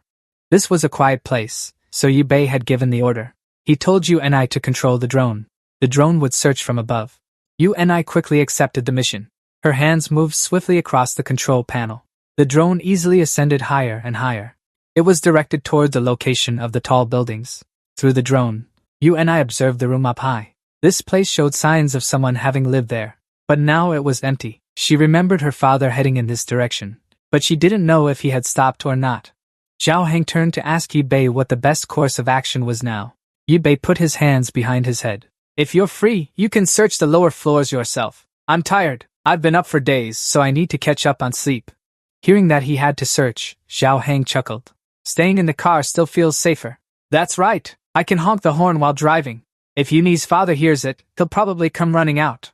And he actually started doing just that. He drove the car while continuously honking the horn. The loud honking attracted the attention of several nearby zombies. Through the surveillance drone, Yu and I could see this and quickly informed the two of them that zombies were approaching. Zhao Heng, upon hearing this, began to panic. He hadn't expected there to still be zombies here. But then again, this might work out just fine. He could give it a try. All the weapons on the vehicle, one at a time. No sooner said than done, he started pressing every button on the control panel. He pressed a button under the wheels, and sharp little spikes appeared. Zhao Heng was extremely excited. He began driving the vehicle toward the zombies, shouting non-stop, "Come on, come on!" The zombies were torn apart by the spikes under the wheels, blood splattering everywhere. Seeing this, Zhao Heng grew even happier and continued. He pressed another button on the control panel. A red laser flashed out, shooting toward the zombie horde, creating a massive explosion. Zhao Heng couldn't believe it exploded, so terrifyingly powerful. Yu saw this and grew worried, reminding Zhao Heng, "Be careful, because she might be in one of those buildings." Hearing this, he agreed, "I need to be cautious." Yet his hand pressed another button, hoping it wouldn't cause the same devastation as before. On top of the vehicle, a gear appeared, spinning at the speed of light. It crushed every zombie it touched. Not a single zombie remained intact. The zombies were torn apart miserably, blood splattering everywhere, screaming loudly. Their expressions were utterly helpless, almost pitiful to see. At the same time, inside the vehicle, a mechanical voice announced, "Hockey has collected 10. Zhao Heng was surprised. What he had just activated was an automatic zombie excavator. He happily rushed over to Yi Bei and Yi. "My best friends, you know me so well." He stopped caring about driving, letting the vehicle swerve wildly while he kept talking. Saying she would love Yishin forever, Yu saw that it was lively over there. Probably nothing was wrong, but suddenly she widened her eyes, staring in surprise as if she had discovered something. Yu immediately shouted to the group still fighting that she had found it. The little girl had found her father's car, and had sent the image to them to see. The car was about 500 meters away from them, Zhao Heng said. "Yu guide me." Then he sped up toward that car. According to what Yu observed, there was no one in the car. The car door and the front of the car were both damaged. Perhaps her father had finished picking up the goods and met with an accident while driving back. Yi Bei told Yu to check if her father had left any messages inside the car. In such a short time, her father couldn't have gone far. Yu on this side was also very worried. She kept calling out, "Dad, while trying to focus on observing, until finally, she couldn't take it anymore and collapsed on the desk. Dr. Han rushed over to her worriedly. Panicking, he asked what was wrong with her. On this side, Yi Bei and Zhao Heng had moved to the location of Yu Er's father's car. Zhao Heng got out of the car. He walked toward the car's position and began to observe the surroundings. Yi Bei worriedly asked Dr. Han about Yu Er's condition. Dr. Han said that she had fainted. It seemed her illness was starting to relapse again. Whenever Yu Er gets distracted, she forgets to take her medicine. Luckily, he still had some medicine left. A poor child. Her father, worried about saving her, couldn't rest easy either. But treating blood cancer isn't exactly his specialty. Now, in the middle of an apocalypse, finding a doctor is harder than reaching the sky. The doctor asked Yi Bei if he knew the Pu'ai hospital in an city and told him to go there to get some equipment and medicine so he could save Yu. At the same time, Zhao Heng also finished checking the car thoroughly, but found no useful information. It seemed that after the collision, Yu's father had hurriedly fled, not even having time to take the goods from the car. He also found some strange items. There were many pitch-black boxes and packaging on the car, without even a logo or description. It seems like there might be sugar or drugs in there. Yuni's family store even resells this strange food. Yi Bei guessed it might be some special kind of drug. So, he decided to bring it back and asked the doctor to examine it. Zhao Heng agreed. But he didn't know where to go next to find the little girl's father. Yi Bei said they would head to the general hospital first, for a visit to the doctor. He had already sent Yuni a list of medications for her treatment. After overhearing Yi Bei and Zhao Heng's conversation, the doctor said he still had to continue taking care of Yuni and monitor the progress of Hakim's experiment, so he couldn't keep controlling the drone to observe for them. However, they could still communicate through the earpiece via it. Zhao Heng began to mutter, "Oh, Yuni is sick. No wonder the white blood. No wonder the little girl suddenly fainted before. It was understandable." Yi Bei didn't let her follow them. Zhao Heng was still speaking when Yi Bei interrupted him and told him to focus on driving. Yi Bei thought to himself, in 2 years all the supplies in the city will completely disappear, overrun by zombies, turning it entirely into a dead city. But with the current situation, the pace might speed up. He probably can't change anything at all. Rather than letting Yu live in a more miserable world, it's better to. At a certain high-rise building, a hand was injecting a strange medicine into the severed hand of the flame emissary. The severed hand began to regrow in an incredibly miraculous way. "What an ugly creature, huh?" He laughed haha because its hand had grown back. Its whole body blazed with fire. It felt like its power had finally returned. Song Bin held the syringe in his hand. He asked if it was the flame emissary. It bowed toward him, thanked him for his help, and asked which organization he came from. Song Bin introduced that they were a specialized team for summoning ability users. Their goal was to create a new paradise where ability users could live happily. The flame emissary was thrilled to hear that. It couldn't believe there was such a good thing and was curious whether Song Bin was also an ability user. Song Bin answered correctly, and there were not a few people like him. The flame messenger shyly asked if it could also transform into something like Song Bin. Song Bin smiled and said, "That's for sure. Because our new heaven and earth are joyful and carefree." Meanwhile, Yi Bei and Zhao Heng had arrived at Pu'ai Hospital. But Zhao Heng was surprised by the words on the pillar. "Private property, dangerous, do not enter," he yelled. "Oh my God! Has this hospital already been taken over by someone?" Yi Bei replied, "This is an important strategic location. It's not strange that this happened. We need to get the supplies and leave." Saying this, Yi Bei forcefully smashed the glass door and entered the hospital. The two of them, one in front and one behind, stepped forward slowly. Zhao Heng found it strange. The surroundings were eerily quiet. There wasn't a single person, not even any zombies. Did everyone run away or go somewhere? Could there be some kind of trap? Yi Bei directed the two of them to split up. He would go get the medicine, while Zhao Heng would go get the medical equipment. "If anything happens, contact me through the earpiece." Zhao Heng walked and complained. "Hospitals are the second most hated place in my life. Just smelling the disinfectant makes my liver tremble." As he spoke, he began to use his keen nose to sniff the surroundings, but he was suddenly surprised. He discovered that it wasn't the smell of disinfectant. This smell was a bit like the sweet scent of fruit. As he spoke, his eyes slowly closed. As a result, he fell unconscious on the floor. On this side, Yi Bei began to worry because he kept calling through the earpiece but got no response. Zhao Heng did not reply. He wondered where the guy had gone fishing again. But then he suddenly noticed something strange. This scent, this smell is very familiar. Yi Bei had figured out the true purpose of this fragrance. so he put on a gas mask, quickly to protect against poison. Then he fiercely attacked the source of that disgusting smell. Yibei observed the situation and realized the problem occurring there. He shouted through the earpiece that this hospital was a trap, telling Zhao Heng to get out quickly. As he ran, he caught a glimpse of a figure standing there staring at him. He aimed his robotic arm toward that figure. It was a nurse who had been attacked, but she stood still, showing no fear or attempt to dodge. Yibei didn't rush to attack her either. He stood there staring at her. Not only was she unafraid, but she even reached out to playfully fiddle with his armor's hand, marveling at it. She was amazed by the incredible mecha, cheerfully saying, "If I'm not mistaken, this mecha must use the zombies' brain crystal as its core, right? If you could let me meet the person who built this mecha, I'd be very grateful." Yibei guessed that the girl in front of him was probably also a mutant, but her aura didn't quite match, so he asked if she was an AI. She didn't hesitate to introduce herself. She also added that she is a PhD in medical science, a sweet and cheesy genius. Yibei asked Tang Tang if the poisonous gas in the hospital was released by her, and whether she had eaten those brain pills.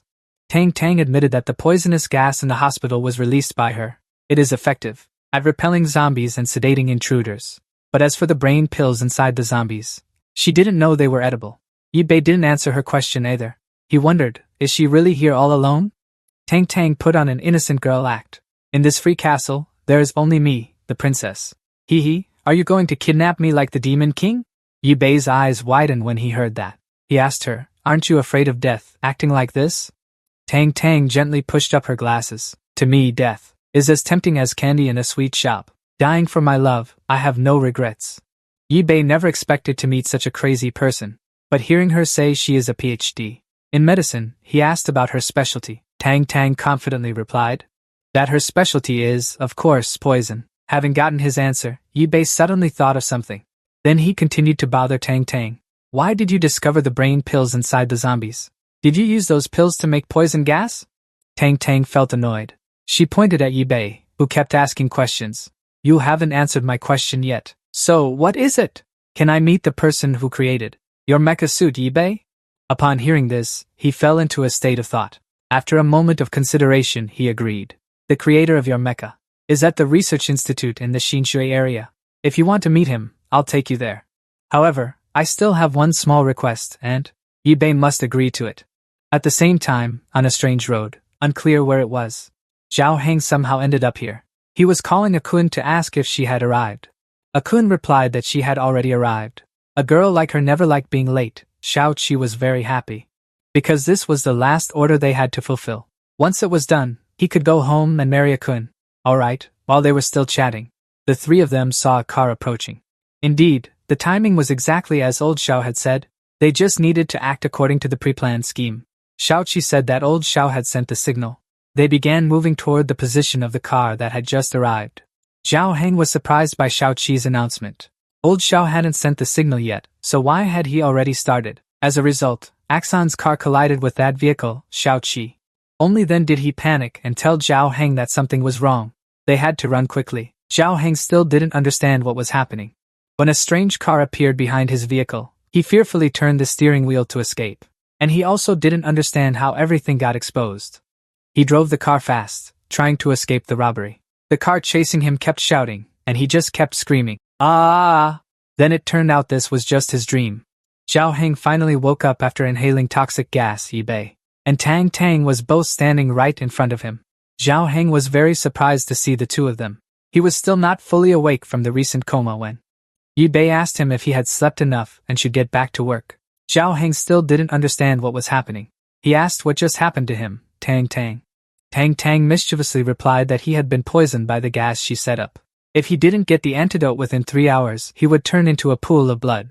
Yibei told Zhao Heng to stop shouting and quickly help him transport those jars onto the car, but Zhao Heng insisted that Yibei explain clearly to him. Tang Tang spoke up, begging Zhao Heng to help her transport the specimens. These things are very important to her. While pleading, she switched to threatening that if he broke one, she would put him inside it, and then Zhao Heng started carrying those bizarre jars of Tang Tangs onto the car. Tang Tang stood there, cheering for Yibei and Zhao Heng. She didn't have to exert any effort at all. Yibei was still constantly thinking about Tang Tang's identity. The type of toxic gas she created felt extremely familiar to him. When he was in the end stage of the world, he often saw various gang leaders using this deadly toxic gas to prevent zombie attacks.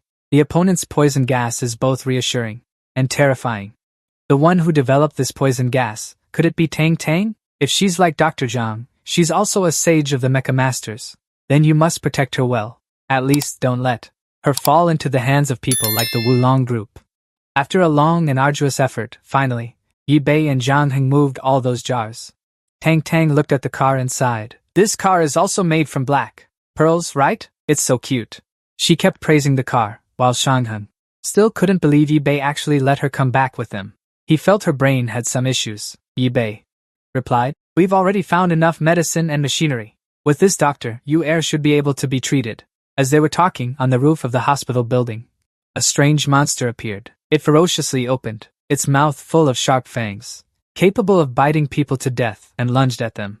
Compared to this bizarre monster, the three of them looked so small. Zhang Heng looked, but couldn't even tell if it was a dog or a bear, or if it was a new mutant.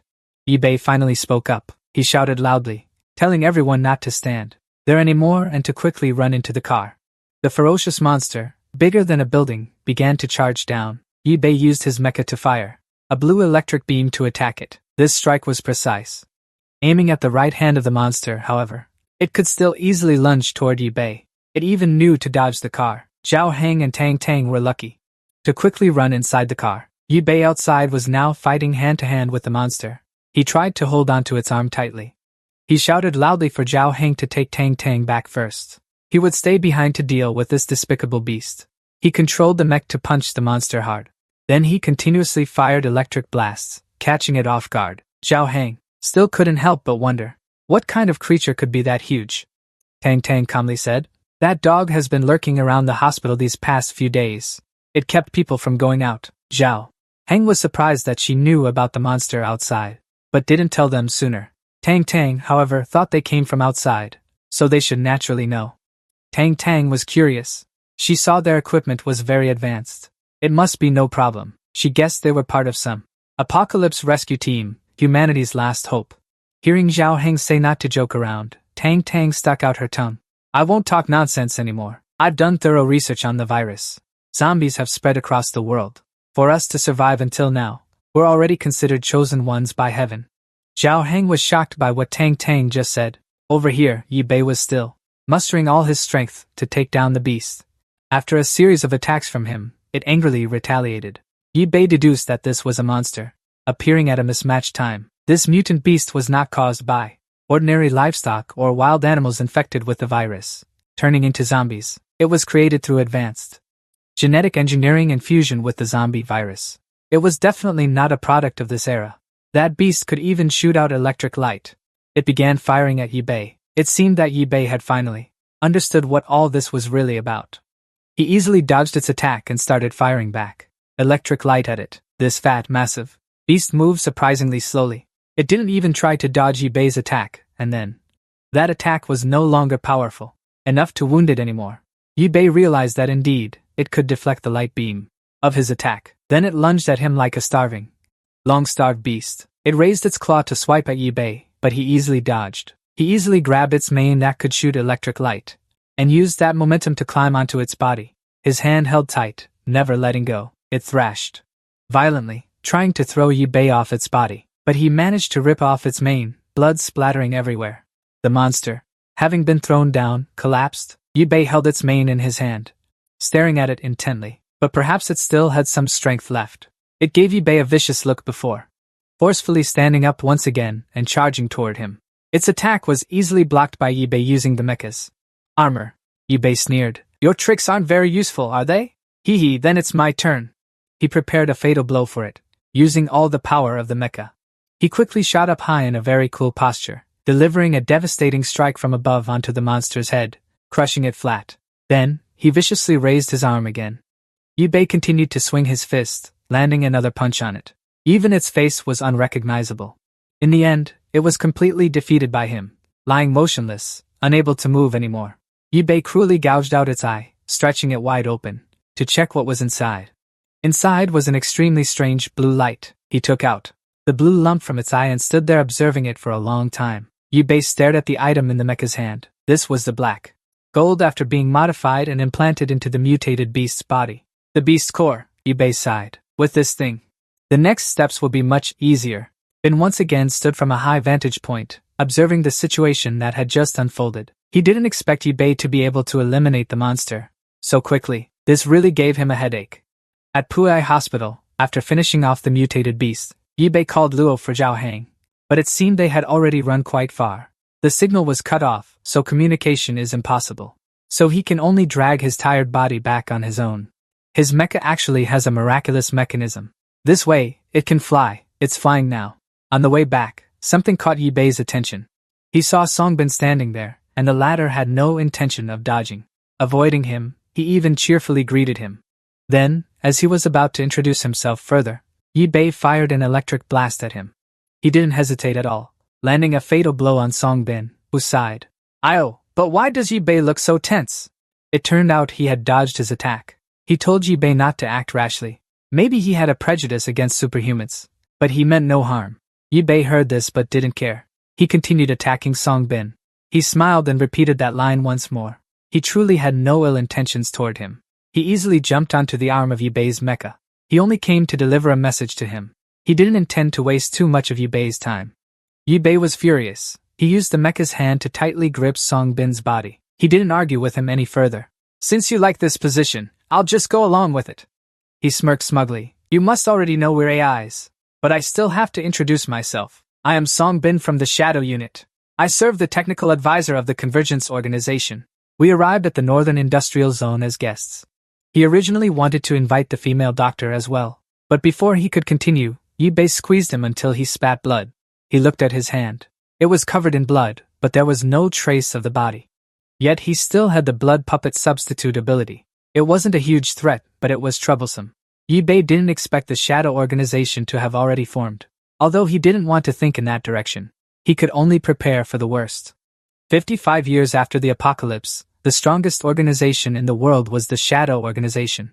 They possessed elites from all over, including several sage-level mechanical masters.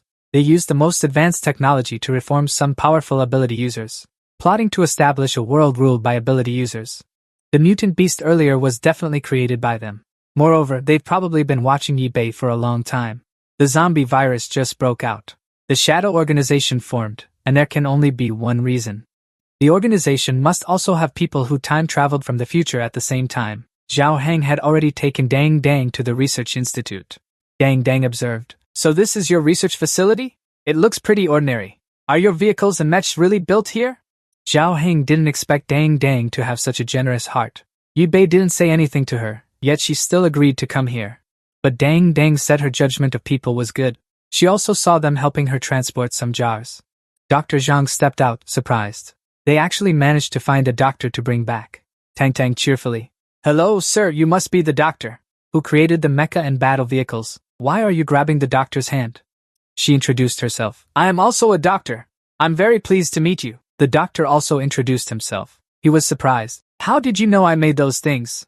Tang Tang, playful, said. "Though you dress sloppily, you can't hide the mad scientist aura, Mr. Zhang Han." Zhang Han felt shy. "Dr. Tang Tang, right? I know you. You're the youngest virology doctor ever published in a science journal."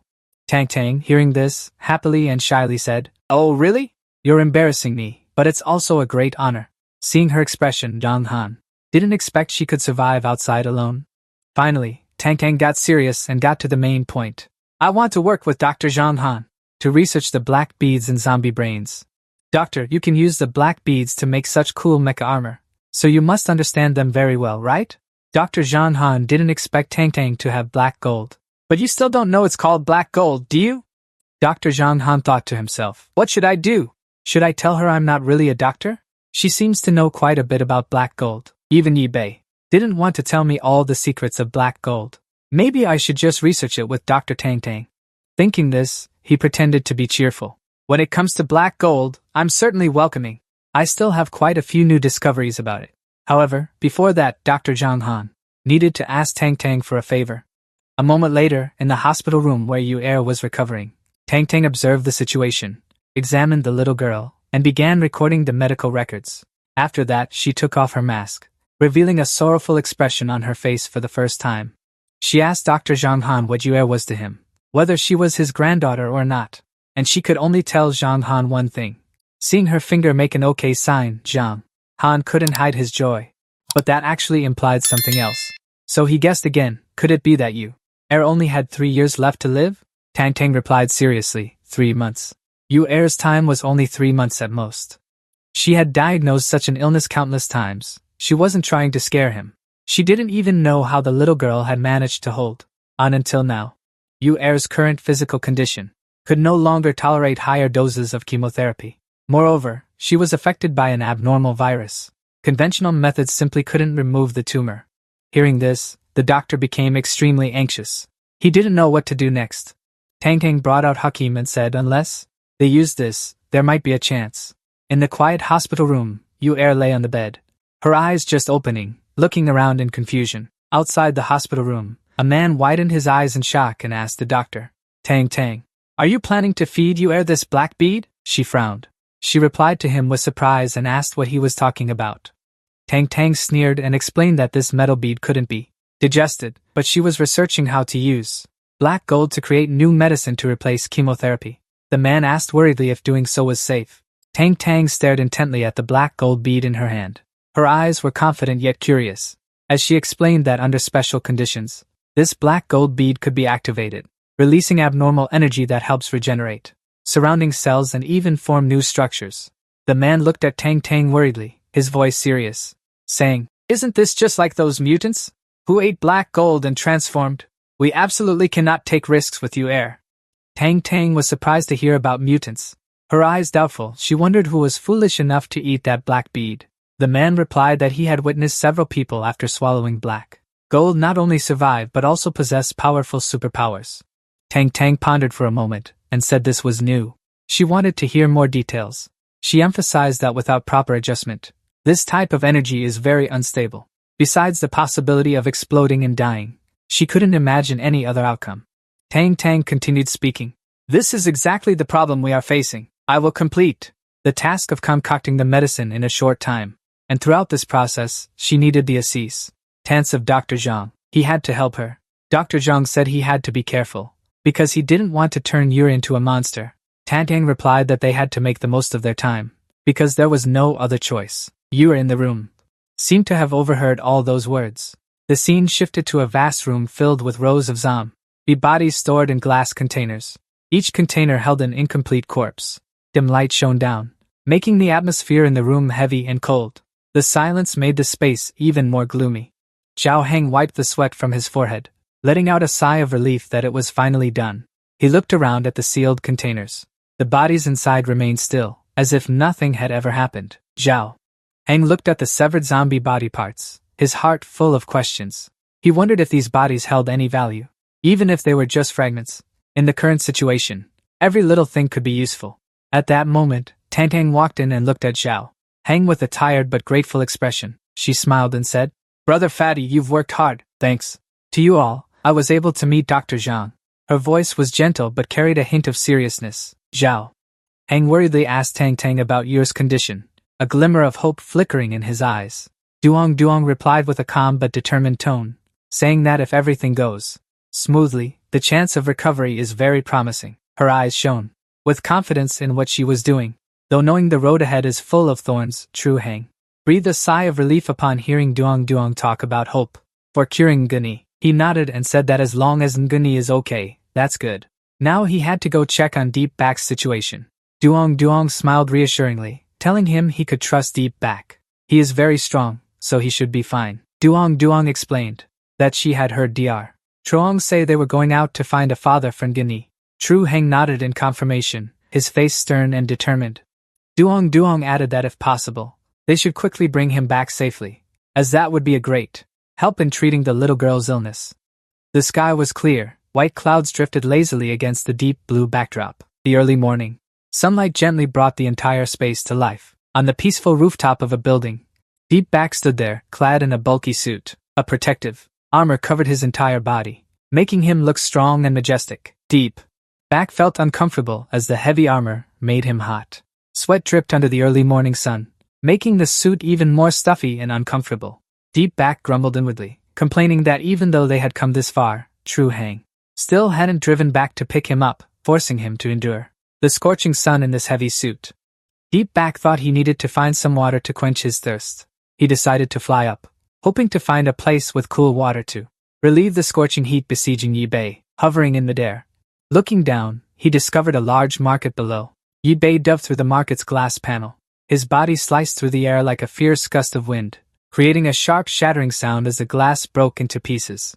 Yi Bei landed on the ground, shards of glass scattering everywhere, creating a chaotic scene. Yi Bei frowned and let out a sigh, a feeling of frustration rising in his heart. Yi Bei stepped into the pool and looked around, surprised to realize this wasn't the place he had hoped for. The thirst still made him uncomfortable, but seeing the water in the pool, he felt a glimmer of hope. Suddenly, a noise caught Yi Bei's attention. He turned around, his eyes vigilant as he scanned the area.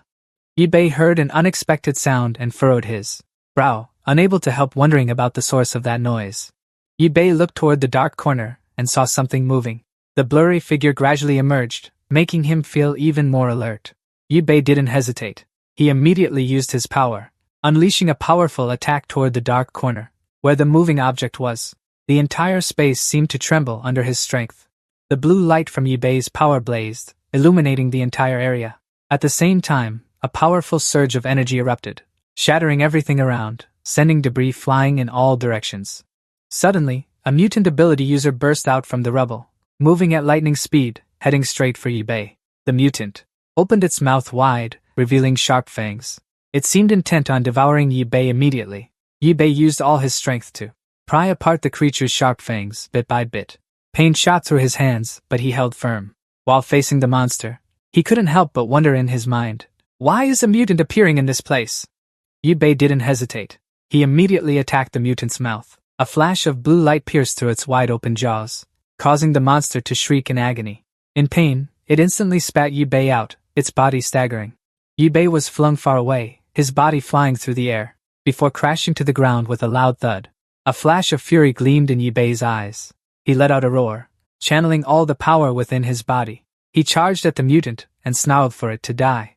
Yi Bei's strength was so immense it shattered everything around him. The surrounding space seemed to crack. Debris flew everywhere, the sound of shattering echoing through the air. Yi Bei used the wall for momentum, the force from his push causing the wall to crack and then crumble. Pieces of brick and stone fell around him as he lunged forward.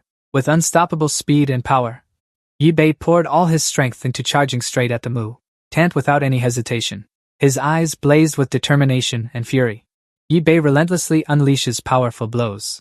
Each attack rains down on the mutant in rapid succession, forcing him to retreat repeatedly, showing clear signs of pain. Each powerful strike slams into his body, draining his strength. Yi Bei seems intent on crushing every part of the mutant, causing him to writhe in agony. Yi Bei clearly feels the ache and fatigue creeping through his muscles. His strength feels drained by the mutant's terrifying power, but he grits his teeth, pouring all his will into every punch. The massive body of the mutant suddenly lashes out, creating a shockwave, forcing Yi Bei to step back to regain his balance. Struggling not to be knocked far away, Yi Bei channels all his remaining strength into a final attack, unleashing a powerful blow aimed directly at the mutant's weak point, hoping to finish him off in this decisive moment. The strike hits its target, causing the mutant to roar in pain. His body shakes violently, clearly showing his shock at the overwhelming power of Yi Bei. Yi Bei pours all his power into the final blow, aiming straight for the mutant's neck. The strike lands, making him writhe. His massive body trembles in extreme agony. At that moment, from the top of the mutant's head, emerges a bizarre entity in a humanoid shape. Its body twists and contorts grotesquely, looking like a distorted version of a human form, causing Yi Bei to be shocked and wary. It is a female body with long, matted hair, its appearance so hideous it makes Yi Bei brace himself. That body twisted in a bizarre manner, exuding a dark and terrifying power. Yi Bei was astonished, unable to believe his eyes. Its presence made the surrounding air heavy and gloomy. Zhao Heng's car stopped in a desolate area, with no people, no sounds, and silence enveloping everything. Zhao Heng drove along the empty road, wondering if Yi Fan had already killed that monster.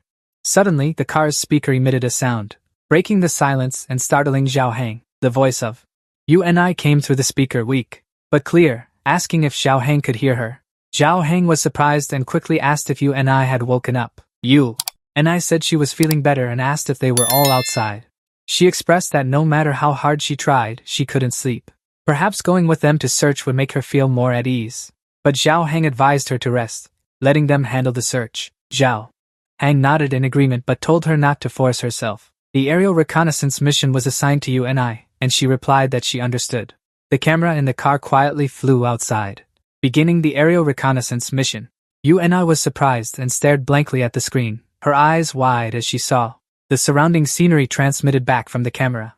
Hearing Yuni's worried voice, Zhao Heng asked if she had seen Yi Bei, his eyes showing clear anxiety mixed with hope. You and I shook her head, then suddenly noticed a group of zombies gathering around a construction site. Her eyes. She was on high alert as she observed the image on the screen. Suddenly you and I saw a person surrounded by a horde of zombies. She immediately felt a surge of worry. Her heart raced as she realized the dangerous situation. It was a girl standing on the roof of a construction site container. Her eyes were panicked as she saw the zombies encircling her. She could clearly feel the despair in this situation. Zhao Heng looked at the screen with a puzzled expression. He didn't understand why it was her. While the situation grew increasingly dangerous, you and I asked Zhao Heng in surprise if he knew that girl. She felt something strange about his reaction. Zhao Heng said she was the one who had been held captive by the thugs in that big building before. After the thugs were defeated by them, she had disappeared. He never expected her to have run to this place. Through the camera, you and I pleaded with Zhao Heng, her voice weak but filled with determination, asking him to help that girl. Zhao Heng didn't hesitate for a second, saying it was only natural. He even smiled confidently, claiming that a hero saving a beauty was his specialty. Without any delay, Zhao Heng gripped the steering wheel, floored the gas, and charged straight into the zombie horde. The car sent the undead flying to both sides, clearing a path toward the target. The girl saw this scene, her face clearly showing shock as she watched Zhao Heng drive his car into the middle of the zombie swarm. A flycam hovering in the air broadcast Yuni's voice, instructing the girl to time her jump onto the car perfectly. As the car plowed straight into the zombie horde, Zhao Heng's vehicle charged forward with immense force, crushing the zombies beneath its wheels, creating a heavy, echoing sound that reverberated throughout the area. Just then, Yu urged the girl to quickly jump onto the car. The girl waited for the right moment and leaped precisely into the truck bed. Seeing the girl was safely on the vehicle, Yu immediately urged Zhao Heng to get out of there quickly. The girl stepped inside the car and looked at Zhao Heng with caution, then asked who they were and why they had come to save her. Zhao Heng grinned smugly and replied that they were the invincible Apocalypse rescue team, unmatched by anyone. The scene shifted to where Yi Bei was fighting the mutant, who, with his unexpectedly large tail, whipped fiercely at Yi Bei, sending him flying. The force from the mutant's strike hurled Yi Bei far away, his body crashing violently into surrounding obstacles, creating a loud, resounding noise. The mutant, with its ghastly blue eyes, stared at Yi Bei, its gaze full of hatred and hostility, as if wanting to devour him instantly. The mutant's eyes emitted a blue glow, a light that seemed capable of piercing through everything, exuding a terrifying aura. At the same time, 3 grotesque mouths on its body opened wide, each revealing razor-sharp teeth, ready to tear everything apart. Yi Bei had to squeeze his eyes shut because the blue light, radiating from the mutant's eyes, was too blinding, making it impossible to look directly at it. Yi Bei suddenly remembered the lid. The mask compartment was damaged in the previous battle. It can no longer be removed. The ability user is still staring at him. His eyes emit a blinding blue light, making Yi Bei unable to look directly. From the throat of the ability user, a powerful source of energy is exhaled, pushing toward Yi Bei, causing the surrounding air to become heavy and tense. He quickly focuses his power and retaliates with a strike, creating a powerful energy blast hurtling toward the ability user, but he swiftly dodges, his agile body moving to the side, avoiding Yi Bei's attack. His massive tail sweeps toward Yi Bei, its terrifying force sending him flying far away, leaving him utterly panicked. Yi Bei grits his teeth, clenching his fists, thinking he was careless. The current situation is becoming more difficult than ever. He forcefully pushes Yi Bei down into the lake. The impact sends him hurtling into the water. Yi Bei panics, clenching his teeth tightly, struggling in the icy water. The ability user glares at Yi Bei, his gaze cold and hostile. The ability user's gaze leaves Yi Bei panicked. Yi Bei looks directly into the ability user's eyes. His body suddenly freezes, unable to move. Yi Bei thinks, is he going to die like this? Despair engulfs him as he can do nothing. Just then, a loud noise rings out, cutting through the silence in the space. Something crashes through the glass door, created a rumbling sound that shook the entire space. A violent surge of power shot straight toward the mutant, forcing him back a few steps, his grotesque body trembling under the impact of the sudden attack. Zhao Heng's car crashed in, cutting through the silent space. He asked Yubei if he was okay, then drove the car into the area. He said the Doomsday Rescue Team had arrived, mutant, panicking as he noticed the car's unexpected appearance. His eyes filled with unease. Suddenly Yubei reached up from the water and grabbed the mutant's tail tightly. The power from him was like a strong push, forceful, making the mutant feel a clear threat. Yubei firmly gripped the mutant's tail. With a determined look, he gritted his teeth and said he wouldn't let him escape. Yubei focused, channeling all his strength into the punch. Aiming straight at the mutant, Yubei unleashed a powerful blow, targeting the mutant with all his remaining strength. Yubei turned to Zhao Heng, telling him to prepare to fire the laser if the monster shifted its gaze toward him. Zhao Heng stammered in agreement, his face full of tension. Yubei exerted force, green light flaring from his hands. Shooting straight at the monster, Yubei's powerful strike hit the monster's neck directly, causing it to stagger and screech in pain.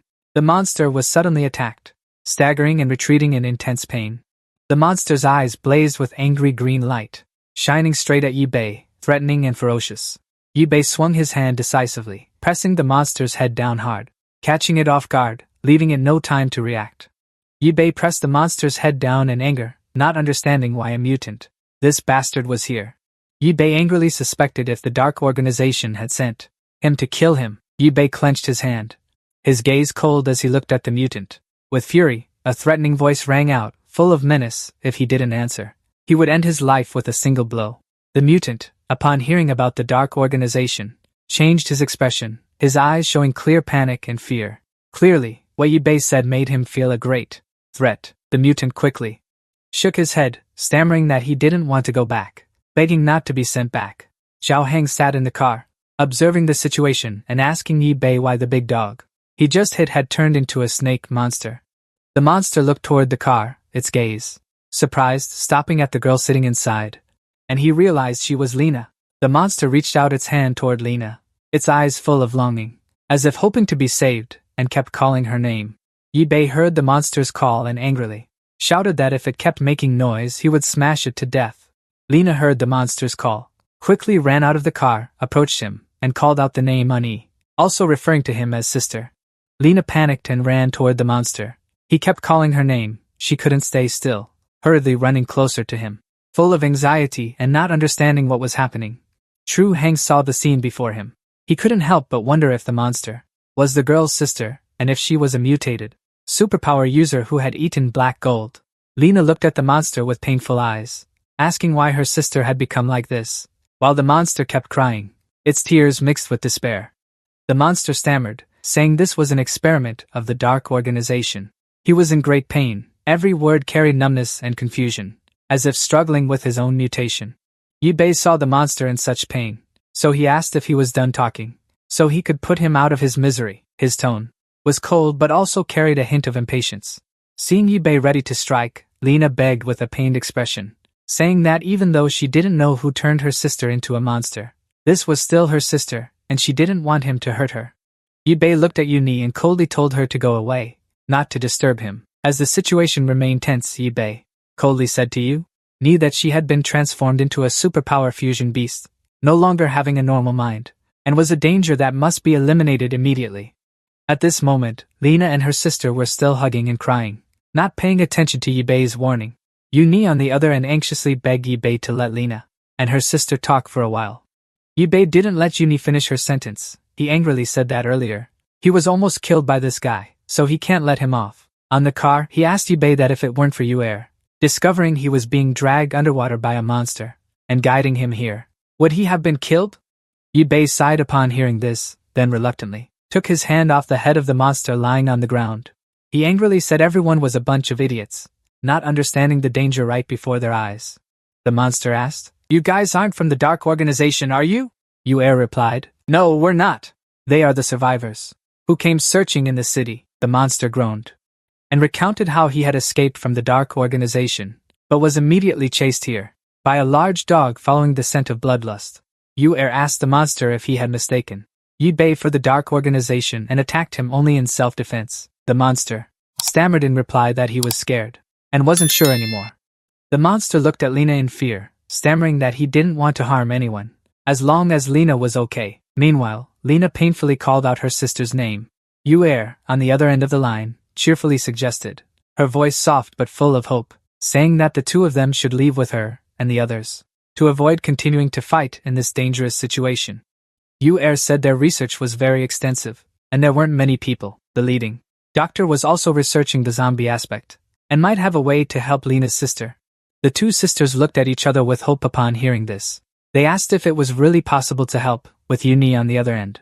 The other side cheerfully replied that she was very happy to be able to help others. Then Uni looked toward the car and added that there was just one thing. Their car couldn't carry Lena's older sister. The monster looked at Lena with a determined gaze, not moving away, saying that no matter where she went, he would follow. Zhao Heng looked at Uni with a puzzled expression, asking if she really wanted to invite that female monster back to their place. But Uni, with a resolute expression, replied that if the two sisters were together, there wouldn't be any danger. Zhao Heng saw Uni about to say something more, so he turned to look at Yi Bei, who was sitting beside him, to see his reaction. His expression was stiff but full of thought, as if waiting for an important decision.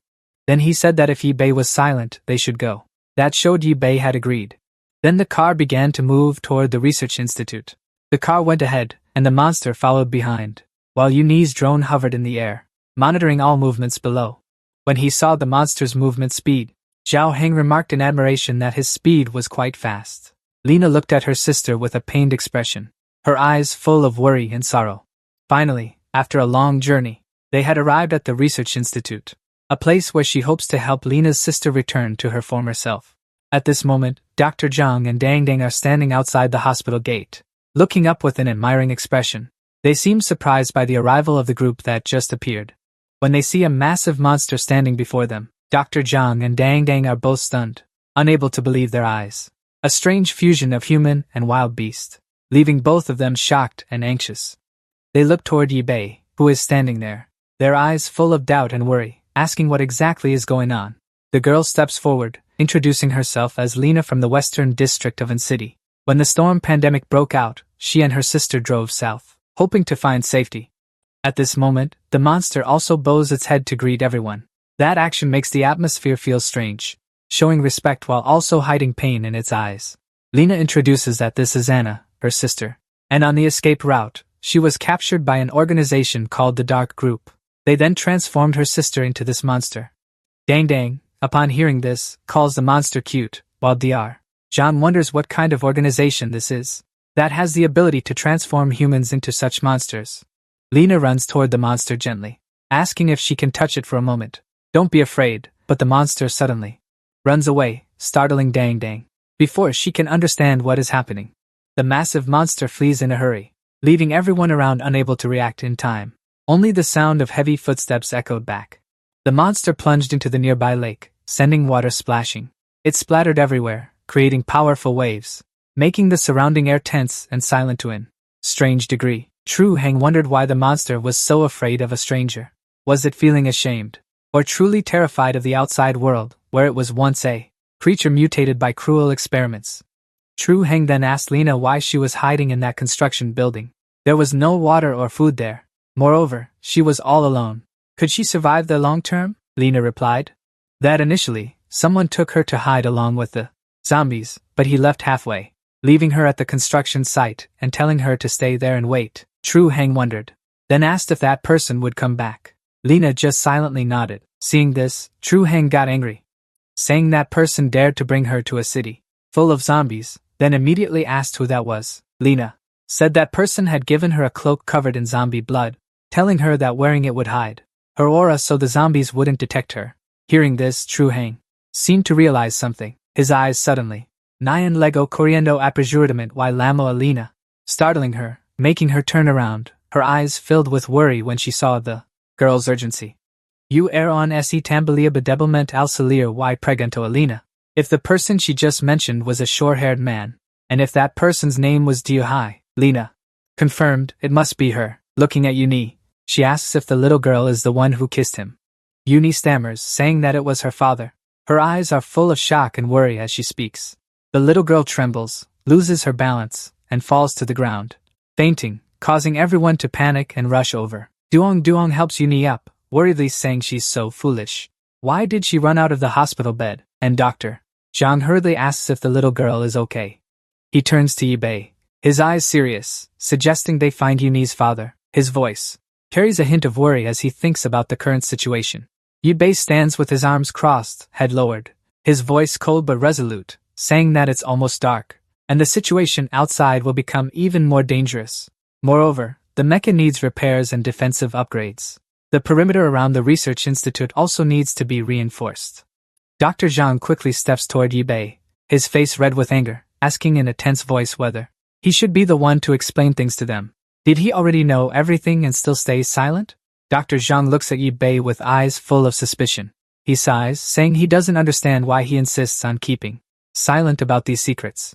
He also doesn't know what exactly he's dealing with. Although he doesn't want to interfere, he still feels uneasy inside. Zhao Heng listens and nods in agreement with Dr. Zhang. He says that if Yibei encounters something unexpected next time, and they can't help him, then they'll definitely be in big trouble. Yibei thought for a moment, and then decided. It was time to let everyone know. He looked at everyone. His expression was serious, and he spoke with a decisive tone. While the esteemed Dr. Zhang and Zhao Heng listened in silence, Yibei stood before them. His gaze was firm. Then he said that he was a time traveler who had returned from 55 years in the future. Zhao Heng, surprised by this, raised an eyebrow slightly and spoke up. He felt that Yibei was not an ordinary person. Dr. Zhang was bewildered, his eyes showing doubt. He asked, "Is this time travel technology really real? What kind of time travel is it? Physical or just mental?" Dang was surprised and questioned. "How can a person continue to live for 55 years? That's truly miraculous." Yibei held the black gold stone in his hand, his eyes sharp. He said that this was the source of everything. It was also the key to scientific progress. He said that they had researched the black gold and managed to resist the zombie virus. Their latest achievement was the time machine. It could transmit consciousness through time within the radiation range of the black gold energy. Dr. Zhang was extremely surprised upon hearing this, his eyes full of disbelief. Yibei continued, saying that although they could return to the past, they could not stop the reproduction of the zombie virus. They could only transmit consciousness to the time when the virus broke out.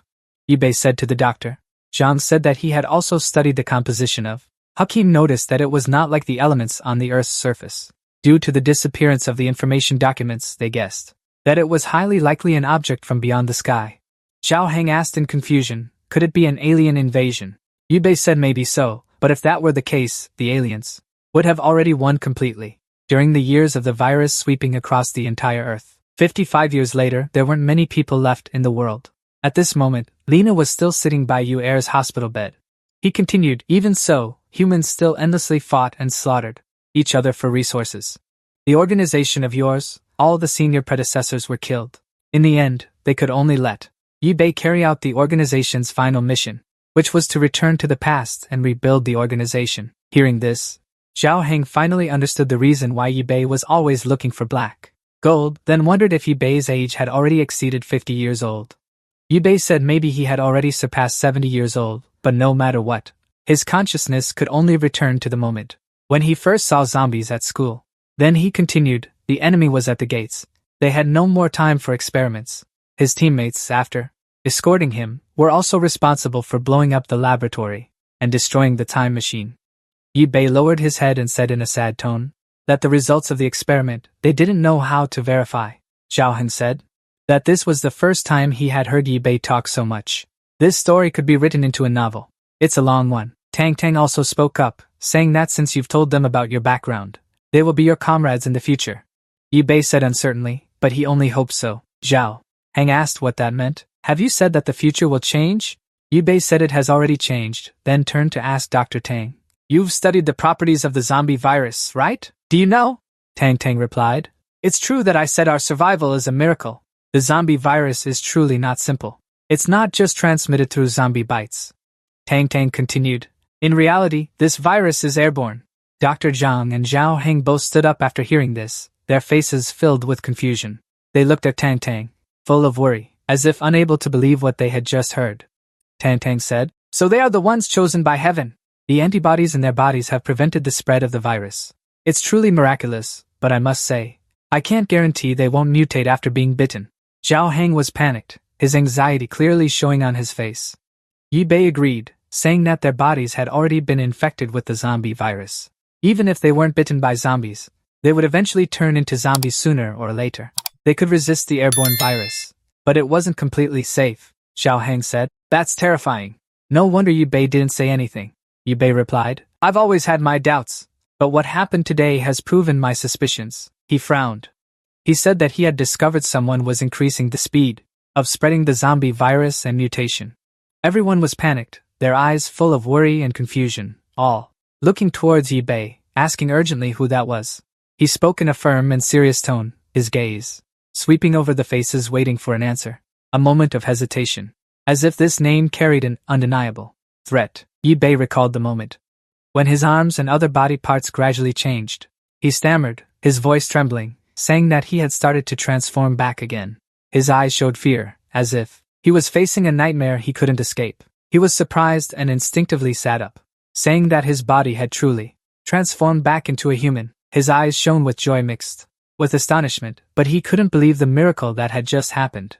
The man named Songbin stood before him, his face beaming with satisfaction for achieving his goal. He said that from now on, he had officially become a member of the Dark Organization. His voice was full of contentment and exuded a sense of pleasure. He thanked him profusely, his face excited, repeatedly saying that it was so good, as if he had finally reached something he had longed for. The excitement was undeniable in his sparkling eyes at that moment. There was a girl standing quietly, looking outside through the window, with eyes as if she was watching something. Outside, a horde of zombies wandered, slowly stepping forward, lifeless eyes and distorted faces like terrifying ghosts are surrounding the world around him. Returning to reality, Yi-Bei said that during the original timeline of his, although the zombie virus could spread through the air, those infected and mutated only accounted for a small portion. Most were due to being bitten by zombies, but now, zombies absorbed sunlight to undergo mutation to the first level. This process, which took weeks, has been shortened to just a few days. The rate of ordinary people transforming into superhumans is also higher. Yi-Bei is certain that the Dark Organization also sent people back in time from the future. He doesn't know if they repaired the damaged time machine or said this, then paused, his eyes thoughtful, as if weighing something important he couldn't yet reveal. Zhao Heng told Yi-Bei that if the Dark Organization already had a method to control the zombie virus and the time machine, why didn't they go back to save humanity? His question was full of suspicion, not understanding why the organization wouldn't intervene in the past to change the situation. Yi-Bei said, unfortunately, the Dark Organization only does things besides saving humanity. They believe that superhumans are a higher form of existence than humans, and they are trying to establish a world ruled by superhumans, no longer caring about the fate of ordinary people. Then he turned back and said in a voice, coldly stating that the Shadow Organization's goal is to destroy humanity. A cruel plan, hidden beneath a facade of progress and power. Zhao Heng and Dang Dang listened. They looked at each other and said in unison, that's delusional, isn't it? They couldn't believe an organization could have such a cruel goal. It left them both feeling shocked by what Yi-Bei had just revealed. Dr. Zhang seemed to have thought of something. His expression turned serious, his gaze sharp, as if the final pieces of a larger picture had just clicked into place. He pondered for a moment before speaking. As if realizing something important, Dr. Zhang said, the medicine in those black boxes that Zhao Heng brought back earlier, I took some out for chemical analysis and discovered its composition is similar to Hakim. The solution in this medicine also shows relatively strong activity. This might be the key factor for the Shadow Organization to control the virus, zombies and develop superhumans, he said. It feels like this substance is a catalyst for Hakim. It could be the crucial element to enhance Hakim's power. Dr. Zhang asked Yi-Bei, does the Shadow Organization secretly give everyone this medicine? Yi-Bei confirmed and said, they can put this medicine into water and drinks, causing those who consume it to gradually be affected without even knowing it. Zhao Heng was surprised. He mentioned that this medicine was found in Cha's car. New air hizoke la atmosfera and la habitation se volviera tensa. Yi-Bei listened without hesitation, deciding that this matter needed to be investigated outside immediately. He knew that if the Shadow Organization continued to exist, humanity wouldn't survive even 5 years, perhaps even less. Everyone gathered. Yi-Bei looked at them and then spoke to Dr. Zhang about arranging the defensive shield of the research institute, emphasizing that this place also needed to use the toxic gas developed by Dr. Tang. Meanwhile, during this time, Dr. Tang would continue his efforts to treat Yi. Tang looked at Yi Bei with sparkling eyes. She asked him, her tone a bit hesitant and curious. Could you be Yi's older brother? Yi Bei looked at Tang with a puzzled expression. He asked her back, his tone tinged with surprise and worry. I don't know what's going on. Tang smiled with narrowed eyes and gently said it was nothing, just a medical issue, but Yi Bei still found it confusing, unclear about what she meant. Yi Bei said there was no more time to talk. They had to quickly set up the defenses. Then he ordered Zhao Heng to also withdraw, not allowing the situation to remain tense.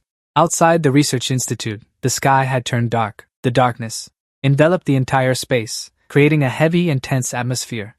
Yi lay on the hospital bed, her body weak, but her eyes slowly opened. The faint light from the ceiling lamp shone in, causing her to gradually wake up. Her mind was still hazy. The little girl struggled to sit up, her body still frail. Every movement was accompanied by difficulty, her trembling hands propping up on the hospital bed, her face pale from exhaustion. She turned her head, her eyes blurry and dim from lack of strength, saw Lena dozing off beside her hospital bed. Looking at Lena's expression, Yu sensed the deep exhaustion in her eyes. Her eyes tightly shut, brows furrowed as if she was struggling to fight off drowsiness. Yu got out of bed, slowly slipped her feet into her slippers, and glanced briefly at the dozing Lena. She covered Lena with a blanket, then gently stepped toward the door, each step cautious, not wanting to disturb the sleeping person. In the dark hallway, Yu was walking. The dim light from the faint lamps cast shadows on her face. Each soft, light footstep echoed in the silent space. She walked up to the door of a room. Her hand gently rested on the doorknob, feeling the cold metal seep into her palm. She quietly pushed the door open, revealing the pitch black, still space inside. Inside, Dang was sitting at the table, her gaze fixed on the glass of wine in her hand, then quietly said, "That little guy doesn't seem like a fictional story. Maybe your judgment was right." She raised the glass and drank, her eyes still focused on the space before her. Each sip of wine passed, bringing a warm yet contemplative feeling. Dang slumped onto the table, tiredly sighing. She said in broken breaths that she still had hope, that coming here could solve some problems. Who would have thought the problems would only grow more numerous? Difficulties kept piling up one after another, as if there was no way out. Suddenly, Dang. Startled, she turned around and saw Yu standing silently, staring at her. The little girl's eyes were full of curiosity, but also carried a hint of confusion. Dang saw Yu standing at the door, looking bewildered, not understanding why she had left her hospital bed on her own. She quickly turned back and anxiously told the little girl to return to her room immediately. Yu stood still, her eyes slightly tired but still resolute. She said she couldn't sleep and wanted to go outside for a bit. Dang sighed, her eyes full of worry. She knew Yu missed her father dearly, but she couldn't neglect taking care of her own health. She softly said that Dr. Zhang's team had also rested, and tomorrow they would continue to find ways to help Yu. She said the little girl heard Dang talking to that AI, so she assumed everyone was here. Dang smiled awkwardly, caught by Yu for talking to that AI, something she thought no one would know about. She touched the container holding a zombie's head, her eyes slightly complex, then said, "It's him." Yu was surprised, her eyes wide open as she saw the zombie in the container. The little girl couldn't believe her eyes. A strange feeling rose in her heart. Dang looked at the zombie's head, then smiled gently, her eyes full of affection. She said this was her childhood sweetheart, an extremely foolish guy. Yu was bewildered. Hearing Dang say this, surprise and worry clearly showing on her face. She couldn't understand why a dignified person like him would talk about someone like that with such a strange expression. She felt like everything was becoming blurry and confusing. Tang recalled the image of her childhood sweetheart, a person who was extremely kind but foolish, weak, and unaware of his own limits. He clearly didn't want to be a doctor, yet he stubbornly kept taking the exams, rejected many times but still never giving up, like a loyal dog persistently following every step, never willing to quit. Tang choked up as she spoke, but throughout that time, he was the only one who always stood by her side. No matter how this world changed, he was always her solid support, the only loyal friend who never left her. That bunch of old geezers sitting around doing nothing at the hospital, wanting to steal the copyright of her research results. Only he dared to speak up for her, unafraid of danger, disregarding personal gain, just wanting to protect what she had contributed, what she deserved to receive. Even when disaster struck and they faced a horde of zombies, he still protected Tang without any hesitation, knowing full well he would be in danger, but he still sacrificed himself just so she could be safe. Ni empathized when she heard Tang Tang speak. Truly a person you hate for being too kind. Someone who, no matter how many times they get hurt, never stops giving sincerity and protecting others. Tang Tang recounted this in pain. During the process of checking for toxic gas, he, without any hesitation, to protect Miss Cho and let her escape, threw himself into danger and was surrounded by a horde of zombies. After being infected, he still struggled to fight, refusing to give up until he was bitten by a zombie. His body was torn into pieces. Tang Tang's voice was clearly choked with emotion, as if every word was a cut in her heart. Tang Tang touched each body part of the zombie stored in jars. Her hands trembled as she spoke. Seeing the pieces of his remains scattered all over the ground, she couldn't distinguish which piece was his. Those fragments were like the shattered memories of her childhood sweetheart. Now, only pain and regret remained in her heart. Tang Tang said she had always wondered, after he risked his life, whether he could still be alive. That question left Yu Er bewildered, not knowing how to answer. At the dinner table, Tang Tang knew she had misspoken, so she immediately apologized. Just kidding. It wouldn't be fun if a zombie came back to life. Tang Tang accidentally said such things to you. I'm so embarrassed, Yu Er. Yu Er shyly asked Tang Tang. You really like him, don't you? Tang Tang didn't deny it. It truly is a fated bond. Seeing a fool like him, I can't help myself. Afterward, Tang Tang instructed Yu Er to go back and rest. Go on. I'll wait a bit longer to dive down and find any to play with. At the vast lake, countless solar panels are placed here. Yu Er didn't listen to the director's orders to rest in bed but instead wandered out here. Ani's shadow was huge, diving beneath the water with glowing red eyes. After a while, Ani surfaced. Absolutely massive, bro. Seeing this, Yu Er greeted Ani. But since they just met, she was a bit shy. Ani greeted back. In Ani's eyes, Yu Er was a kind little sister. After Yu Er introduced herself, she asked Ani with concern. Do you feel okay? Ani is currently on the run, unable to let those cruel people discover her. The Shadow Organization did very brutal things to her. This body makes her extremely uncomfortable. However, she has gradually gotten used to it, but sometimes when she recalls it, she still gets scared. A little. Yu Er felt sad and heartbroken for Oni. The little girl stroked Ani's body. Through that touch, Ani could feel Yu Er's pain. The little girl has always been in pain. She thought that if she just endured it, she would get used to the pain. Ani could still feel her pain. Indeed, no matter what form they took, they were still human from beginning to end. After saying that, Yu Er had no strength left. She fainted. Ani used her fin to support her. Yu Er was in pain, letting out moans that grew softer and softer. Ani wrapped around Yu Er's body, slowly moving toward the house. Luckily, Tang Tang had gone out and discovered it in time. She was so startled that she broke out in a cold sweat. Even though she was dressed very lightly, she kept calling Yu's name. Tang Tang had already called the little girl back to her room. She had told her to rest, but she didn't understand why the girl was still being stubborn. If Yu kept causing trouble like this, she really wouldn't be able to treat her anymore. Yu also realized she had been wrong. She apologized to Tang Tang, but she had a request. She begged Tang Tang to help her complete the surgery. At the same time, in the workshop, Yibei was still busy with the mecha, while Zhao Heng was fast asleep. Yibei didn't say anything. He continued to focus on his task. Meanwhile, night had already fallen over the tall buildings. Corpses lay scattered everywhere, creating a scene of utter darkness and gloom. Amidst this scene, an AI was tirelessly searching for the girl surnamed Xiao. Ah Bing wondered where she had gone. Why was this place attacked by zombies? Logically speaking, if there was no bleeding, the zombies wouldn't detect them, but there were traces of large wheels on the road. The AI had passed through this place before. A red hand, fierce and terrifying, suddenly appeared in the dark sky. This sudden appearance startled Ah Bing as well. Looking outside, he was so scared that he shrank back, holding his breath, not daring to breathe, hiding in a corner. He avoided the monster as it flew around searching everywhere, but it didn't find anything and left. Only now did he dare to breathe heavily, his soul terrified and his body trembling. But then he was also discovered by another fierce-looking old man, who looked incredibly creepy. At the research institute, dawn was breaking. Yu Er had already begun the surgery with Dr. Tang Tang. Tang Tang stood by her side, constantly observing the girl's condition. Yi Bei and Zhang Han outside were also watching anxiously, observing the situation inside. Zhang Han felt extremely uneasy. He couldn't believe they really had to use Hakim to treat Yu Er. Yi Bei crossed his arms. Dr. Tang Tang had already prepared a special chemotherapy drug. For now, it was just a soothing period. Yu Er needed a certain amount of time to adapt to the energy of Hakim. Yi Bei had fused the core parts of the mutated beast and the red-black gold. Tang Tang would proceed with the surgery based on the formula you provided, as long as the chain reaction didn't exceed the threshold, Yu Er's life would be safe. Zhang Han couldn't believe it. They had once tested this method in the future, and Yi Bei had even participated in creating superhumans. Yi Bei denied it.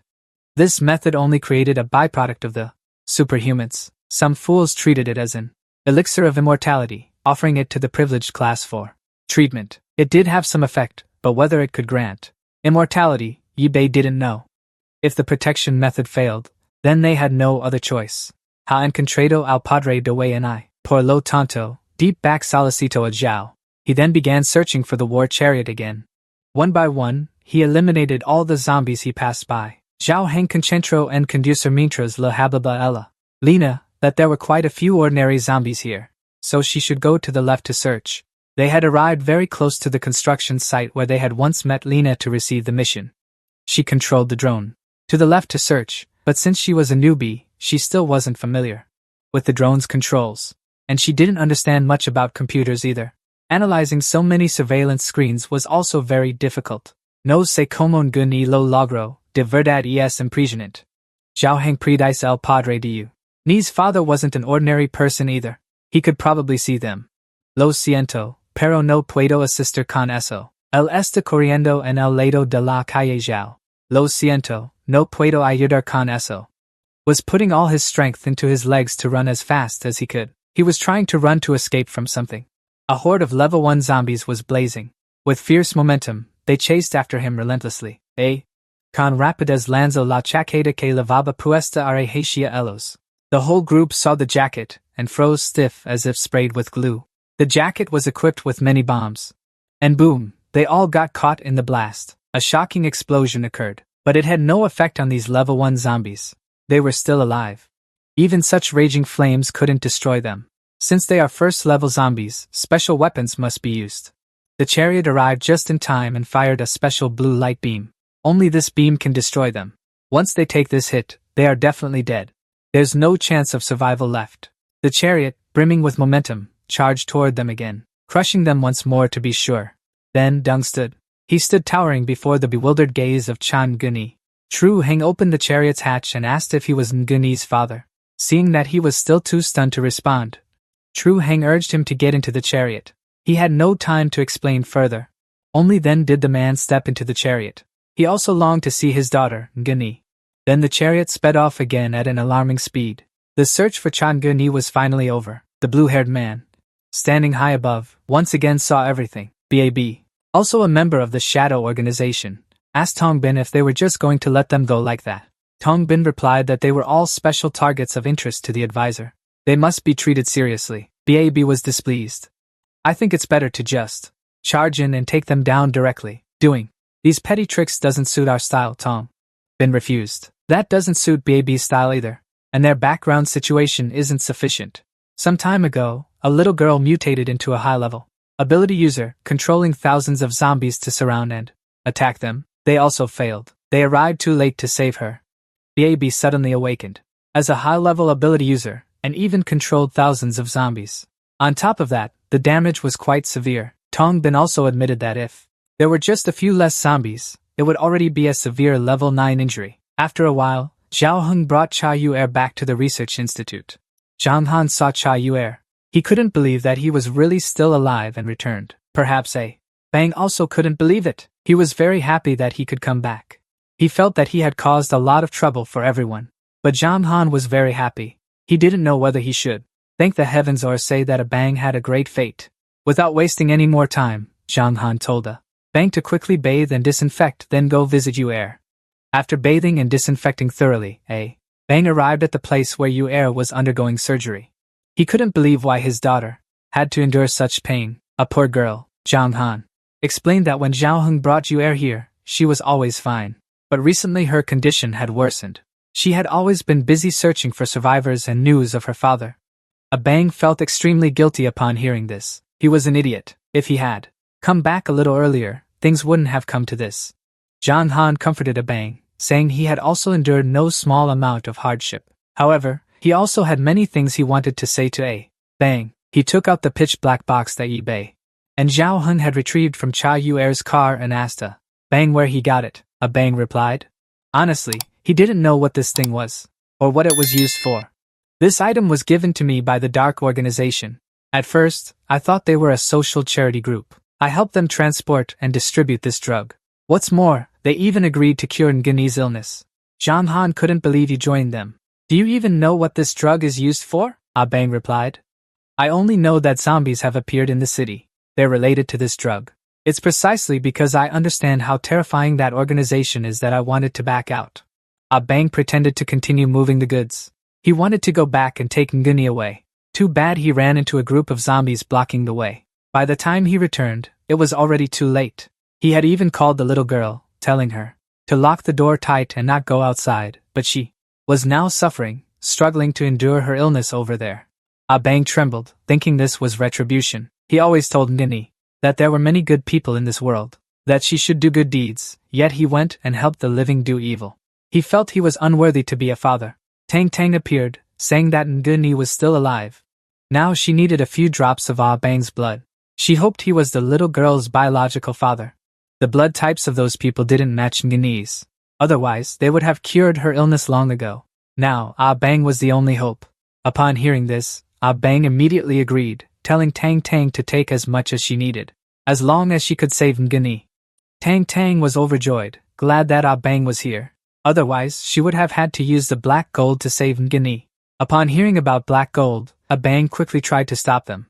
They absolutely cannot use black gold. Tang Tang didn't understand why they couldn't use black gold. Does Ah Bang know something about black gold? Ah Bang didn't know how to explain it, but in short, the Shadow Organization wants to use black gold for a large-scale experiment. Its scope covers the entire city of An. Many people will die. Tang Tang didn't understand since the people in this area have all turned into zombies anyway. There's no such thing as life or death anymore. But Ah Bang still stopped them, saying they just couldn't use it. It seems the Shadow Organization once said that anything related to black gold would be affected. Zhang Han said they were only using black gold to fight back. They had no other path left. Ah Bang frantically grabbed onto Zhang Han. They had to leave. No matter how far they had to go, they had to go. Then he vehemently demanded to take Yuer away, but Zhang Han stopped him, saying Yuer couldn't leave the medical pod right now. But then, Ah Bang was hit hard on the back of the head with a wrench. It turned out to be Yi Bei, who struck to shut him up. Ah Bang was really annoying them to death. One person was lying sprawled on the ground, while the other three stood looking at each other. Yi Bei told them to draw blood and perform the surgery. They should hurry up and not waste any more time here. A heavy rain was falling in this gloomy, dark world, at a rather upscale bar. He is still active in this chaotic world, BAC, wondering why everyone would join. The Dark Organization BAB said it was because his comrades died, and he was left all alone. Yang Feng said it was because he had to protect his comrades. BAC nodded upon hearing this, but he could understand their reasons. They could become new comrades, which was truly too good. However, he guessed that many more people would come. BAB cheerfully said that was only natural. The more people lying scattered all over the world. Everyone helps recruit members. Du Feng, while playing with darts, was curious. He wondered what kind of society the superpowered individuals could ultimately become. They no longer needed food. They could freely change their combat forms. They were no longer afraid of zombies. But he didn't feel they were a force. Easy to unite, BAB praised. Du Feng said that was the advisor's problem. They were thinking. For now, they just had to listen to her. But Du Feng still doubted whether listening to a person from the future was really okay or not. She remembered that the advisor once mentioned Du Feng, saying he got along very well in the future. Those who get along well can become good superpowered individuals. Yang Feng had another question. Yi Bei also came from the future. Why didn't he want to become a superpowered individual? BAB cheerfully replied that it was because he didn't harmonize. Yang Feng and Yi Bei were classmates, right? He is weak and useless. Yet he can't stand seeing others live better than him. He then wanted to use the time machine to go back and defy fate to change his destiny. Yang Feng also met Yi Bei. He had really changed a lot from the past. All those people who had once offended Yi Bei now wanted to take revenge. As for Gu Wentian, he naturally wanted to eliminate the thorn that was Yi Bei, to make superhumans the rulers of the world.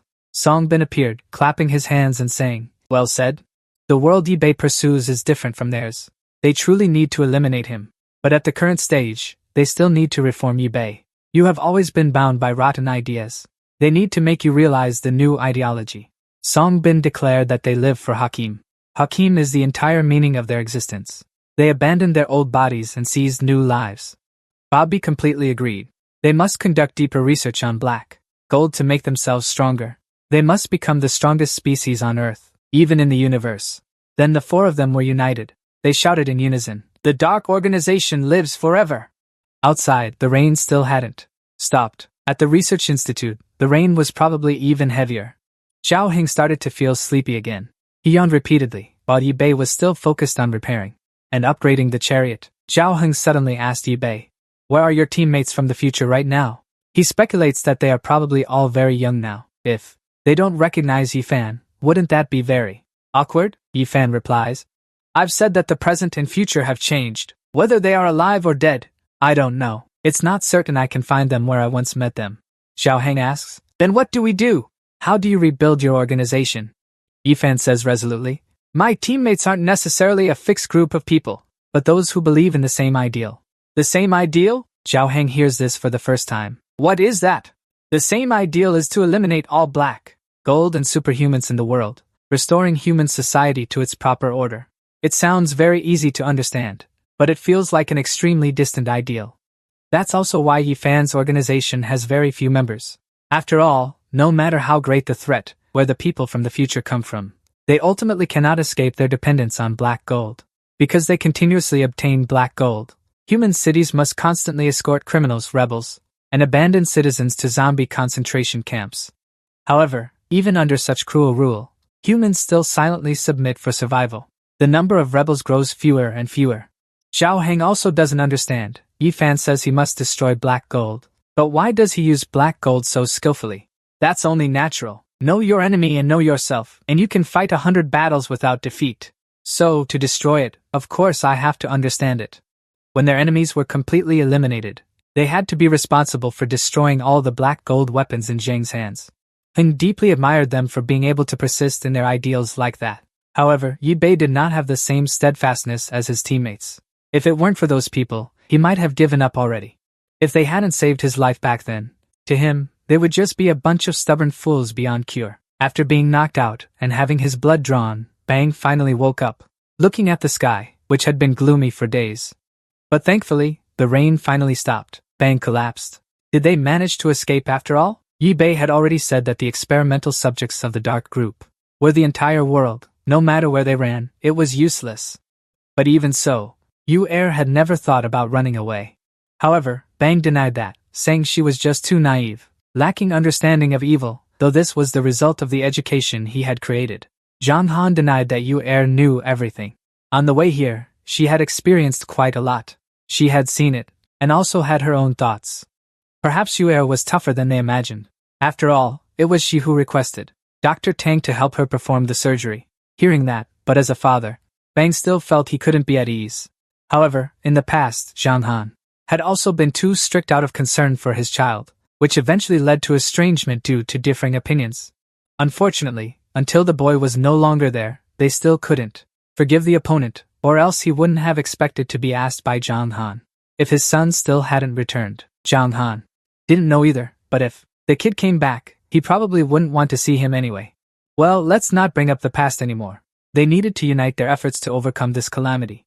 At the same time, after many days of research, Yi Bei had produced an outstanding mecha. Zhao Heng witnessed it, and couldn't help but be surprised by the grandeur of the mecha. Could this really be a fully functional mecha? It looked very powerful and sturdy. Yi Bei said that since the advisor of the Shadow Group wanted to meet him, he would agree. If he met them without smashing their den to pieces, he would feel truly guilty. Having said that, he closed the mecha, shielding his entire body, even his face not showing. Yi Bei instructed Zhao Heng to be responsible for protecting the research. If any superpowered individuals intruded, kill them on the spot. Zhao Heng eagerly accepted the mission. Just let them come here. This place will give them a warm welcome. Additionally, Yi Bei also instructed that he must take good care of Yu Er. After finishing everything, Yi Bei activated all the engines. The mecha rose up high, ready to go and level the den of those superpowered individuals. Zhao Heng saw the mecha do this and couldn't help but exclaim, It's truly amazing, in no time at all. The mecha and Yi-Bei had already traveled quite a distance. The 4 ability users were already standing there. They didn't expect that in such a short time, he could create a flying machine that made Ben even more certain about the plan. The boss indeed didn't misjudge him, so the plan could proceed smoothly. He turned to ask the other 3 if they were all ready. The third B couldn't wait any longer, so he was sent to fight the first battle. He quickly transformed, his energy fangs slowly extended, his ears also grew longer, and his beard stretched out. His limbs became much larger than before. A terrifying monster-like form appeared, looking disgusting. The third bee flapped his wings hard and flew toward Yi-Bei. He flew relentlessly, his will burning fiercely to destroy everything. At the research institute at this moment, Tang Tang was fully immersed in her research, focusing 100% of her energy on observing everything under the microscope. Zhang Han informed Abang that the test results were ready. His blood type could match her for the transplant surgery. The stem cell procedure could proceed normally. Abang was very happy. Previously, he wanted to undergo the surgery, but the money he earned in his lifetime wasn't enough to pay for it. He didn't know how to repay everyone. Zhang Han declined. Now Bang just needed to stay alert and watch out for enemies. Zhang Han felt lucky that earlier Bang had once taught Yu-Er how to use a computer, and she had helped them a lot. A terrifying beam of light suddenly struck their research institute. The attack caused a not-so-slight tremor. Zhao Han was also extremely panicked, wondering if it was an earthquake or what. However, that wasn't the case. Bobby had flown to their research institute. He viciously launched another attack towards the research institute. Under this attack, the research institute shook violently once again. Now, Zhang Han suspected someone was attacking. He asked, Abang, can you see who is attacking the main building of the research institute? Abang was also trying, but couldn't see anyone. There was no one around the main entrance and the main building. Moreover, several cameras seemed to be broken. Zhao Han quickly drove the combat vehicle out to observe the situation. He saw a winged monster in the sky, throwing fireballs at the main building. The fireballs could even penetrate the defensive force field, hitting the main building. If he wasn't wrong, it was probably a monster from the Dark Organization. Zhao Han demanded the doctor open the door quickly. He would go deal with that monster. After he went out, the electric grid and toxic gas must remain activated. Dr. Zhang Han agreed. He didn't forget to remind Zhang Han to be careful. The electric grid of the entire research institute was activated. The toxic gas was also released. Zhao Han drove the car speeding outside, ready to confront the monster. He activated the combat vehicle's state-of-the-art weapons, determined not to lose to that monster. It dared to attack his building, so let it taste the power of his orbital cannon, go, Zhao Heng's orbital cannon appeared. It emitted an incredibly terrifying beam of light energy. Even the monster was surprised by this attack. However, it quickly dodged. One attack after another came, forcing it to dodge and flee. Meanwhile, Yi-Bei was still flying towards the Dark Organization's lair. Suddenly, the signal from the research institute was interrupted. He wondered if he had already entered the Dark Organization's territory. He just hoped the research institute would be okay. He had already given it his all. But a sudden flash of light stopped Yi-Bei in his tracks. Yi-Bei had arrived at the Dark Organization's turf and was attacked by several mechas. The Dark Organization had mechas too. Indeed, the mecha master from the Dark Organization had traveled through time to this place. Yi-Bei was no pushover. He used his power to fight back. But the Dark Organization's mechas activated their shields, blocking everything. Yi-Bei was surprised that they also had shields that could resist the light beam. They were drones with a fairly high configuration. Yi-Bei controlled his mecha to dodge all their attacks. Then he powerfully slammed a punch into the head of one of the Dark Organization's mechas. Yi-Bei kept winning, but he didn't know where he was drifting off to. The mechas continued to attack him, and he easily dodged again. Then he channeled all his power into his mecha's arm, and smashed it hard onto the head of the Dark Organization's mecha, because they were much smaller than Yi-Bei's mecha. Very quickly, Yi-Bei finished off a few mechas blocking his path. He observed the situation around him, from left to right, then from top to bottom, not missing a single detail. Suddenly, more mechas from the Dark Organization appeared in the sky above. With such a large number of mechas, how long before the Dark Organization arrived here before Yi-Bei? Yi-Bei fired a massive amount of firepower at those mechas, all of them. Yet none of them dodged. They were all hit by the firepower. In the sky above, they exploded like fireworks, looking quite beautiful. The mechas kept appearing. Yi-Bei continued to attack them effortlessly. At the same time, at the research institute, Strange vehicles were charging inside. Tong Bin left Bobby to fight alone. Meanwhile, the rest of them would take this chance to sneak into the research institute. But the research facility was surrounded by an electric net and toxic gas. If they tried to cross it now, they might lose their minds and be electrocuted into ashes. However, Tong Bin had anticipated this, so he had left a way to handle it. A Bang sat in the observation room, reporting the situation. Zhao Hang had already suppressed that ability user. Then he asked about Yu Nu's condition, whether the surgery was affected or not.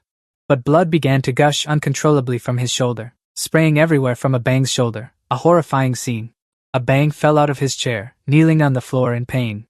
Tong Bin could actually infiltrate the research institute through A Bang's body. He marveled at the seal technique, marking you with a sound that cost him a lot of thought. And coincidentally, at your position, it can control and even manipulate the power grid, one barrel. A gun with a series of bullets ready to fire. Zhao Hang on the war tank was extremely impatient. He cursed the monster as a detestable fiend, dodging back and forth, making it impossible for him to hit. Finally, Zhao Hang decided to open fire. A golden tracking bullet to deal with that stubborn monster. The monster sensed something wrong from behind, so it turned its head to observe the situation. When it turned back, over 10 gun barrels were already aimed right at it, to avoid any mishap. It turned around and generated a surge of power to retaliate. Since both forces were too immense, they collided and exploded in the sky. But unexpectedly, the tank below fired another shot. The monster, unable to dodge in time, took the hit. A huge explosion occurred. The monster, hit by the bullet, fell freely from the sky, down to the ground. Zhao Heng saw this and felt triumphant. This combo is powerful, right? After a series of surprise attacks, the monster's body now trembled, barely able to stand. But it was determined to make a counterattack. It manifested a powerful purple force and charged straight toward Zhao Heng's war tank. The tank couldn't move in time and took the counterattack head-on. Zhao Heng inside was also shaken uncontrollably. Now it was the monster's turn to be triumphant. Zhao Heng, having such a powerful weapon scared me for a moment, but it should end here. After saying that, the monster ran over and leaped onto the tank, viciously stomping and trampling without stopping. He was continuing his interrupted task of opening the hatch. But it wasn't that easy. As he was doing this, the tank hatch opened, revealing Zhao Huan. He poked his head out and decided to fight hand-to-hand with this stubborn, persistent monster. When he managed to look back after the impact, Zhao Huan had already taken aim. Zhao Huan shouted, "Go back to hell, you demon!" Then, a single bullet pierced straight through the monster's shoulder at very close range.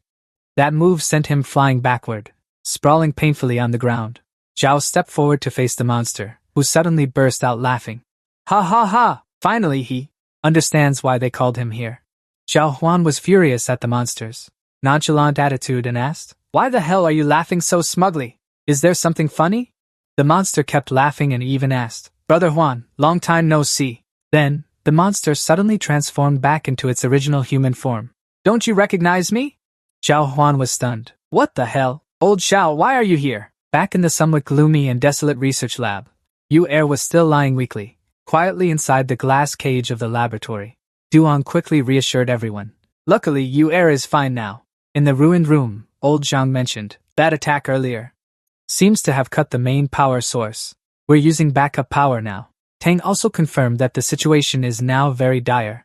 The stem cell container taken from Trang's body. El Pececito también fue aplastado por los escombros. Ahora ya no puede undergo a normal surgery. Tang immediately proposed. "Please ask Father Yer to offer again. El anciano Zhang también está considerando esta propuesta." Suddenly, a strange man appeared from somewhere. "El informó que el padre de Yer no podrá venir más." Everyone in the room became puzzled. The stranger introduced himself as Tong Bin. "He is one of the loyal officers of the Dark Organization. If I have offended, please forgive me." "El viejo Zhang es difícil de entender. How did he get in here?" The defense system of the wall surrounding the outside has already lost its effectiveness, hasn't it? "Quizás Zhao Heng ya fue derrotado por ustedes." Tong Bin said not to think that way. "Simplemente estás usando la carne y la sangre de Zhao Yao." It allows him to freely teleport within a 100-meter range. Zhang Lao, al escuchar eso, ese lino de pánico. "He killed Zhao Hai already, right?" Tong Bin said smugly to the person. "That is indeed the case, but it won't be long before he transforms into a zombie." "Eso también es algo bastante bueno," viejo Zhang angrily said. "You truly are a bunch of madmen. a bunch of murderous fanatics. Yet Tongbin reassured him. He will not lay a hand on you, nor on the doctor. Tang Tang, he knows they are innocent. Their problem was also to issue a mission, which was to protect everyone very well. Old Zhang started shouting loudly, "Get lost!" And he would never do anything to help them. Tongbin mentioned Yi Bei. You must have told them quite a bit. But do people really trust him that much? He believed that Yi Bei was someone who, in order to survive, would do anything outside without hesitation. Yi Bei, in his armor, was still fighting fiercely against the group of iron men. One by one, they were being burned by him. Suddenly stopping, Yi Bei felt that someone was there. A wave of other robots began to move, and Yi Bei charged into attack. In the distance, a white-haired girl was witnessing everything. Waves of robots kept attacking Yi Bei relentlessly. He had created a protective barrier to avoid the impact of bullets.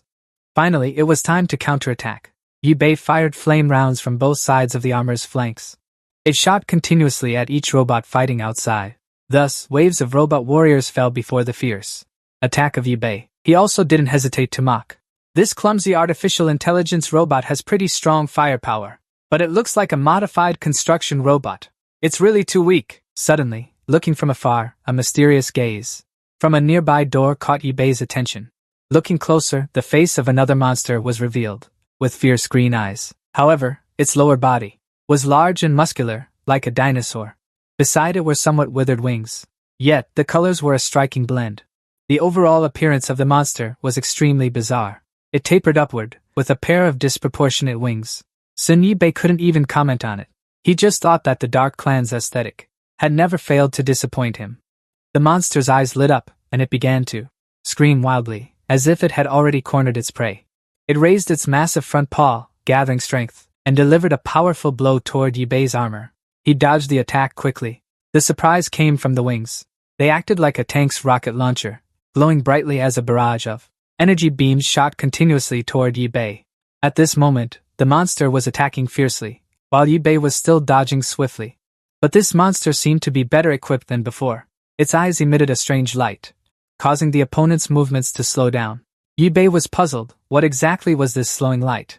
Strangely, the light didn't require direct eye contact to immediately reduce the opponent's speed, even with the black gold creation. Seizing the opportunity, the monster then spewed another stream of power from its mouth, blasting it toward Yi Bei. But with his speed decreasing, it was extremely difficult for him to resist. Yi Bei knew the situation was becoming more dire than ever. The scene continued as before. Yi Bei was fighting the monster, while a girl stood above, watching it all. On the battlefield where a chaotic melee had just occurred, Zhao Heng was still bewildered that old Xiao was still alive. Ignoring Zhao Heng's doubts, old Xiao had something he wanted to ask him. Zhao Heng was furious. If you have something to say, say it quickly. And why the hell is he in the Shadow Organization? Zhao Heng kept shouting. Did he sell us out? Did he cause the deaths of Akun and Xiao Qi? Old Xiao did not deny it. He stated that all of this was his fault. But it wasn't entirely intentional. Zhao Heng went berserk. Why did you have to harm them? They always trusted you and even saw you as their big brother. Old Xiao explained. Fate plays cruel tricks. Our deeds at the border, robbing the rich to give to the poor, had caught the officials' attention. When we pulled off our final job, we were set up by our enemies. The Shadow Organization helped me escape. But when I found my way back to everyone, Akun and Xiao Qi were already severely wounded, and I didn't know anything about it. Hearing this, Zhao Heng immediately asked if he had taken Akun and Xiao Qi to the Shadow Organization. Are they even still alive? Old Xiao replied that they were, and even urged Zhao Heng to follow him to find everyone. Feng Jing, our gang can finally reunite once more. Zhao Heng shouted in rage again. Is this a joke? Destroying humans and turning them into monsters? Is the Shadow Organization a place fit for humans? He didn't just turn himself into a monster but dragged Akon y Xiao Qi Enteron and El Foso de Fuego de Millons de Llamas. What are you talking about? Lao Chu said that although the days of robbing the rich to give to the poor were glorious, you couldn't just live your whole life that way. Or else, they wouldn't just lack status, but would always be hunted by enemies. But the Dark Organization is not like that. They can transform you into a superpowered being, surpassing even the best of humanity. Zhao Heng no pudo soportarlo y de inmediato lanzo un corte. Lao Tu screamed in pain as his tail was severed. Zhao Heng pregunto si con y Xiao Qi todavía estaban vivo eso no. MIT couldn't persuade him anymore. Lao Tu reverted to his monster form. Supon que Zhao Heng sigue siendo tan turco como antes. Dos personas se preparan para la batalla. El penso que es Zhao. Hang no siga sus palabras. Entonces te enviará a reunir con ellos de inmediato.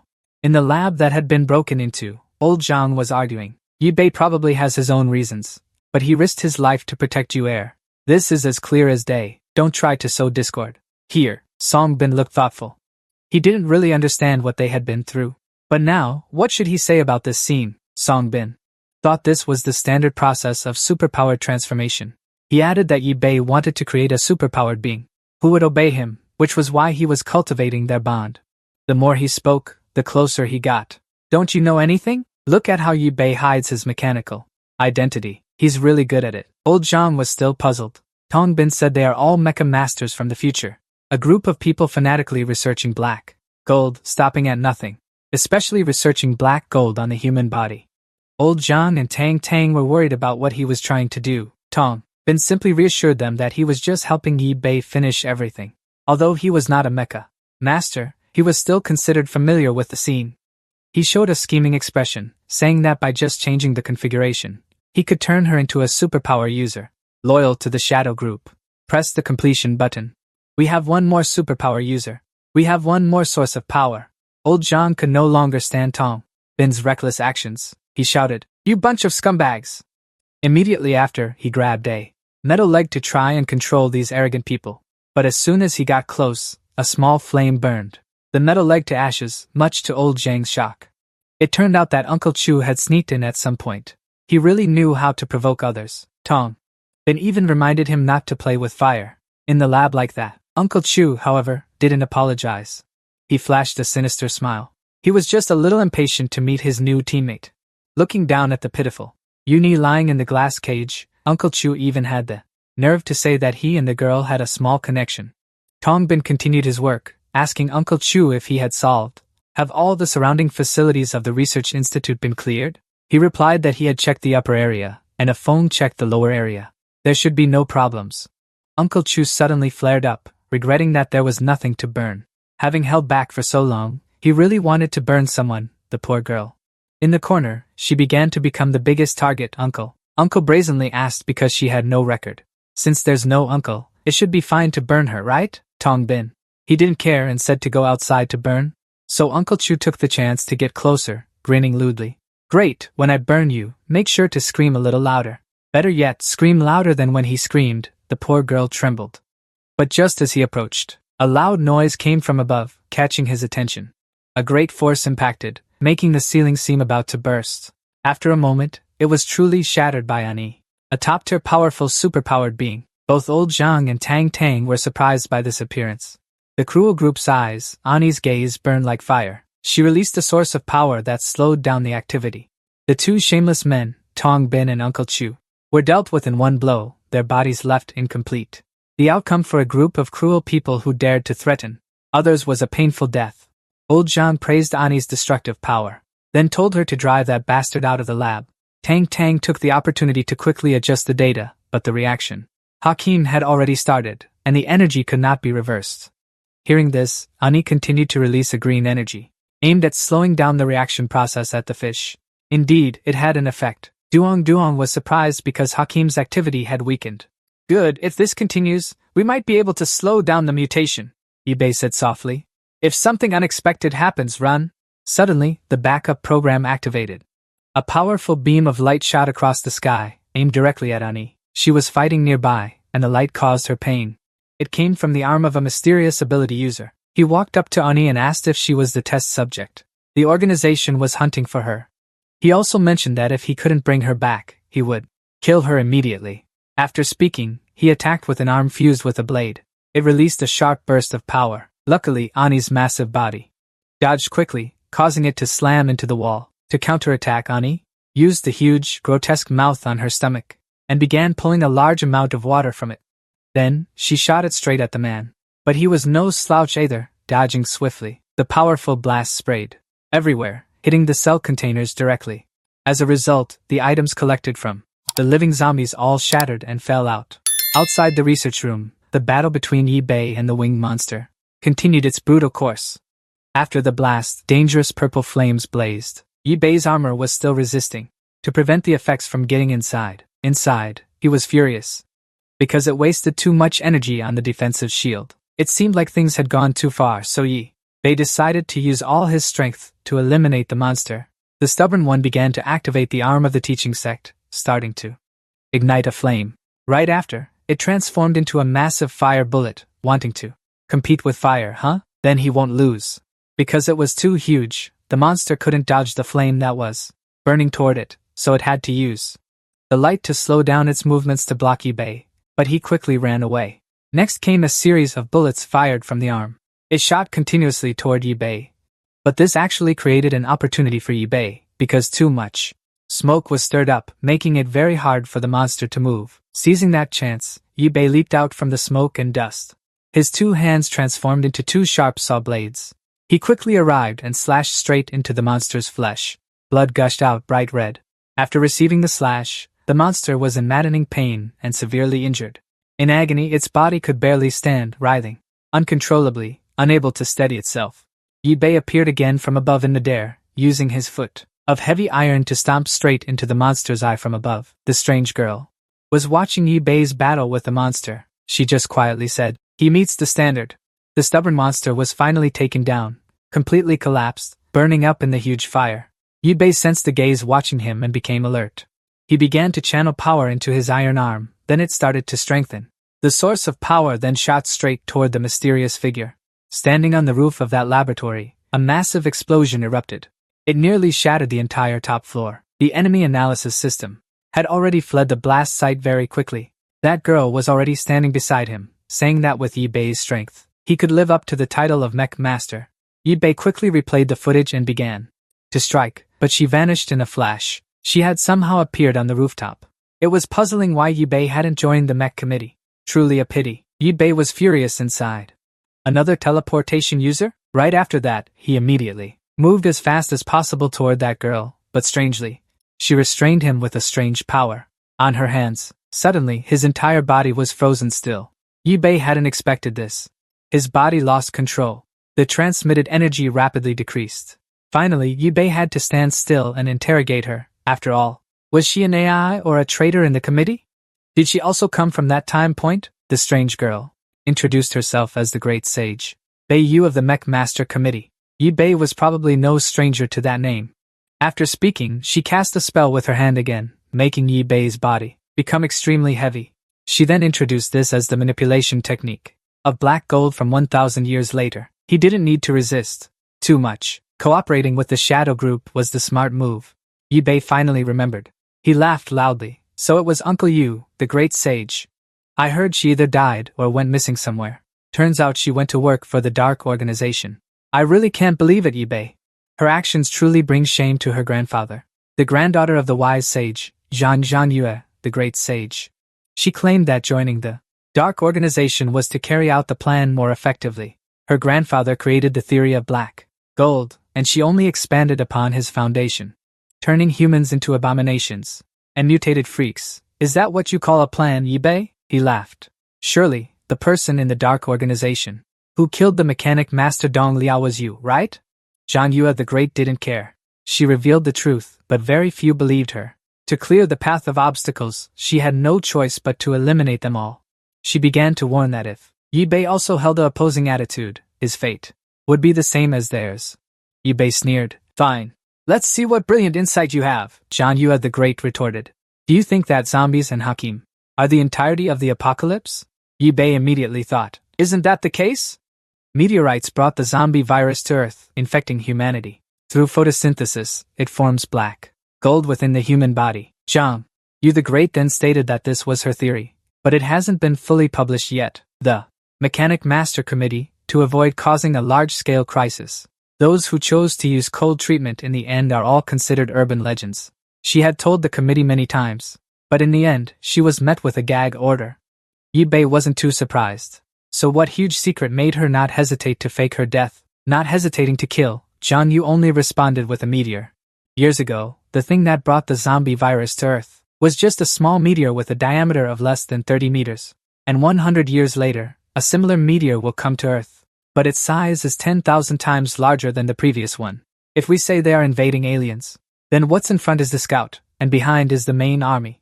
Yi Bei didn't expect Zhang Yu continued, even if it's an ordinary meteor. Based on the weapons they have on the ground, it's still difficult to destroy, let alone a small asteroid with high speed, with high radiation energy. Plus the apocalypse's loose aerospace technology in every aspect. The indifference of the mechanic committee. She could only stand by and watch death get closer and closer. In the end, the committee finally woke up, using the remaining scarce resources, secretly building a lifeboat for themselves. Yi Bei continued to listen. Luckily the time machine that was destroyed by them was dug up and repaired, although it could only transmit the consciousness of 2 people back. But that was enough. Yi Bei was puzzled. If the destruction of Earth is inevitable, then what's the point of her returning to this point in time? Compared to saving humanity, she seems more obsessed with turning people into zombies. Zhang Yu continued, saying that during the period when the meteorite struck, humans couldn't reverse it, and all humans had to turn into zombies. Moreover, those who resisted the virus would become superpowered individuals. Because she was refining the black crystal, she was only accelerating the evolution process. To counter a greater catastrophe 100 years later, she had to focus on the power of humans and superpowered individuals worldwide. Back at the research institute Ani, the superpowered individual was still fighting. One kept slashing with his tongue, while the other resisted and slowed down the battle, causing destruction all around. Old Zhang, buried under a pile of rubble, was sprawled out, trying to call out the name of Dr. Tang, who was lying weakly beside him. Song Bin restored himself to his original state after being torn apart. So dangerous, he thought. Using such defective items was very risky. He even asked if the people around were okay. Old Zhang was so angry he called him a beast. Song Bin thought it was good that he was fine. He even mentioned that someone wanted to protect him well. This was one of the few requests from his granddaughter. Old Zhang was a bit confused upon hearing this. He said that his granddaughter was a very great person. 35 years later, she would become the great sage mechanic master. 100 years later, she would become an advisor to the Shadow Organization, leading everyone to conquer over half the globe. Old Zhang still couldn't believe it and asked Zhang Yu, that girl, is a member of the Ancestral Organization. She is one of the founders of the Shadow Organization. Her existence is like that of a matriarch. It's just that if her legs were still intact, perhaps she would have achieved these accomplishments sooner. Old Zhang still couldn't believe his ears. How could that girl possibly? Tong Bin continued to enter the 15th floor before the unexpected incident. During an experiment, it caused her to lose her legs. That son, who was originally a stranger to him, insisted on taking her abroad. Since then, no one has ever seen her again. Do you know the situation in the post-apocalyptic world? Ordinary people can't possibly survive, let alone being disabled. But she didn't resent him, she wanted to protect him. How touching is this filial heart? You must miss her a lot, right? Moreover, you've always felt guilty and ashamed. Indeed, old Zhang felt that way. After all, you feel the same about this younger sister you heir. It's also because she resembles your granddaughter, right? Tong Bin asked, then turned back to wake up Uncle Chu. Stop sleeping, hurry up and take Dr. Zhang and Dr. Tang to report the results. After the power became chaotic, when Tong Bin and Chu, Uncle decided to take Dr. Zhang and Tang inside. A zombie suddenly stood blocking the door. Tong Bin asked irritably, "Why did you turn into a zombie and stand here like this?" Immediately after, he ordered Uncle Chu to drive him away. But in Uncle Chu's eyes, he was now a terrifying entity, a different kind of monster. A zombie with a body, stretched and covered in a disgustingly slimy substance. So Uncle Chu decided to spit fire to eliminate him. But it was completely ineffective. What kind of monster is this? Even fire can't kill it!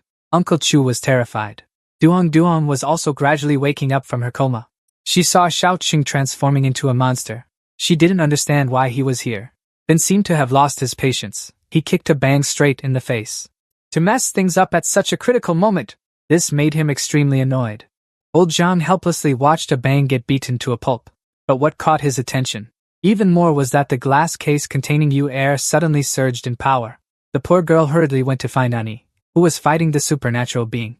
When she looked down, she saw Ani writhing in pain. She had been defeated. The supernatural being thought Ani should accept her fate, believing it was impossible to match his speed. Ani's body was covered in cuts.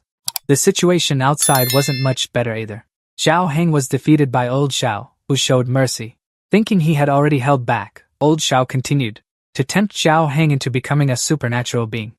Suddenly, a blue light emitted from the research room. It looks very much like the light Hakim emitted, which caught the old man's attention. It grew stronger and stronger, until finally, a massive source of energy descended upon the research lab. Outside, in the distance, Yi Bei and Zhang Yudai were still locked in a verbal sparring match. He said, "Don't talk as if you're some little girl of justice, because destroying the meteorite 100 years from now. You want to sacrifice the lives of all of humanity now? What kind of bullshit logic is that?" Zhang Yudai argued that as long as black gold exists, the meteorite could lock onto Earth's coordinates. Under its influence, all life on Earth would be destroyed. Even if they destroyed it in high orbit, the radiation would affect humanity for tens of thousands of years. We cannot avoid it. Only by becoming superhumans can we survive, Zhang Yudai stated. Yi Bei asked back, "So what exactly do you want him to do? Help you collect 10 black gold? Help you create superhumans?" Zhang Yudai didn't want him to create them, but to lead them, like a king. "Isn't this what you've always wanted?" Yi Bei found it tempting, but he refused. He had no interest in controlling a bunch of time bombs. As a mechanic, even if he wasn't a committee member, he would never side with superhumans. Having said that, Yi Bei stood up and launched an attack. The first strike was aimed directly at Zhang Yudai, but it was quickly blocked. Immediately after, 2 streams of fire shot out continuously like a machine gun. Zhang Yu said that he could change the output mode. Releasing energy in a short time is truly NDT0. Zhang Yu said that if he didn't use the black gold, how long could his ordinary energy last? Immediately, Zhang Yu's power caused the soil and sand around where Yi Bei stood to shatter. It made him unable to stand steadily, constantly under attack. Yi Bei had to move quickly to avoid being destroyed. But Zhang Yu's speed was too fast. With just a gesture, she severed one of Yi Bei's arms. A few more fatal strikes. Yi Bei quickly escaped the encirclement. He didn't forget to counterattack by detonating bullets continuously, but Zhang Yu easily dodged them thanks to her protective barrier. Yi Bei took the opportunity to fly high, ready to unleash a maximum power source. It somewhat suppressed Zhang Yu's ferocity. Yi Bei laughed loudly. "What, run out of tricks now?" Zhang Yu thought that if he wanted to neutralize her backup energy, to block her actions, he was too naive. She felt that Yi Bei's body would soon be destroyed from overload. Yi Bei still persisted. Dragging her to the Western Paradise wasn't impossible. Zhang Yu insisted. "People like you, isn't protecting yourself the top priority?" Yi Bei agreed. "Besides, it's mainly because I don't want others to control me. This is the reason I don't want to join the Shadow Organization." Zhang Yu asked. Yi Bei believed that although the committee members followed the old rules regarding the loss of all humanitarian laws, they could still distinguish clearly, he thought. That was also the reason why some people in the committee placed all their hopes on him. Zhang Yu asked him, besides seeking revenge for Li Ruo, what else could he do? Did he think he could find the fastest way to save humanity? Yi Bei was resolute. "There are still 100 years left. How would you know without trying?" Zhang Yu thought that was ridiculous. The weakness and selfishness of humans he knew best. Did he really agree to trust them? Yi Bei sincerely agreed. Suddenly, a strange noise sounded, catching both of their attention. A different ability user with a black gold light surrounding them like butterfly wings appeared in the sky. "That was you and I." Zhang Yu laughed smugly, she thought. Yi Bei always talked about stopping ability users, yet he himself created a high-level ability user. How ironic. Suddenly, Yuni's ability user emitted a powerful black gold energy source, causing Zhang Yu to lose her strength and stagger, falling down. The scene was somewhat magnificent. The green power was overwhelming the dark purple power. Yi Bei also recognized the black gold energy spreading everywhere. Zhang Yu's paralyzed legs, having lost their strength, could no longer move. She collapsed to the ground, still unable to process what had just happened. Yi Bei also looked up into the distance. Yi Bei thought that Ni could absorb the black gold energy. Could this be an abnormal reaction between the cancer cells in her body and the black gold? Ni replied that she could completely separate the black gold energy from the zombies' bodies. Finally, she could help everyone. However, Yi Bei was quite worried about Yuni's condition. She herself didn't know how long she could maintain this. But originally, she couldn't hold on much longer anyway. The girl that Brother Yi met in the past was just like this. Yi Bei was surprised. How could she know that? Yuni didn't hide anything. She also knew that Zhang Yudai had returned to this point in time to save her father. He had rushed into the smoke and fire for her, but had also been turned into a zombie in helplessness. Zhang Yudai was puzzled. Can she read minds? Yuni said gently that she had always lived with the help and support of everyone. She could feel all the goodwill from everyone. Her father often said that there were still many good people in this world, and she had always believed that. You, me believe that when everyone united, they would definitely overcome this dire difficulty. She decided to absorb all the black gold on the entire Earth. Then, she would fly out of the solar system, leading the meteorite deep into the heart of the universe. After saying that, Yu-Er flew away, not forgetting to remind Yi-Bei, be careful. The future will surely be like everyone else's. Yi-Bei couldn't bear to watch Yu-Er leave, but all that remained were words of gratitude.